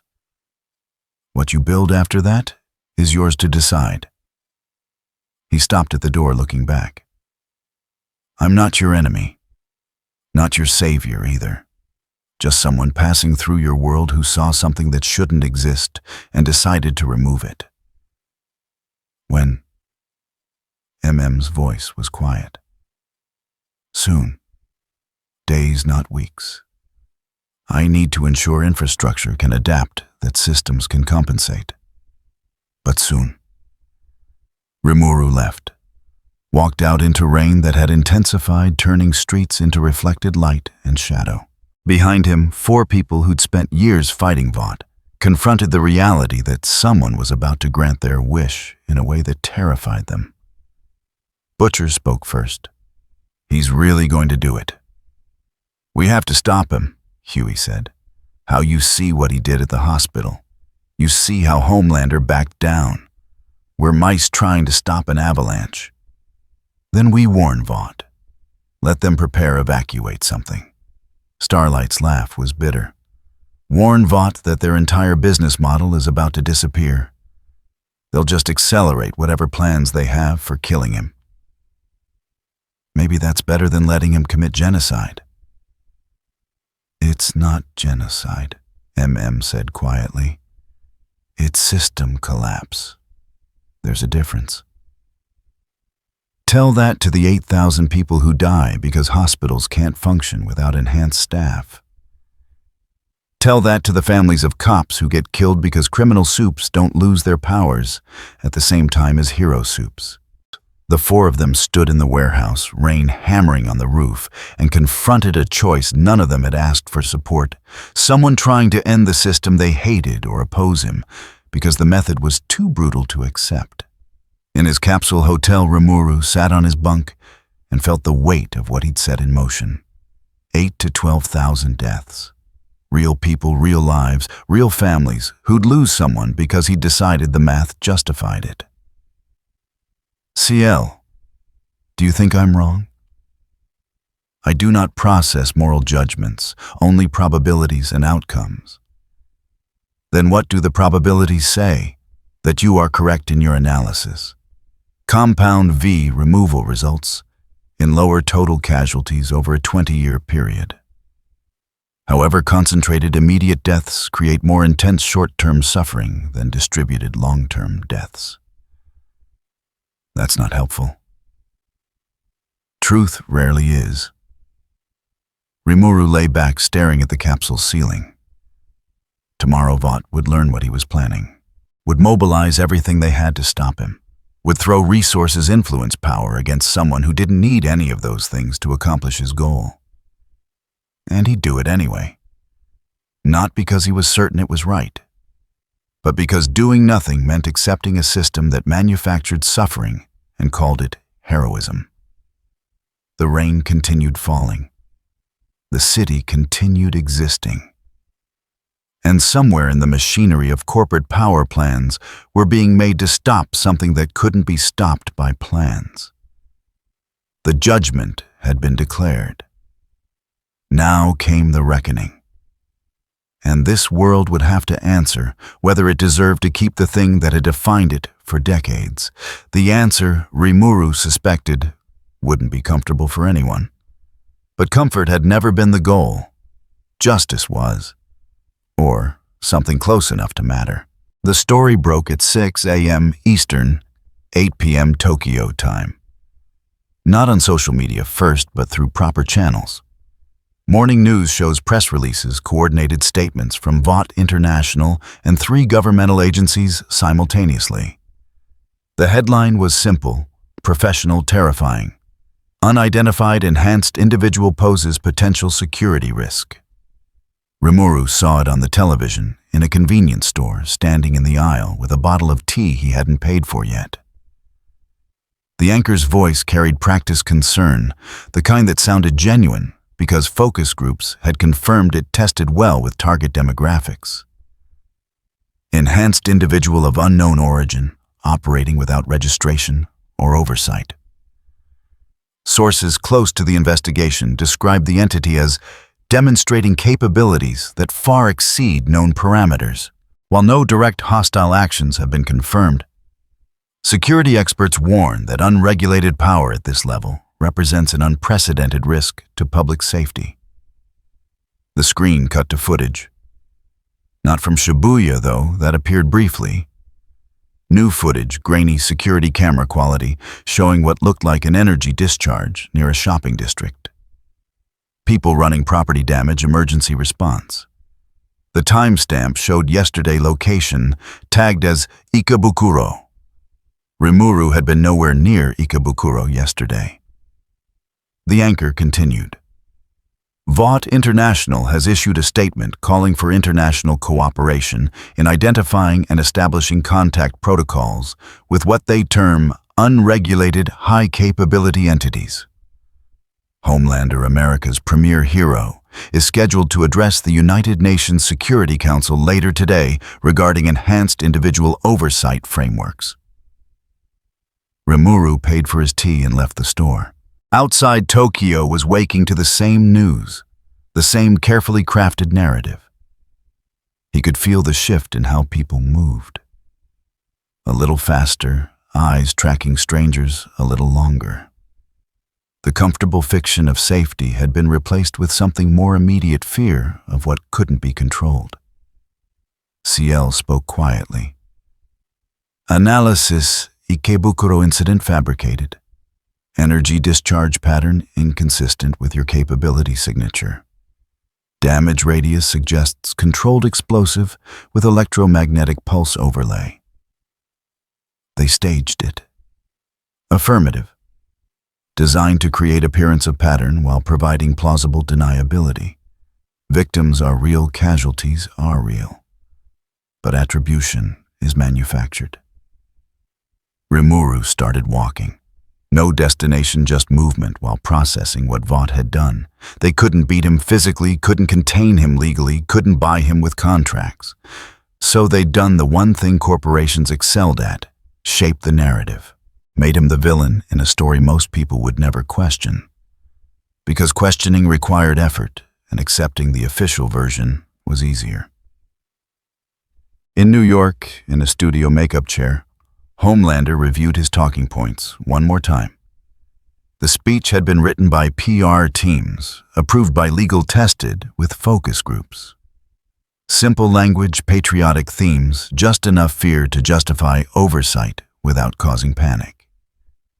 He hated every word. You comfortable with the material? The makeup artist dabbed powder on his forehead, careful not to disturb the perfect hair. "It's fine. You look tense. Deep breath, remember you're America's hero. They love you." Homelander's jaw tightened. They loved the story. The costume, the smile, the carefully curated image of strength and protection. They loved what Vought had made him, not what he was beneath the chemicals and conditioning.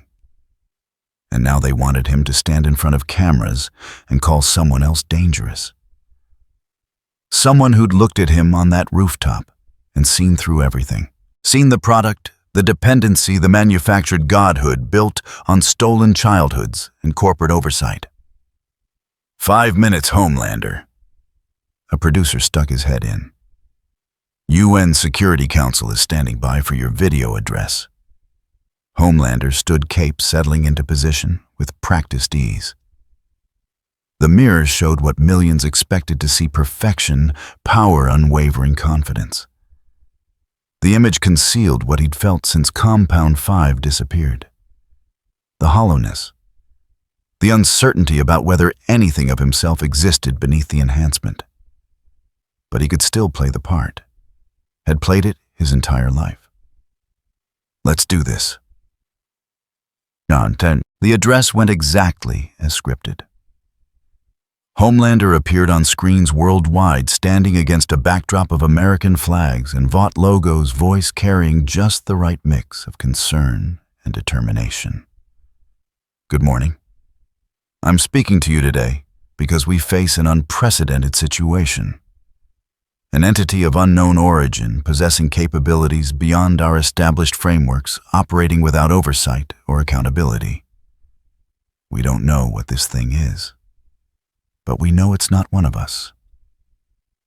Thing. Not person, not individual. Thing. The word had been chosen carefully, tested extensively. Dehumanize without appearing to attack, create distance between the threat and the audience. I've dedicated my life to protecting people, to standing between you and those who would do harm. And I'm telling you now, unregulated power is dangerous power, not because those who possess it are necessarily evil, but because power without structure, without oversight, without accountability to the people it affects. That's not heroism. That's tyranny waiting to happen." He paused, letting the words settle. Tyranny. Another tested term. Americans heard it and thought of Founding Fathers' revolution freedom. Exactly the response Vought wanted. "We're calling on the international community to establish frameworks for identifying and engaging with enhanced individuals operating outside recognized systems. Not to suppress or control them, but to ensure that power serves people rather than endangering them. Because that's what heroes do. We serve, we protect, we answer to the people we're sworn to defend." The speech continued. Statistics about enhanced incidents, references to international law, calls for cooperation and coordination, all delivered with Homelander's practiced sincerity, his American hero image doing exactly what it was designed for, selling a narrative. By noon, the story had fractured into 3 distinct camps. On cable news, panels of experts discussed the implications.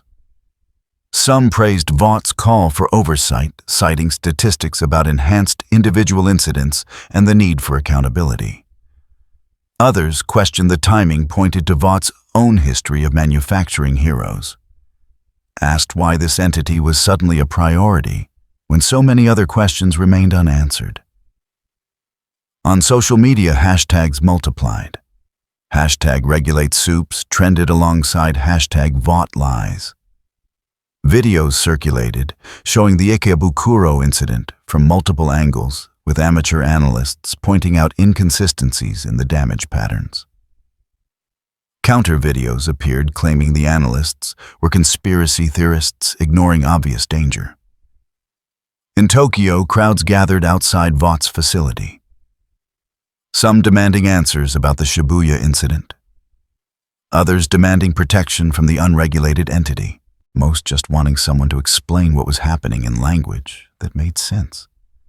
And through it all, Rimuru walked. Unnoticed, unremarkable, just another person in a city of millions processing fear they didn't fully understand. Assessment, he asked CL quietly. Narrative successfully polarized. Approximately 37% of surveyed populations accept VOT framing. 41% express skepticism. 22% undecided or unaware. Probability of consensus minimal. Probability of escalation 96%. They're tearing themselves apart. Affirmative. Standard corporate crisis management adapted for public threat scenarios. Create enemy position as protector. Eliminate threat while maintaining hero status. Rimuru stopped at a crosswalk. Around him, people checked phones, showed each other videos, discussed what they'd heard.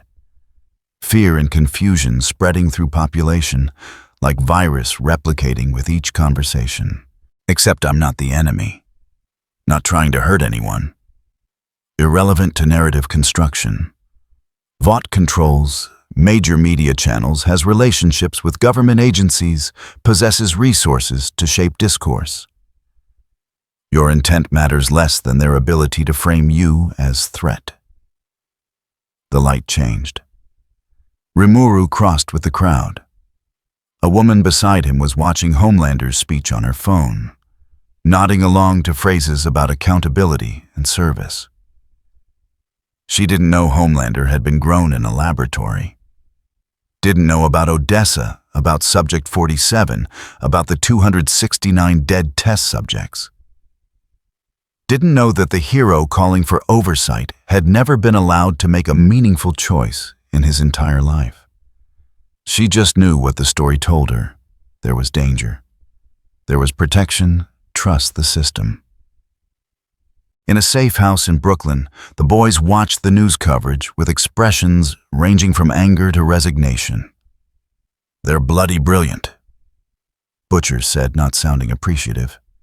Can't kill him, can't buy him, so they turn the whole world against him. MM was taking notes on a tablet. False flag operation, classic. Stage an incident, blame the target, use it to justify whatever response you want. Will people buy it? Huey asked. Some will, some won't. Most won't care enough to dig deeper. MM looked up. That's how these things work. VOT doesn't need everyone to believe.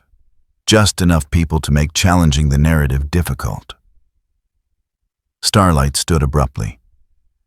I need to make a statement. Need to tell people they're lying.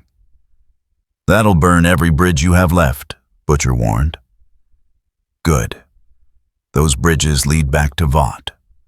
She was already on her phone typing out text that would end her career in the traditional hero industry.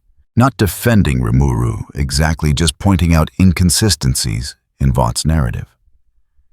Questioning why oversight was suddenly urgent when so many other issues remained unaddressed.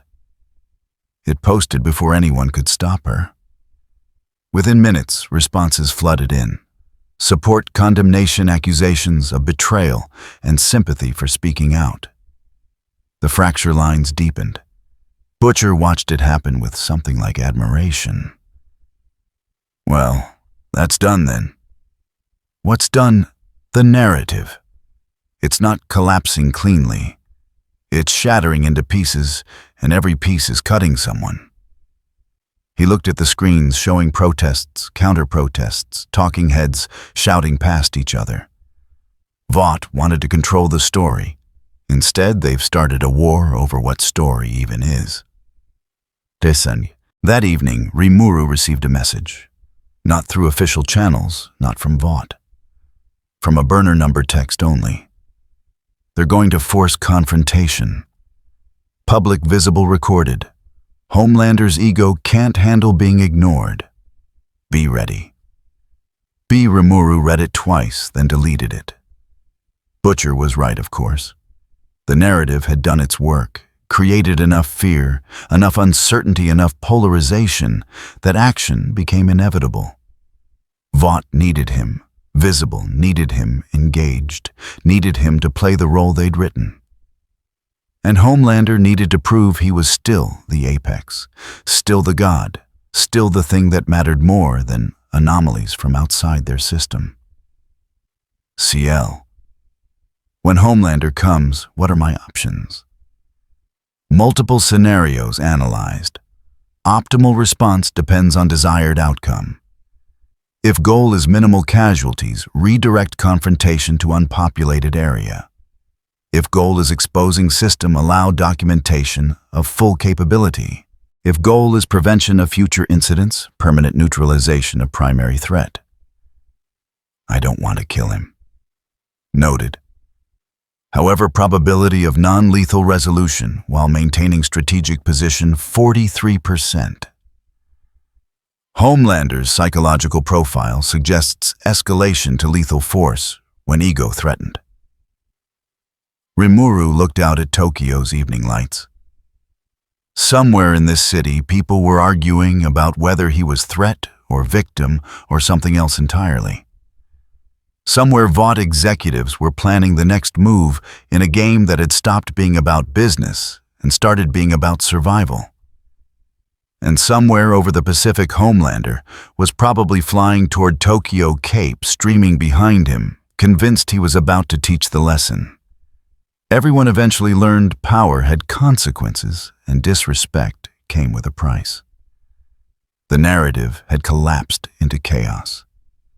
What came next would be visible, unavoidable, and probably violent. But at least it would be honest. No more carefully crafted stories. No more manufactured consent. Just power meeting power and reality, deciding which deserved to continue. Rimuru closed his eyes, took a breath, and accepted what was coming. Tomorrow the masks came off. Tomorrow the world saw what Vought had built and what Rimuru represented. Tomorrow narrative collapsed completely into truth. And truth Rimuru knew was rarely comfortable for anyone involved. But it was necessary. Always necessary. Even when it cost everything. On television screens worldwide, news anchors continued their coverage. Expert panels debated frameworks and oversight. Social media arguments multiplied exponentially. And through it all, one question remained unanswered. What happens when power refuses to be controlled by those who built their empire on controlling power? The world was about to find out, whether it wanted to or not. The story was ending.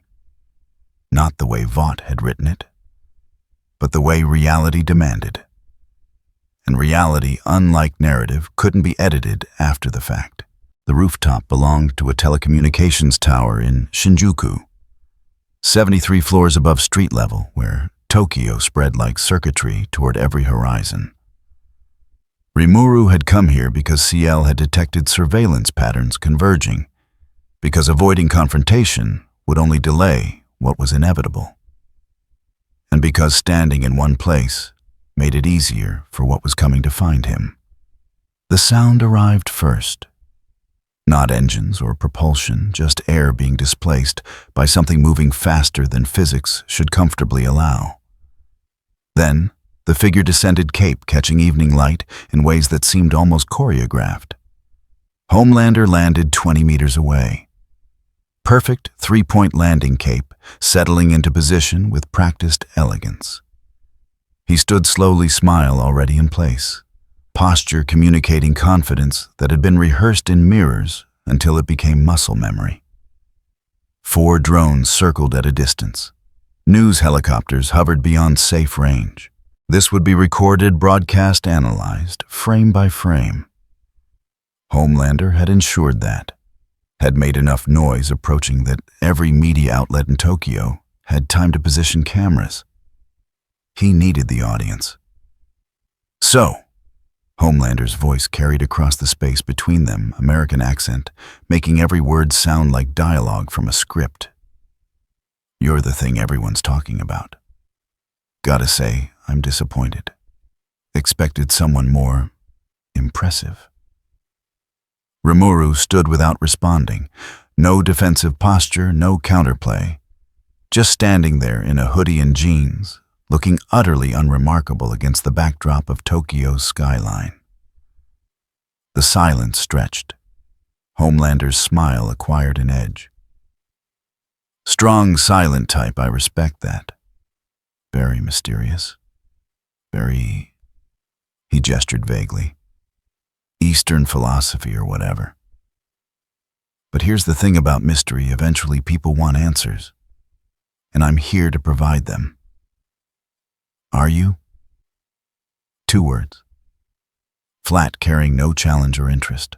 Like someone acknowledging weather rather than engaging in dialogue.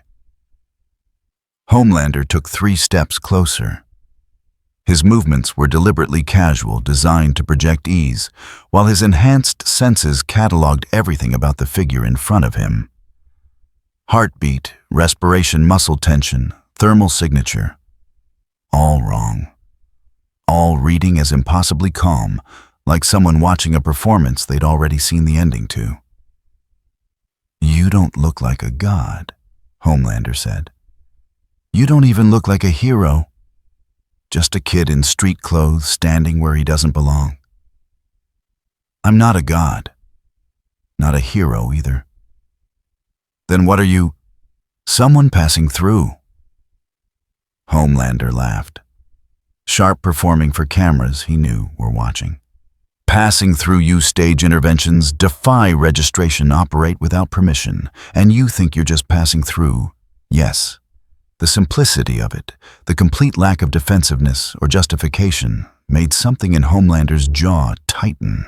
He'd expected denials or threats or the kind of posturing every enhanced individual eventually displayed, not this calm acceptance that sounded like someone explaining obvious facts to a slow student. Let me tell you how this works. Homelander moved closer into the space where most people became uncomfortable.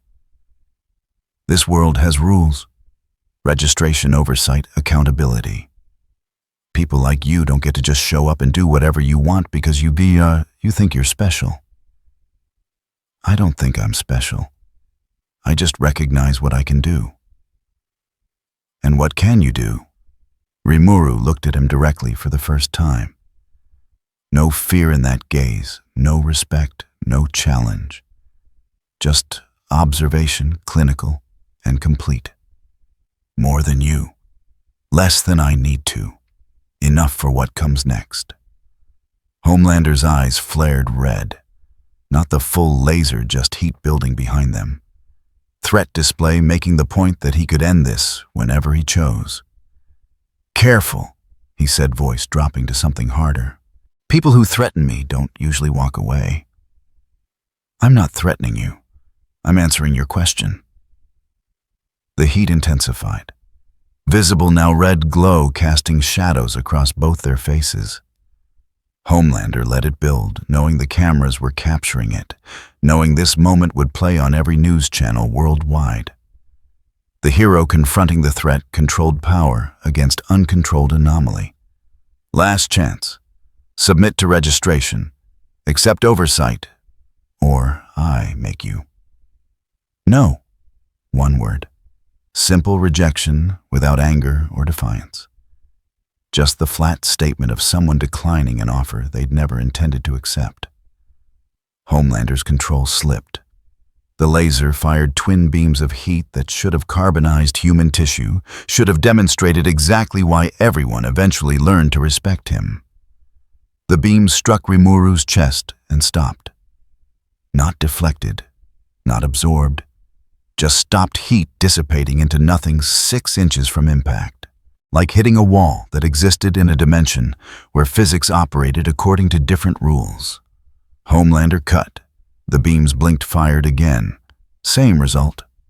The laser that had cut through steel and vaporized concrete and ended lives couldn't reach someone standing completely still, making no visible effort to defend themselves. "What?" Homelander's voice cracked slightly. "What are you?" "Someone who doesn't need Compound 5 to exist." The words landed like a physical blow. Homelander's hands clenched, capes snapping in wind that seemed to respond to his emotional state. Around them, camera drones adjusted position, capturing every second of an encounter that was playing out nothing like Vought had scripted. "You think that matters? Think being different makes you better?" Homelander laughed, but it sounded forced now. "I'm the Homelander. I've saved more people than you can count. Protected cities, nations, the whole goddamn world. What have you done except hide and judge from the sidelines?" "Protected." Rimuru tilted his head slightly. "They feel watched, not safe." "Fuck you. They love me. Billions of people know my name, trust me, need me. They need the story Vought tells about you, not you." Homelander surged forward, closing the distance until they stood barely a meter apart. This close, the difference in their builds was obvious. Homelander, taller, broader, radiating the physical presence of someone engineered for dominance. Rimuru, slight, young-looking, utterly unimpressed. "You don't know anything about me," Homelander said, voice low and dangerous. "Don't know what I've sacrificed, what I've given up, what I do every single day to keep ungrateful people safe. You maintain the image of protection. It's not the same thing. The image you think." Homelander stopped, jaw working. "People feel safe when they see me. That's not performance, that's purpose. People felt safe when they saw Miracle Star Yuki too. Until she broke on camera and Vought filed her away like equipment failure." Rimuru's voice remained level, clinical. "You don't protect them from danger. You protect Vaught's monopoly on who gets to have power." "I am not." Homelander's fists shook. "I am not a fucking product. Then why do you need their permission to matter?" Silence. Complete, devastating silence. Behind them, Tokyo's lights glittered like captured stars. Above, helicopter rotors beat rhythms that sounded like heartbeats. And between two figures on a rooftop, truth hung heavy enough to bend reality. "I don't need permission," Homelander said finally. "I could kill you right now, right here in front of all these cameras. And no one would stop me, because they know I'm right. You could try. Try. You could kill this body, yes. Whether that accomplishes anything useful is a different question." Homelander grabbed Rimuru's shoulder. His grip could crush steel, had crushed skulls, had demonstrated exactly what happened to people who forgot their place in the hierarchy. Rimuru didn't react. Didn't tense, didn't struggle, didn't acknowledge the grip at all, just stood there looking at Homelander with eyes that suggested infinite patience for watching someone demonstrate their limitations. "You're not scared," Homelander said, voice barely above whisper. "No, you should be. Everyone's scared of something. Fear requires uncertainty about outcomes.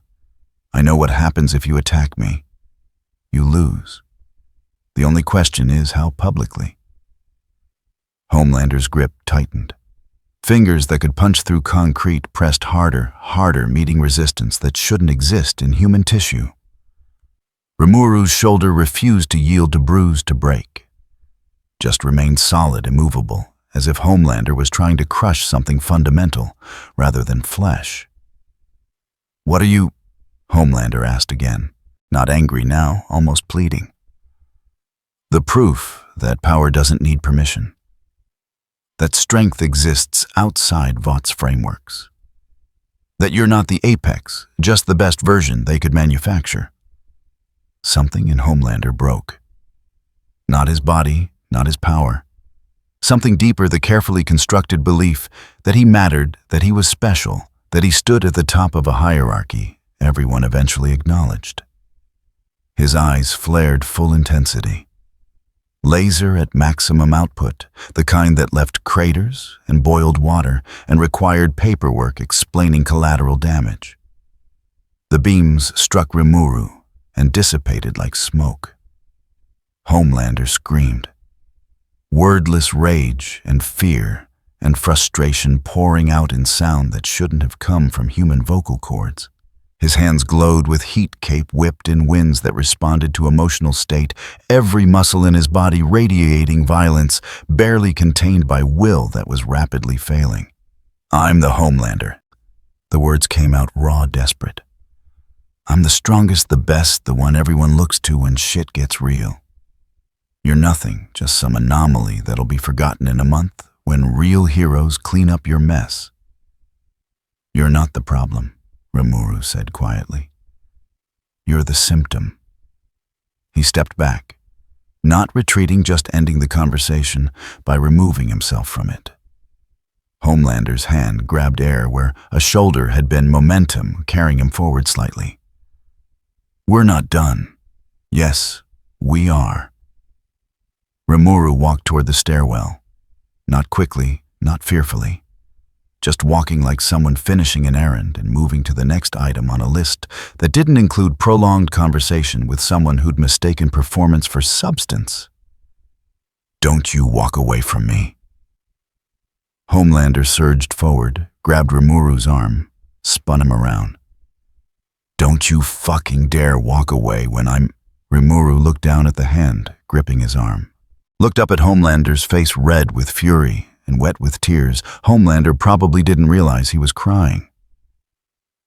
"You're not fighting me. You're fighting the reality that you're not what they told you were." Rimuru's voice remained gentle, almost kind. "And I can't help with that. No one can." He pulled away. Gentle pressure, no violence, just the withdrawal of someone declining to participate in theater they'd never auditioned for. Homelander stood there, hands still extended, cape settling limply against his shoulders. Around them, cameras recorded everything. Every tear, every crack in the perfect facade, every second of the strongest man in the world, reduced to someone begging for validation from someone who didn't care. Rimuru descended the stairs, left Homelander alone on the rooftop with the cameras and the helicopters and the image of himself that was crumbling in real time. Below, Tokyo continued existing. Above, stars emerged through light pollution. And on a rooftop in Shinjuku, the god everyone believed in stood in the spotlight, feeling something he'd never allowed himself to acknowledge. Inadequate. Not weak, not defeated. Just less.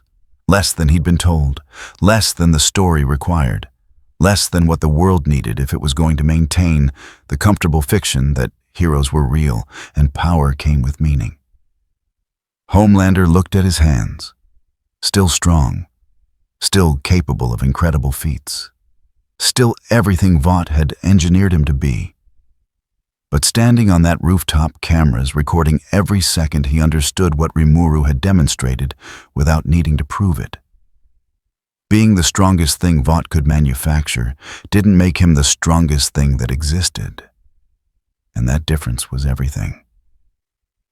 He launched into flight without looking back. Faster than necessary, desperate to escape the spotlight that suddenly felt like exposure rather than validation. Behind him, the rooftop remained empty. The cameras kept rolling, recording nothing but absence and the questions it raised. What happened when manufactured godhood encountered something that needed no manufacturing? What happened when performance met authenticity? What happened when the apex predator discovered there were higher food chains?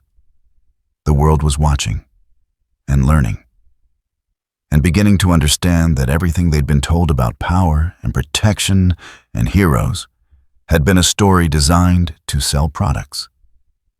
Not truth, just narrative.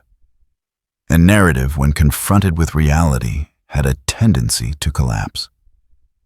Homelander flew toward New York, toward Vought Tower, toward the only people who still told him he mattered. And Rimuru walked through Tokyo's streets anonymous and unnoticed, carrying the weight of having destroyed someone's entire conception of themselves without laying a hand on them. Tomorrow Vought would scramble. Tomorrow the world would demand answers. Tomorrow everything changed. But tonight a god flew home crying, and the thing that had broken him kept walking. Because one needed the spotlight to exist, and the other just was. The attack came at dawn, which was unusual for Homelander. He preferred audiences, preferred the golden hour when cameras captured him in the best light. But this wasn't about looking good. This was about making something stop existing. Rimuru sensed the approach 3 seconds before impact. CL's warning came clinical and precise. Homelander trajectory, direct velocity, maximum energy signature indicates lethal intent. No time to move. Not that moving would matter. Homelander struck like a missile designed by rage and desperation. No warning, no declaration, no theatrical entrance. Just the full force of someone who'd been told he was a god encountering proof he wasn't channeled into a single point of impact. The shockwave shattered every window within 100 meters. The rooftop where Rimuru stood cracked concrete buckling under force that should have vaporized human tissue. Should have. Rimuru stood in the same position, hoodie rippling slightly from displaced air. Homelander's fist had stopped 3 inches from his chest. Not because it hit anything, but because the space between them had become somewhere momentum went to die. You. Homelander's voice was raw, stripped of performance. You humiliated me. Made me look weak. Made them question. His other fist swung. Same result. Force dissipating into nothing, kinetic energy becoming theoretical rather than actual. Stop doing that. Homelander pulled back, eyes blazing red. Fight me. Prove you're actually strong instead of just some trick. The laser fired. Full intensity, the kind that left craters in boiled steel. The beam struck Rimuru and ceased being coherent light scattering into harmless photons that illuminated nothing but Homelander's increasing desperation. Fight me! Rimuru didn't move. Didn't counterattack, didn't posture, didn't acknowledge the assault with anything beyond quiet observation. Like watching a child throw a tantrum, waiting patiently for them to exhaust themselves. And that more than any defense or retaliation broke something in Homelander completely. He screamed. Wordless, primal, the sound of someone who'd built their entire identity on being untouchable, discovering what it meant to encounter someone genuinely unreachable. His hands glowed with heat. Cape whipped in winds that shouldn't exist at this altitude. Every muscle in his enhanced body radiating power that had no target it could actually affect. CL spoke quietly. Threat classification extreme. Subject demonstrates complete loss of tactical control. Probability of collateral casualties if engagement continues, 94%. Rimuru looked at Homelander, really looked past the costume and the manufactured perfection, seeing what Vought had made. A weapon conditioned to believe it was a savior. A product taught to think it was a person. A lab-grown god who'd never been allowed to discover what he might have been without the chemicals. I'm sorry, Rimuru said quietly. Homelander froze. What? For what they did to you. For what they made you believe you were. For the fact that ending this system means ending the only identity you've ever known. I don't want your pity. Homelander surged forward again, faster, harder, every enhanced cell in his body committed to making something happen. I want you gone, erased, forgotten. Rimuru made a decision, not a choice, not really. A conclusion reached through days of observation analysis and the slow recognition that some systems couldn't be reformed because they'd never been designed to serve anyone but themselves. CL, we're done watching. Acknowledged. Initiating Azathoth protocol. The change started somewhere beneath physics. Not in material space, but in the layer where information became reality and possibility became certainty. CL reached into the fundamental architecture of what made Compound 5 possible, not the molecules themselves, but the pattern that allowed those molecules to grant superhuman capability, and began erasing it, not destroying. Destruction implied violence, implied force, meeting force. This was subtler, more absolute. The pattern that defined Compound 5 simply stopped being possible. Like editing a law of physics, removing a rule that chemistry had been operating under, making enhancement through artificial means, something the universe no longer permitted. Globally, simultaneously, irreversibly.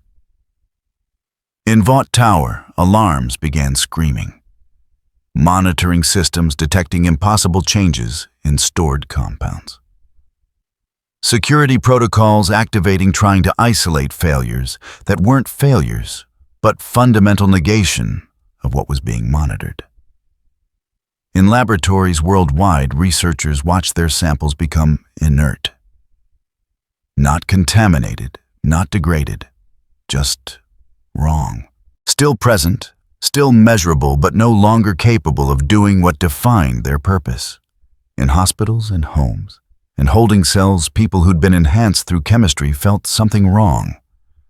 Not pain, not weakness. Just a sense of wrongness, like a frequency they'd heard their entire lives had suddenly gone silent. On the rooftop, Homelander was mid-swing when he felt it. His strength didn't disappear, didn't fade. But something in the certainty of it, the absolute confidence that he could hit harder than physics should allow, wavered. Like discovering your legs still worked, but gravity had become negotiable. What? His fist completed its arc slower than intended. What did you do? What I came here to do. What you gave me no choice but to do. Rimuru's voice remained gentle. I removed Compound 5 from existence. All of it. Every sample, every derivative, every molecule currently maintaining superhuman capability. Homelander stared at him. You can't. I did. In approximately 36 hours, every enhanced individual globally will revert to baseline human parameters. You'll still be strong, still be capable, just not superhuman anymore. The words landed like physical blows. Homelander's hands started shaking, tremors spreading up his arms into his shoulders. No, you can't take that away. That's what I am, that's all I am. You're more than chemistry. Or you could be if you chose to discover what exists beneath the enhancement. There's nothing beneath it, Homelander's voice cracked. They made me in a lab, dosed me from birth. Every cell, every capability, every fucking thing I am, came from that formula. Take it away, and I'm nothing. You're human. That's more than nothing. Human. Homelander laughed, wild and broken. Humans are weak, fragile, ordinary. I'm the Homelander. I'm supposed to be more than that. Better than that. Above that. You were told you were above that. Told your whole life that enhancement made you superior. But superiority through chemistry isn't superiority. It's dependency pretending to be strength. Homelander lunged. Not flying anymore, just jumping with force that still exceeded human normal, but fell so short of what he'd been that the difference felt like falling. His hands found Rimuru's shoulders gripped with strength that was diminishing by the minute. "Please." The word came out broken. "Please don't do this. I'll leave. I'll stop. Whatever you want, just don't take away what I am.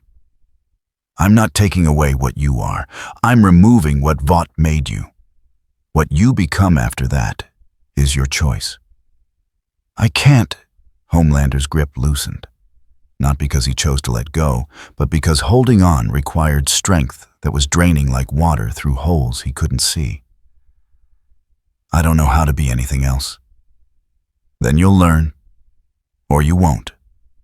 But either way, the monopoly on power is over." Homelander collapsed. Not from damage, not from exhaustion. From the sheer weight of everything he'd built his identity on, revealing itself as temporary artificial something that could be removed by someone who decided it shouldn't exist.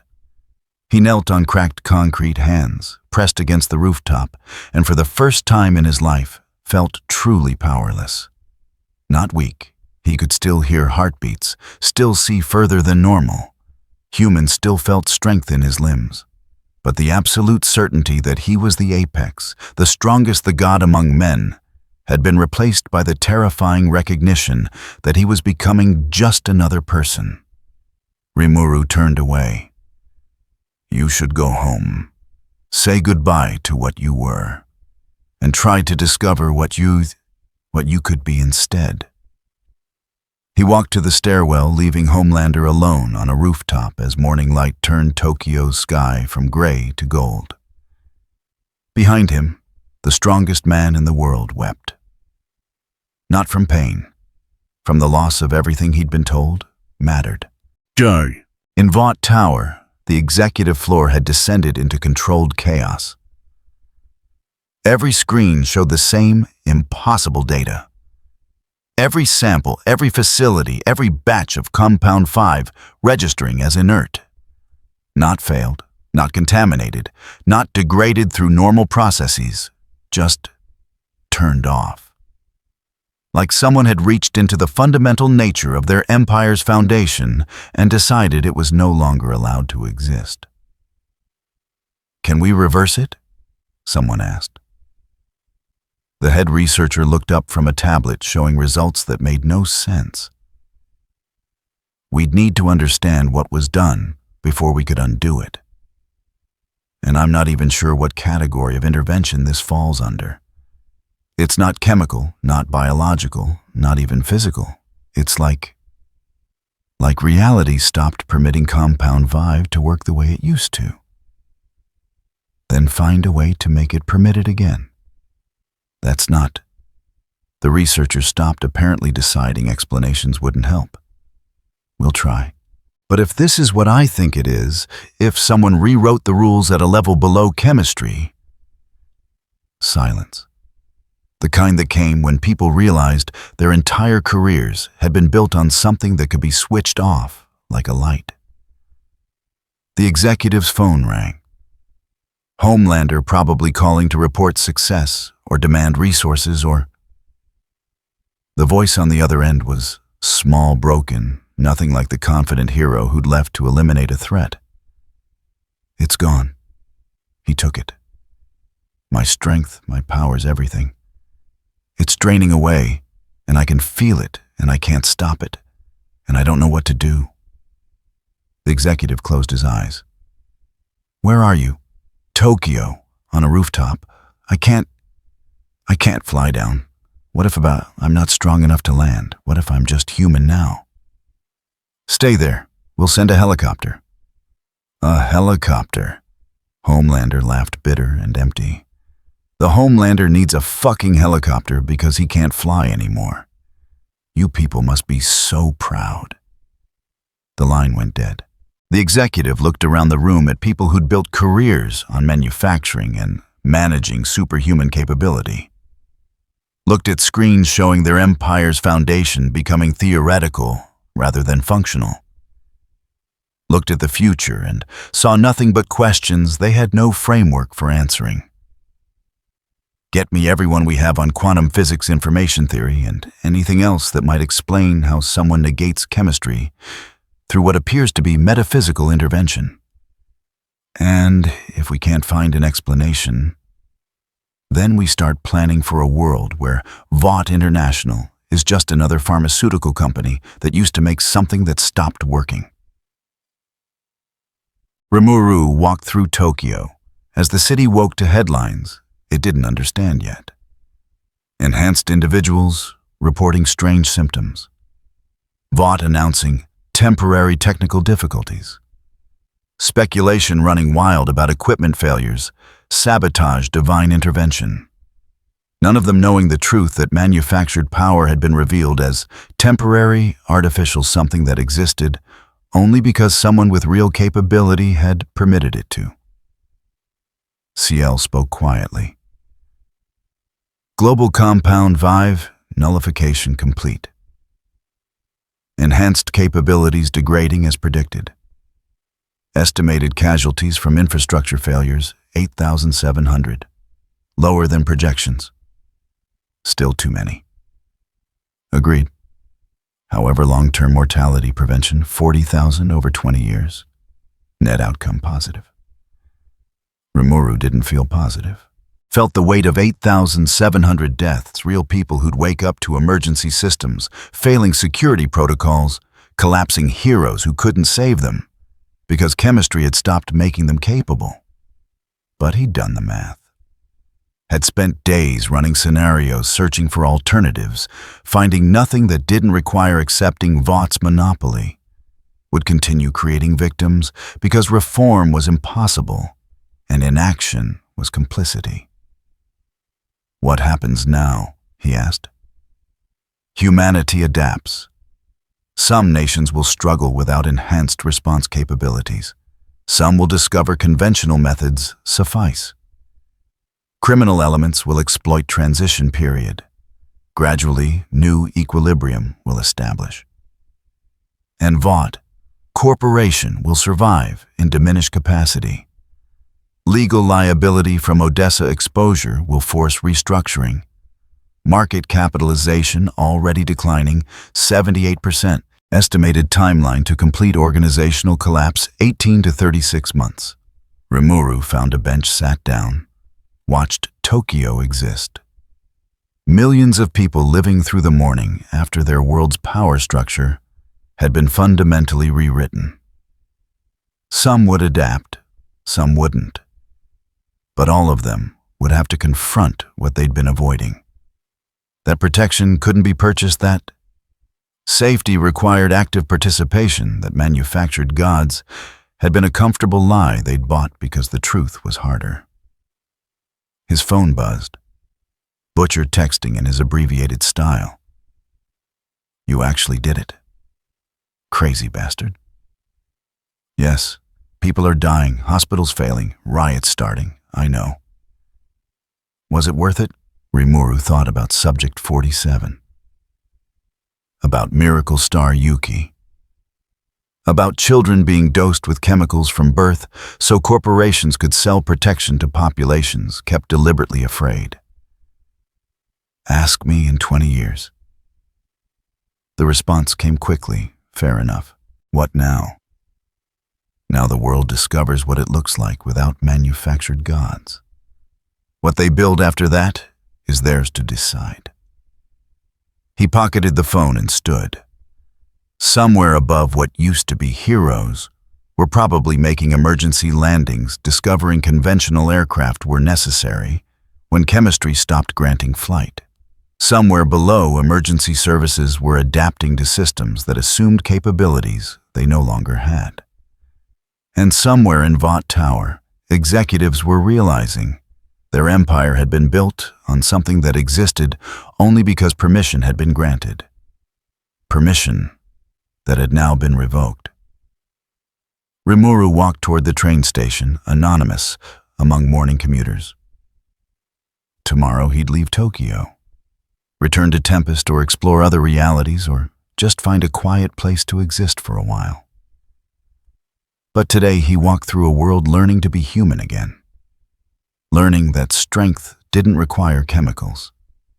That protection couldn't be bought. The gods were just products someone decided to manufacture. and products, when someone decided they shouldn't exist anymore, simply stopped. No fanfare, no battle, no cosmic struggle, just a conclusion executed final. Homelander was alive. The god was not. Vought lost its crown. The world lost its lie. And Rimuru Tempest, who'd come to this reality to see what existed beyond his own, walked through the aftermath of having corrected something that never should have been possible. This wasn't a battle. It was a correction. And corrections once made were permanent, whether anyone was ready for them or not. The news broke in fragments, contradictory and panicked. Homelander hadn't been seen in public for 72 hours. Vought's official statement called it a temporary leave for personal matters.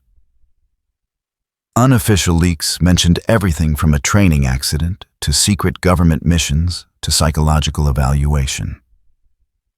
None of them mentioned what cameras in Wayno Park had captured the strongest man in the world, kneeling on cracked concrete, weeping like a child who'd discovered Santa Claus was just their parents in a costume.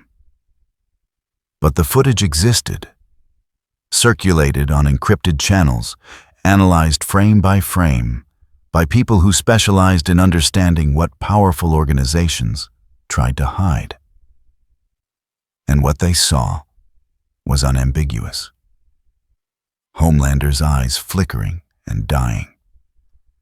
His body losing the superhuman certainty that had defined his existence.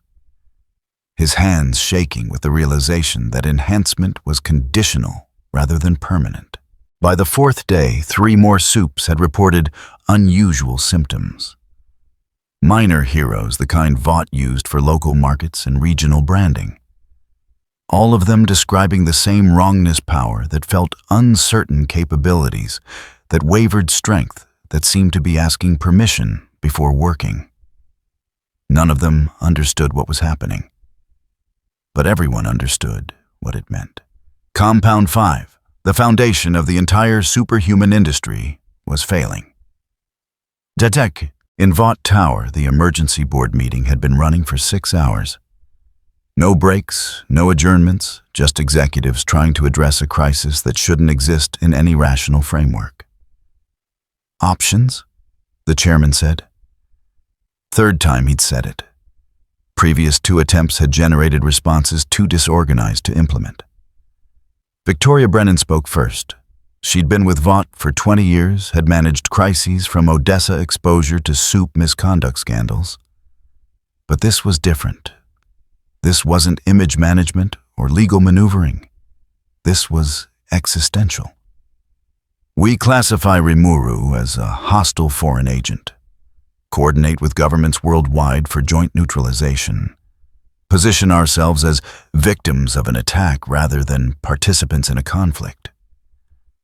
That narrative requires proof he actually did something, Marcus Chen countered. Our samples are failing, yes, but we have no evidence linking degradation to him specifically, just correlation and suspicion. Correlation that's too precise to be coincidence, Victoria shot back. Homelander confronts him, loses his enhancement.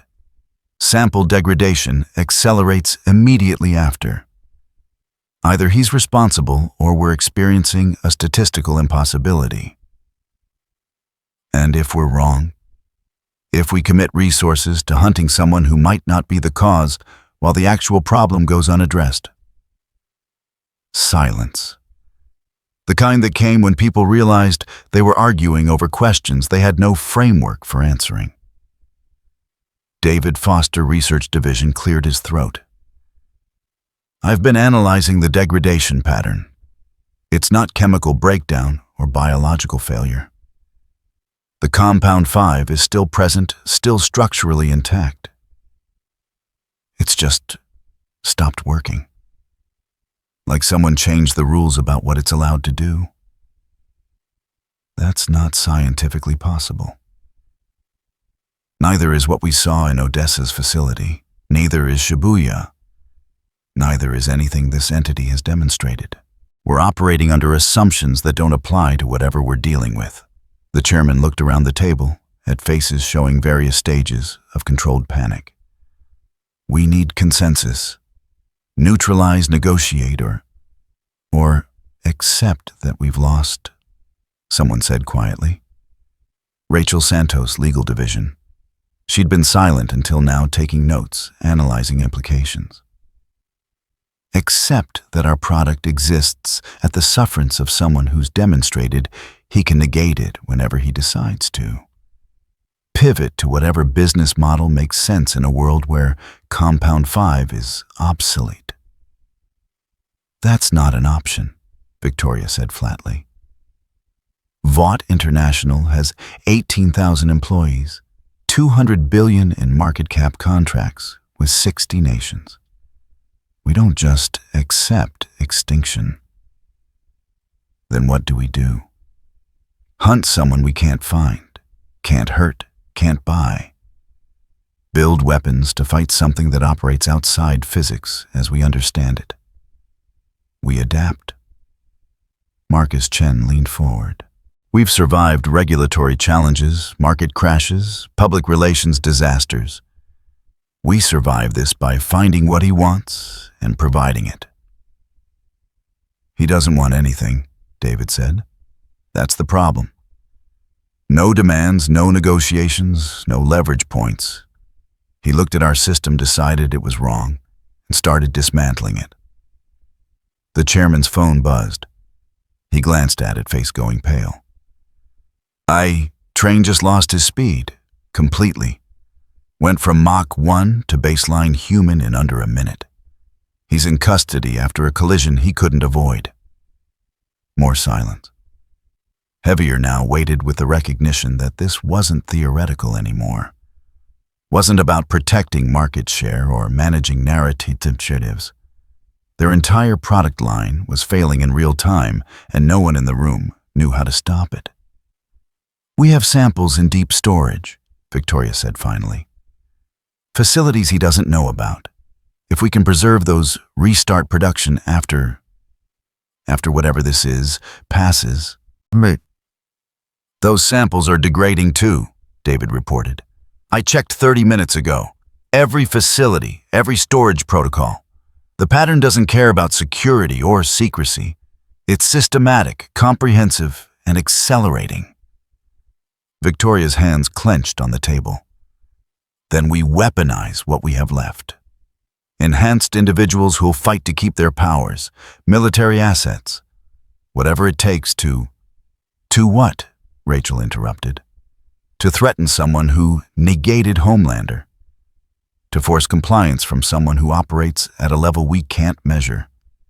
Every action we take assuming he's vulnerable, assumes we understand what he is. And we don't. The chairman stood. I want 3 proposals by morning. Neutralization, negotiation, and controlled shutdown. We present all 3 to the board and let them decide which form of desperation we commit to.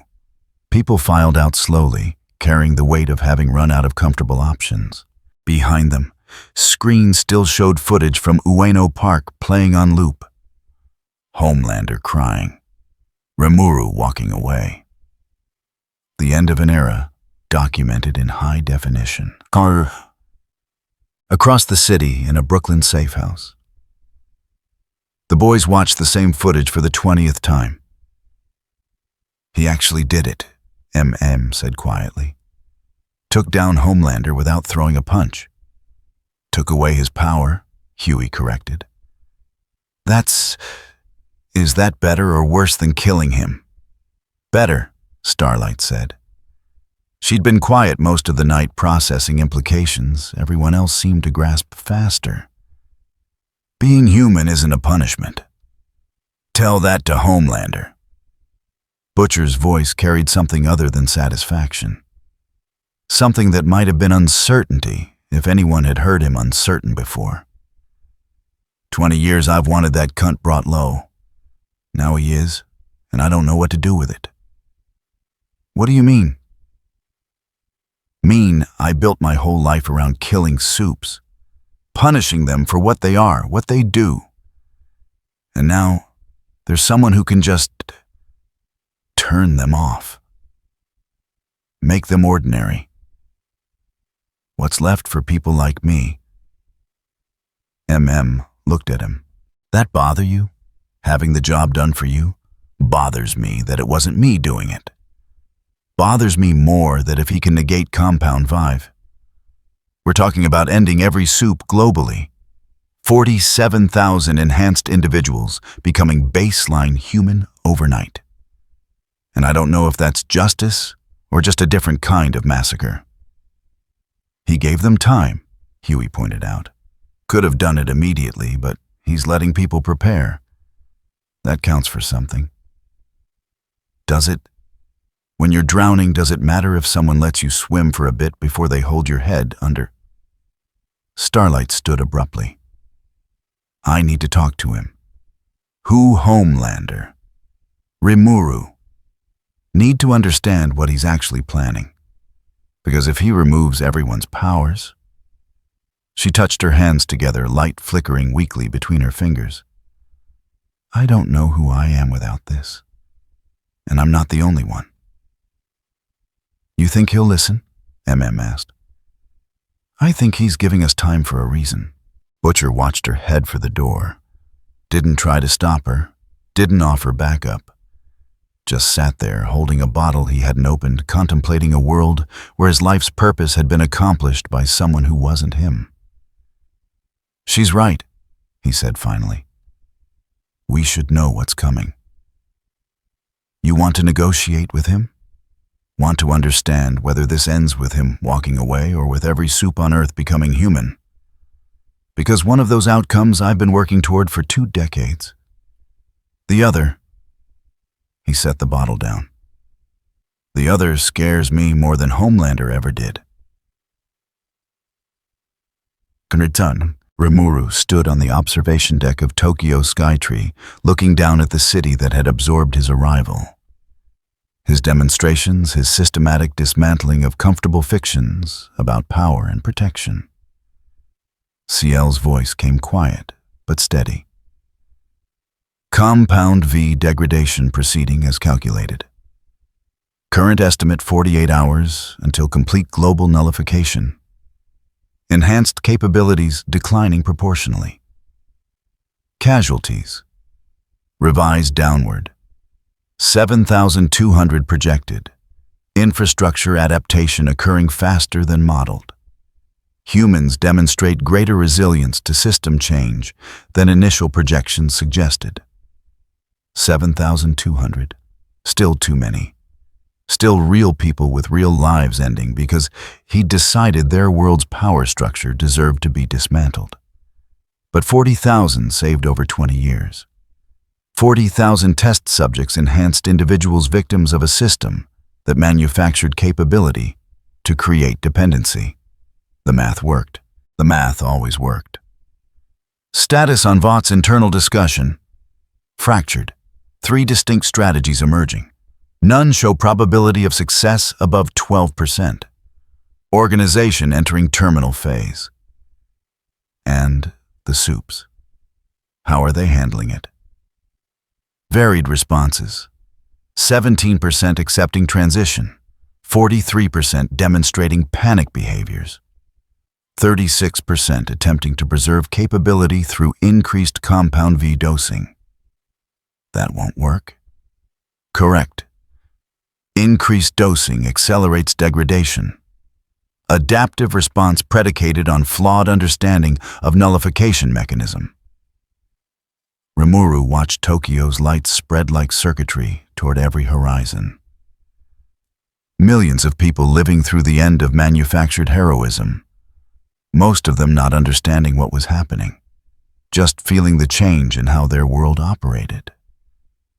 We could stop, he said quietly. Leave some of them enhanced. The ones who haven't hurt anyone, who actually try to help. Partial nullification increases system instability. Creates 2-tier structure with precedent for exploitation. Recommendation, complete nullification, or full rollback. I know, doesn't make it easier. His phone buzzed. Unknown number message, brief and direct. Need to talk, not a threat, just questions. Starlight Rimuru read it twice.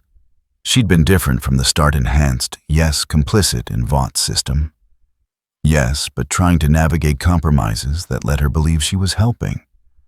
The kind of person who'd accept losing power if it meant ending the system that had created her. Maybe. He typed back Shibuya crossing.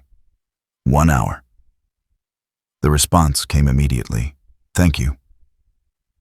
Rimuru pocketed his phone and thought about what questions she'd ask.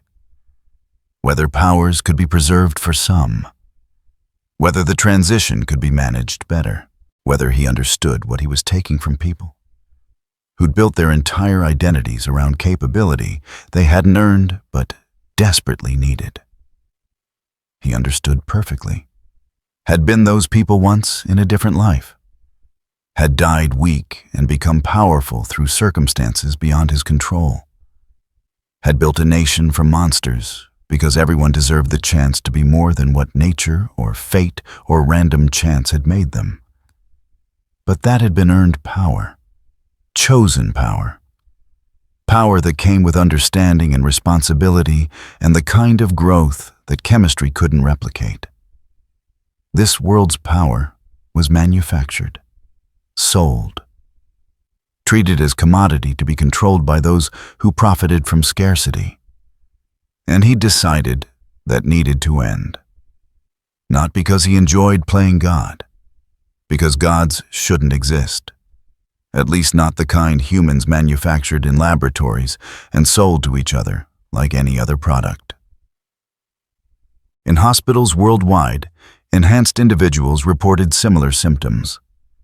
Strength diminishing, flight becoming uncertain, abilities that had been instinctive requiring conscious effort, then failing even with concentration. Some panicked. Others accepted. A few felt relief, secret shameful relief, that the burden of being more than human might be lifted without them having to choose to let it go. In Vought facilities, researchers ran tests they knew were pointless, trying to reverse degradation through methods that couldn't address problems at the information layer where CL operated. Attempting to preserve samples through protocols that assumed physical security mattered when reality itself was being rewritten. In government offices, analysts tried to model scenarios for a world without soups. Military readiness, disaster response, criminal elements exploiting the transition. Some equations showed acceptable outcomes. Others suggested chaos. None of them accounted for the variable that mattered most, whether humanity would choose to build something better or scramble to recreate what they'd lost. And in Brooklyn, Butcher sat alone with his unopened bottle thinking about revenge, accomplished without him justice delivered by someone who didn't hate soups so much as pity them. Thinking about what came after, when the target of his rage stopped existing and he had to decide whether to be satisfied or find new targets. Thinking about whether ending the age of heroes meant anything if the people who'd caused it never really paid.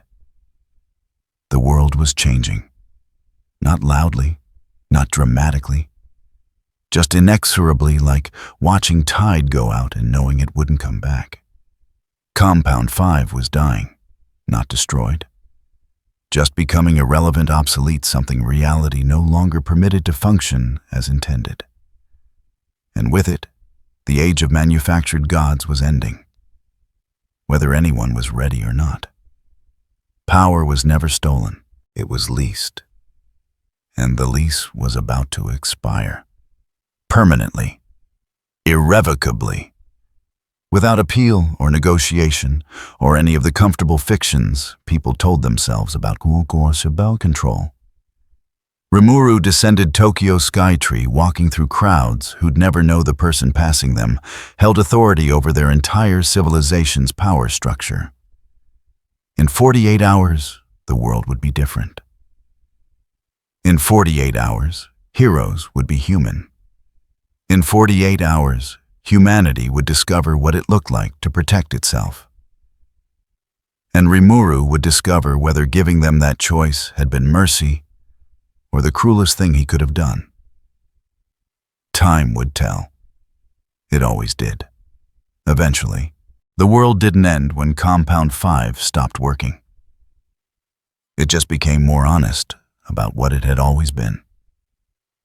48 hours after the degradation began, the last enhanced individual reverted to baseline human parameters. Not with fanfare or dramatic transformation, just the quiet recognition that abilities they'd relied on no longer responded. Like muscles that had atrophied, except the muscles had never truly been theirs to begin with. News coverage cycled through the same footage for days. Heroes grounded, unable to fly. Strength-based supes struggling with doors they used to tear off hinges. A-Train completing a normal jog that would have taken him seconds, when his body still remembered how to cheat physics. Some adapted. Found work that didn't require superhuman capability, discovered identities beneath the enhancement. Others didn't. Suicide rates among former supes climbed 17% in the first week. Depression, substance abuse, violent outbursts from people who'd never learned to handle problems without the certainty that they could always hit harder than anyone could hit back. The final death toll from infrastructure collapse came in at 7,400. Lower than projected, but each number represented someone who'd relied on systems built around capabilities that chemistry had granted and someone else had decided to revoke. Vaught's stock price bottomed at $4 per share before trading was suspended. Federal investigations opened into Odessa, into decades of human experimentation, into the systematic creation of dependency disguised as heroism. Executives resigned, disappeared, or started cooperating with prosecutors in exchange for reduced sentences. The tower still stood in Manhattan, but the logo had been covered. Protesters, investigators, former employees, trying to salvage careers from organizations built on foundations that no longer existed. In Brooklyn, the boys sat in their safe house and watched civilization process what they'd spent years trying to accomplish. "We won," Huey said. Didn't sound happy about it. "Did we?" MMM was reading casualty reports on his tablet. 7,000 dead. 40,000 former supes trying to figure out how to be human. Cities scrambling to replace emergency response systems that assumed capabilities no one has anymore. Better than what Vought would have kept doing. Butcher's voice carried weight, but no satisfaction. 40,000 saved over 20 years, Rimuru said. Plus, everyone they wouldn't recruit, dose, or experiment on going forward. And you're comfortable with that math? Comfort's not the question. Question is whether someone had to make the call and whether they made it right. Butcher looked at his hands. Scarred, ordinary, capable of damage, but nothing superhuman. He did what I couldn't. Ended them without becoming them. Should probably be grateful. But you're not. But I'm not. Because now there's someone out there who can erase power structures on a whim, and we're just hoping he only does it to people who deserve it. Starlight entered through the back door. She looked different, without the glow, without the aura of barely contained energy that used to announce her presence. Just a woman in street clothes, carrying groceries, living an ordinary life that chemistry had delayed for years. "How are you holding up?" Huey asked. "Better than most. Worse than I'd like." She set the bags down, ran into 3 former supes at the store. 2 couldn't make eye contact. One asked if I blamed him for what we did. I said yes, and he thanked me for being honest. "You regret losing it?" MM asked. "The power?" Starlight thought about it. Really thought, not just answering with what sounded right. "I regret not having the choice. But if I had the choice, I think I'd choose this. Being human, fully human, without chemicals telling me what I could be." She looked at Butcher. that make me weak. Makes you smart. Power without understanding is just chemistry with consequences. You got lucky, lost it before it defined you completely. Homelander wasn't lucky. Homelander was a product.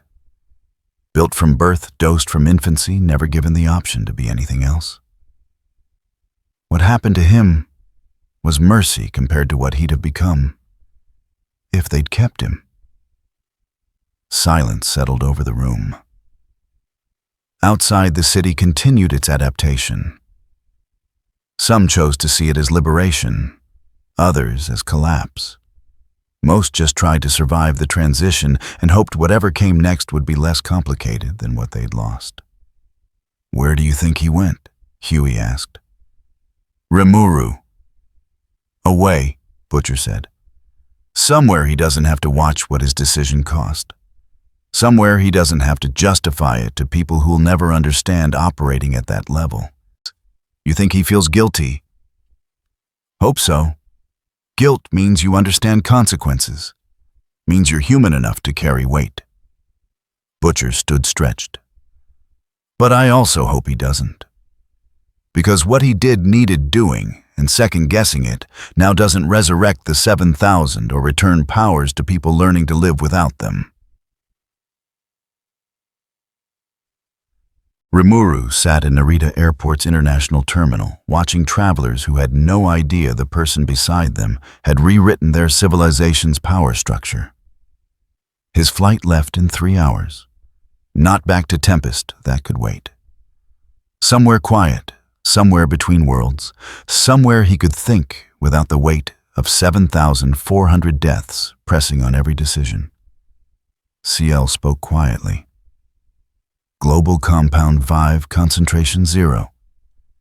Enhanced capabilities none detected. System reformation in progress. Estimated timeline to new equilibrium 18 to 36 months. Casualties stabilized. Affirmative. No further deaths attributed to enhancement removal. Infrastructure adaptation proceeding within projected parameters. Rimuru watched a family pass. Parents' 2 children luggage, suggesting vacation or relocation. Normal people living normal lives, unaware their safety had been manufactured by a corporation that treated human capability as commodity. Did I do the right thing? Question requires ethical framework for evaluation. From utilitarian perspective, affirmative. Net harm reduction, significant. From individual rights perspective, complicated. 7,400 did not consent to risk. 47,000 enhanced individuals did not consent to removal of capabilities. And from your perspective, this world was building toward catastrophic failure. Vaught's monopoly would have expanded. Compound 5 would have proliferated, dependency would have deepened until reformation became impossible. Intervention prevented estimated 400,000 deaths over 50 years. But cost 7,000 now. Correct. Mathematics of prevention often resemble mathematics of harm. His phone buzzed. Text from unknown number. Thank you. I know you won't think it's enough. But someone needed to say it. S. Starlight. Former hero, current human, probably struggling with identity crisis, but choosing gratitude over resentment. He didn't reply. Gratitude assumed he'd done her a favor rather than made a decision that affected everyone, whether they wanted it or not. System assessment, he said quietly. What did we actually accomplish? Vought International Terminal collapse imminent. Compound 5 eliminated from molecular possibility. Enhanced individuals returned to baseline human parameters. Power monopoly destroyed. Future exploitation of formula prevented through information layer prohibition. And the cost? 7,400 immediate casualties. Estimated 42,000 enhanced individuals experiencing psychological distress. 17% suicide attempt rate within former Supi populations. Economic disruption affecting 200 million people. Political instability in 63 nations previously reliant on VOT security frameworks. The numbers didn't lie. Never did. Just presented reality in format that let you pretend understanding consequences meant accepting them. Recommendation for future interventions. Insufficient data for pattern analysis. This world's response to monopoly dissolution may not generalize to other civilizations. However, observation suggests forced evolution creates instability requiring sustained guidance. I'm not staying. Acknowledged. World will adapt without external direction. Probability of successful reformation, 67%. Probability of recreating similar power structures within 2 generations, 41%. Rimuru closed his eyes. 41% chance humanity would build new gods to replace the ones he'd erased. 41% chance the lesson didn't stick, and someone else would need to intervene later, harder with less patience for second chances. We can't save everyone, he said quietly. Can't force people to choose better, only remove what makes choosing impossible. Agreed. Authority without autonomy creates dependency. This world now has autonomy. What they build with it is theirs to decide. His boarding announcement played overhead. Flight to somewhere quiet, somewhere between destinations, somewhere he could exist without the weight of having corrected a world that never asked for his judgment. He stood, shouldered his bag, and walked toward the gate. Behind him, Tokyo continued its adaptation.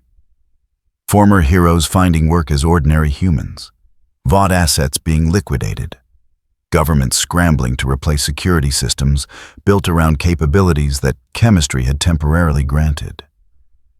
And somewhere in Brooklyn, people who'd spent years fighting for this outcome sat in silence trying to decide whether victory felt like they'd imagined it would. 3 months later, a news segment aired on independent media. Grainy footage from Ueno Park, analyzed by experts who specialized in understanding what powerful organizations tried to hide. The segment didn't draw conclusions, just presented facts. Homelander depowered Rimuru, walking away the systematic collapse of Compound 5 that followed within 48 hours. Some viewers saw a hero, someone who'd ended a corrupt system at tremendous cost. Others saw a threat, someone with power to rewrite reality according to personal judgment, accountable to no one. Most just saw what had happened and tried to understand what it meant for how they lived going forward. In an apartment in Manhattan, a former executive watched the segment and thought about empire. How it was built, how it fell. How quickly manufactured certainty could be revealed as temporary. In a house in Brooklyn, Butcher watched the same segment and thought about revenge. How it was pursued. How it was accomplished. How empty it felt when someone else delivered what you'd spent your life fighting for. In a cafe in Ohio, Starlight watched and thought about identity. How it was granted, how it was removed, how terrifying and liberating it was to discover who you were beneath what chemistry had told you you could be. And somewhere between worlds, in a quiet place where power didn't require manufacturing and strength came from understanding rather than chemical enhancement, Rimuru thought about the world he'd left behind. Wondered if they'd learn. If 41% would become 20%, 10%, eventually 0, as humanity discovered that gods were just products, and products could always be discontinued when they stopped serving anyone but their manufacturers. Wondered if 7,400 deaths bought lasting change, or just temporary disruption before the cycle repeated with different names and formulas. Wondered if authority without accountability was ever justified. Even when the math worked. Even when the outcome was net positive, even when doing nothing guaranteed worse. The questions had no comfortable answers. They never did. But asking them was necessary. Even when necessity came with weight that couldn't be shared or explained or justified to people who'd never operated at the level where inaction and action both carried bodies. The world continued. Former heroes learned to be human. Systems adapted to the absence of manufactured gods. And Rimuru Tempest, who'd come to observe and stayed to correct, carried the knowledge that sometimes mercy looked like cruelty and justice required choosing who suffered. The age of heroes was over. The age of choice had begun. What humanity built with that choice would determine whether intervention had been mercy or just a different kind of violence wearing patience instead of rage. Time would tell. It always did. Eventually, they wanted heroes. They got a product. And when the factory burned, all that was left was choice. Whether they deserved that choice, whether they'd use it well, whether 41% would recreate what he'd destroyed. Those were questions for them to answer. Not him. Not anymore. He'd done what needed doing. The rest was theirs, for better or worse. Forever. If you enjoyed this video, don't forget to leave a like and subscribe to the channel. And be sure to turn on notification so you won't miss our future videos. Thank you for watching and we will see you next time.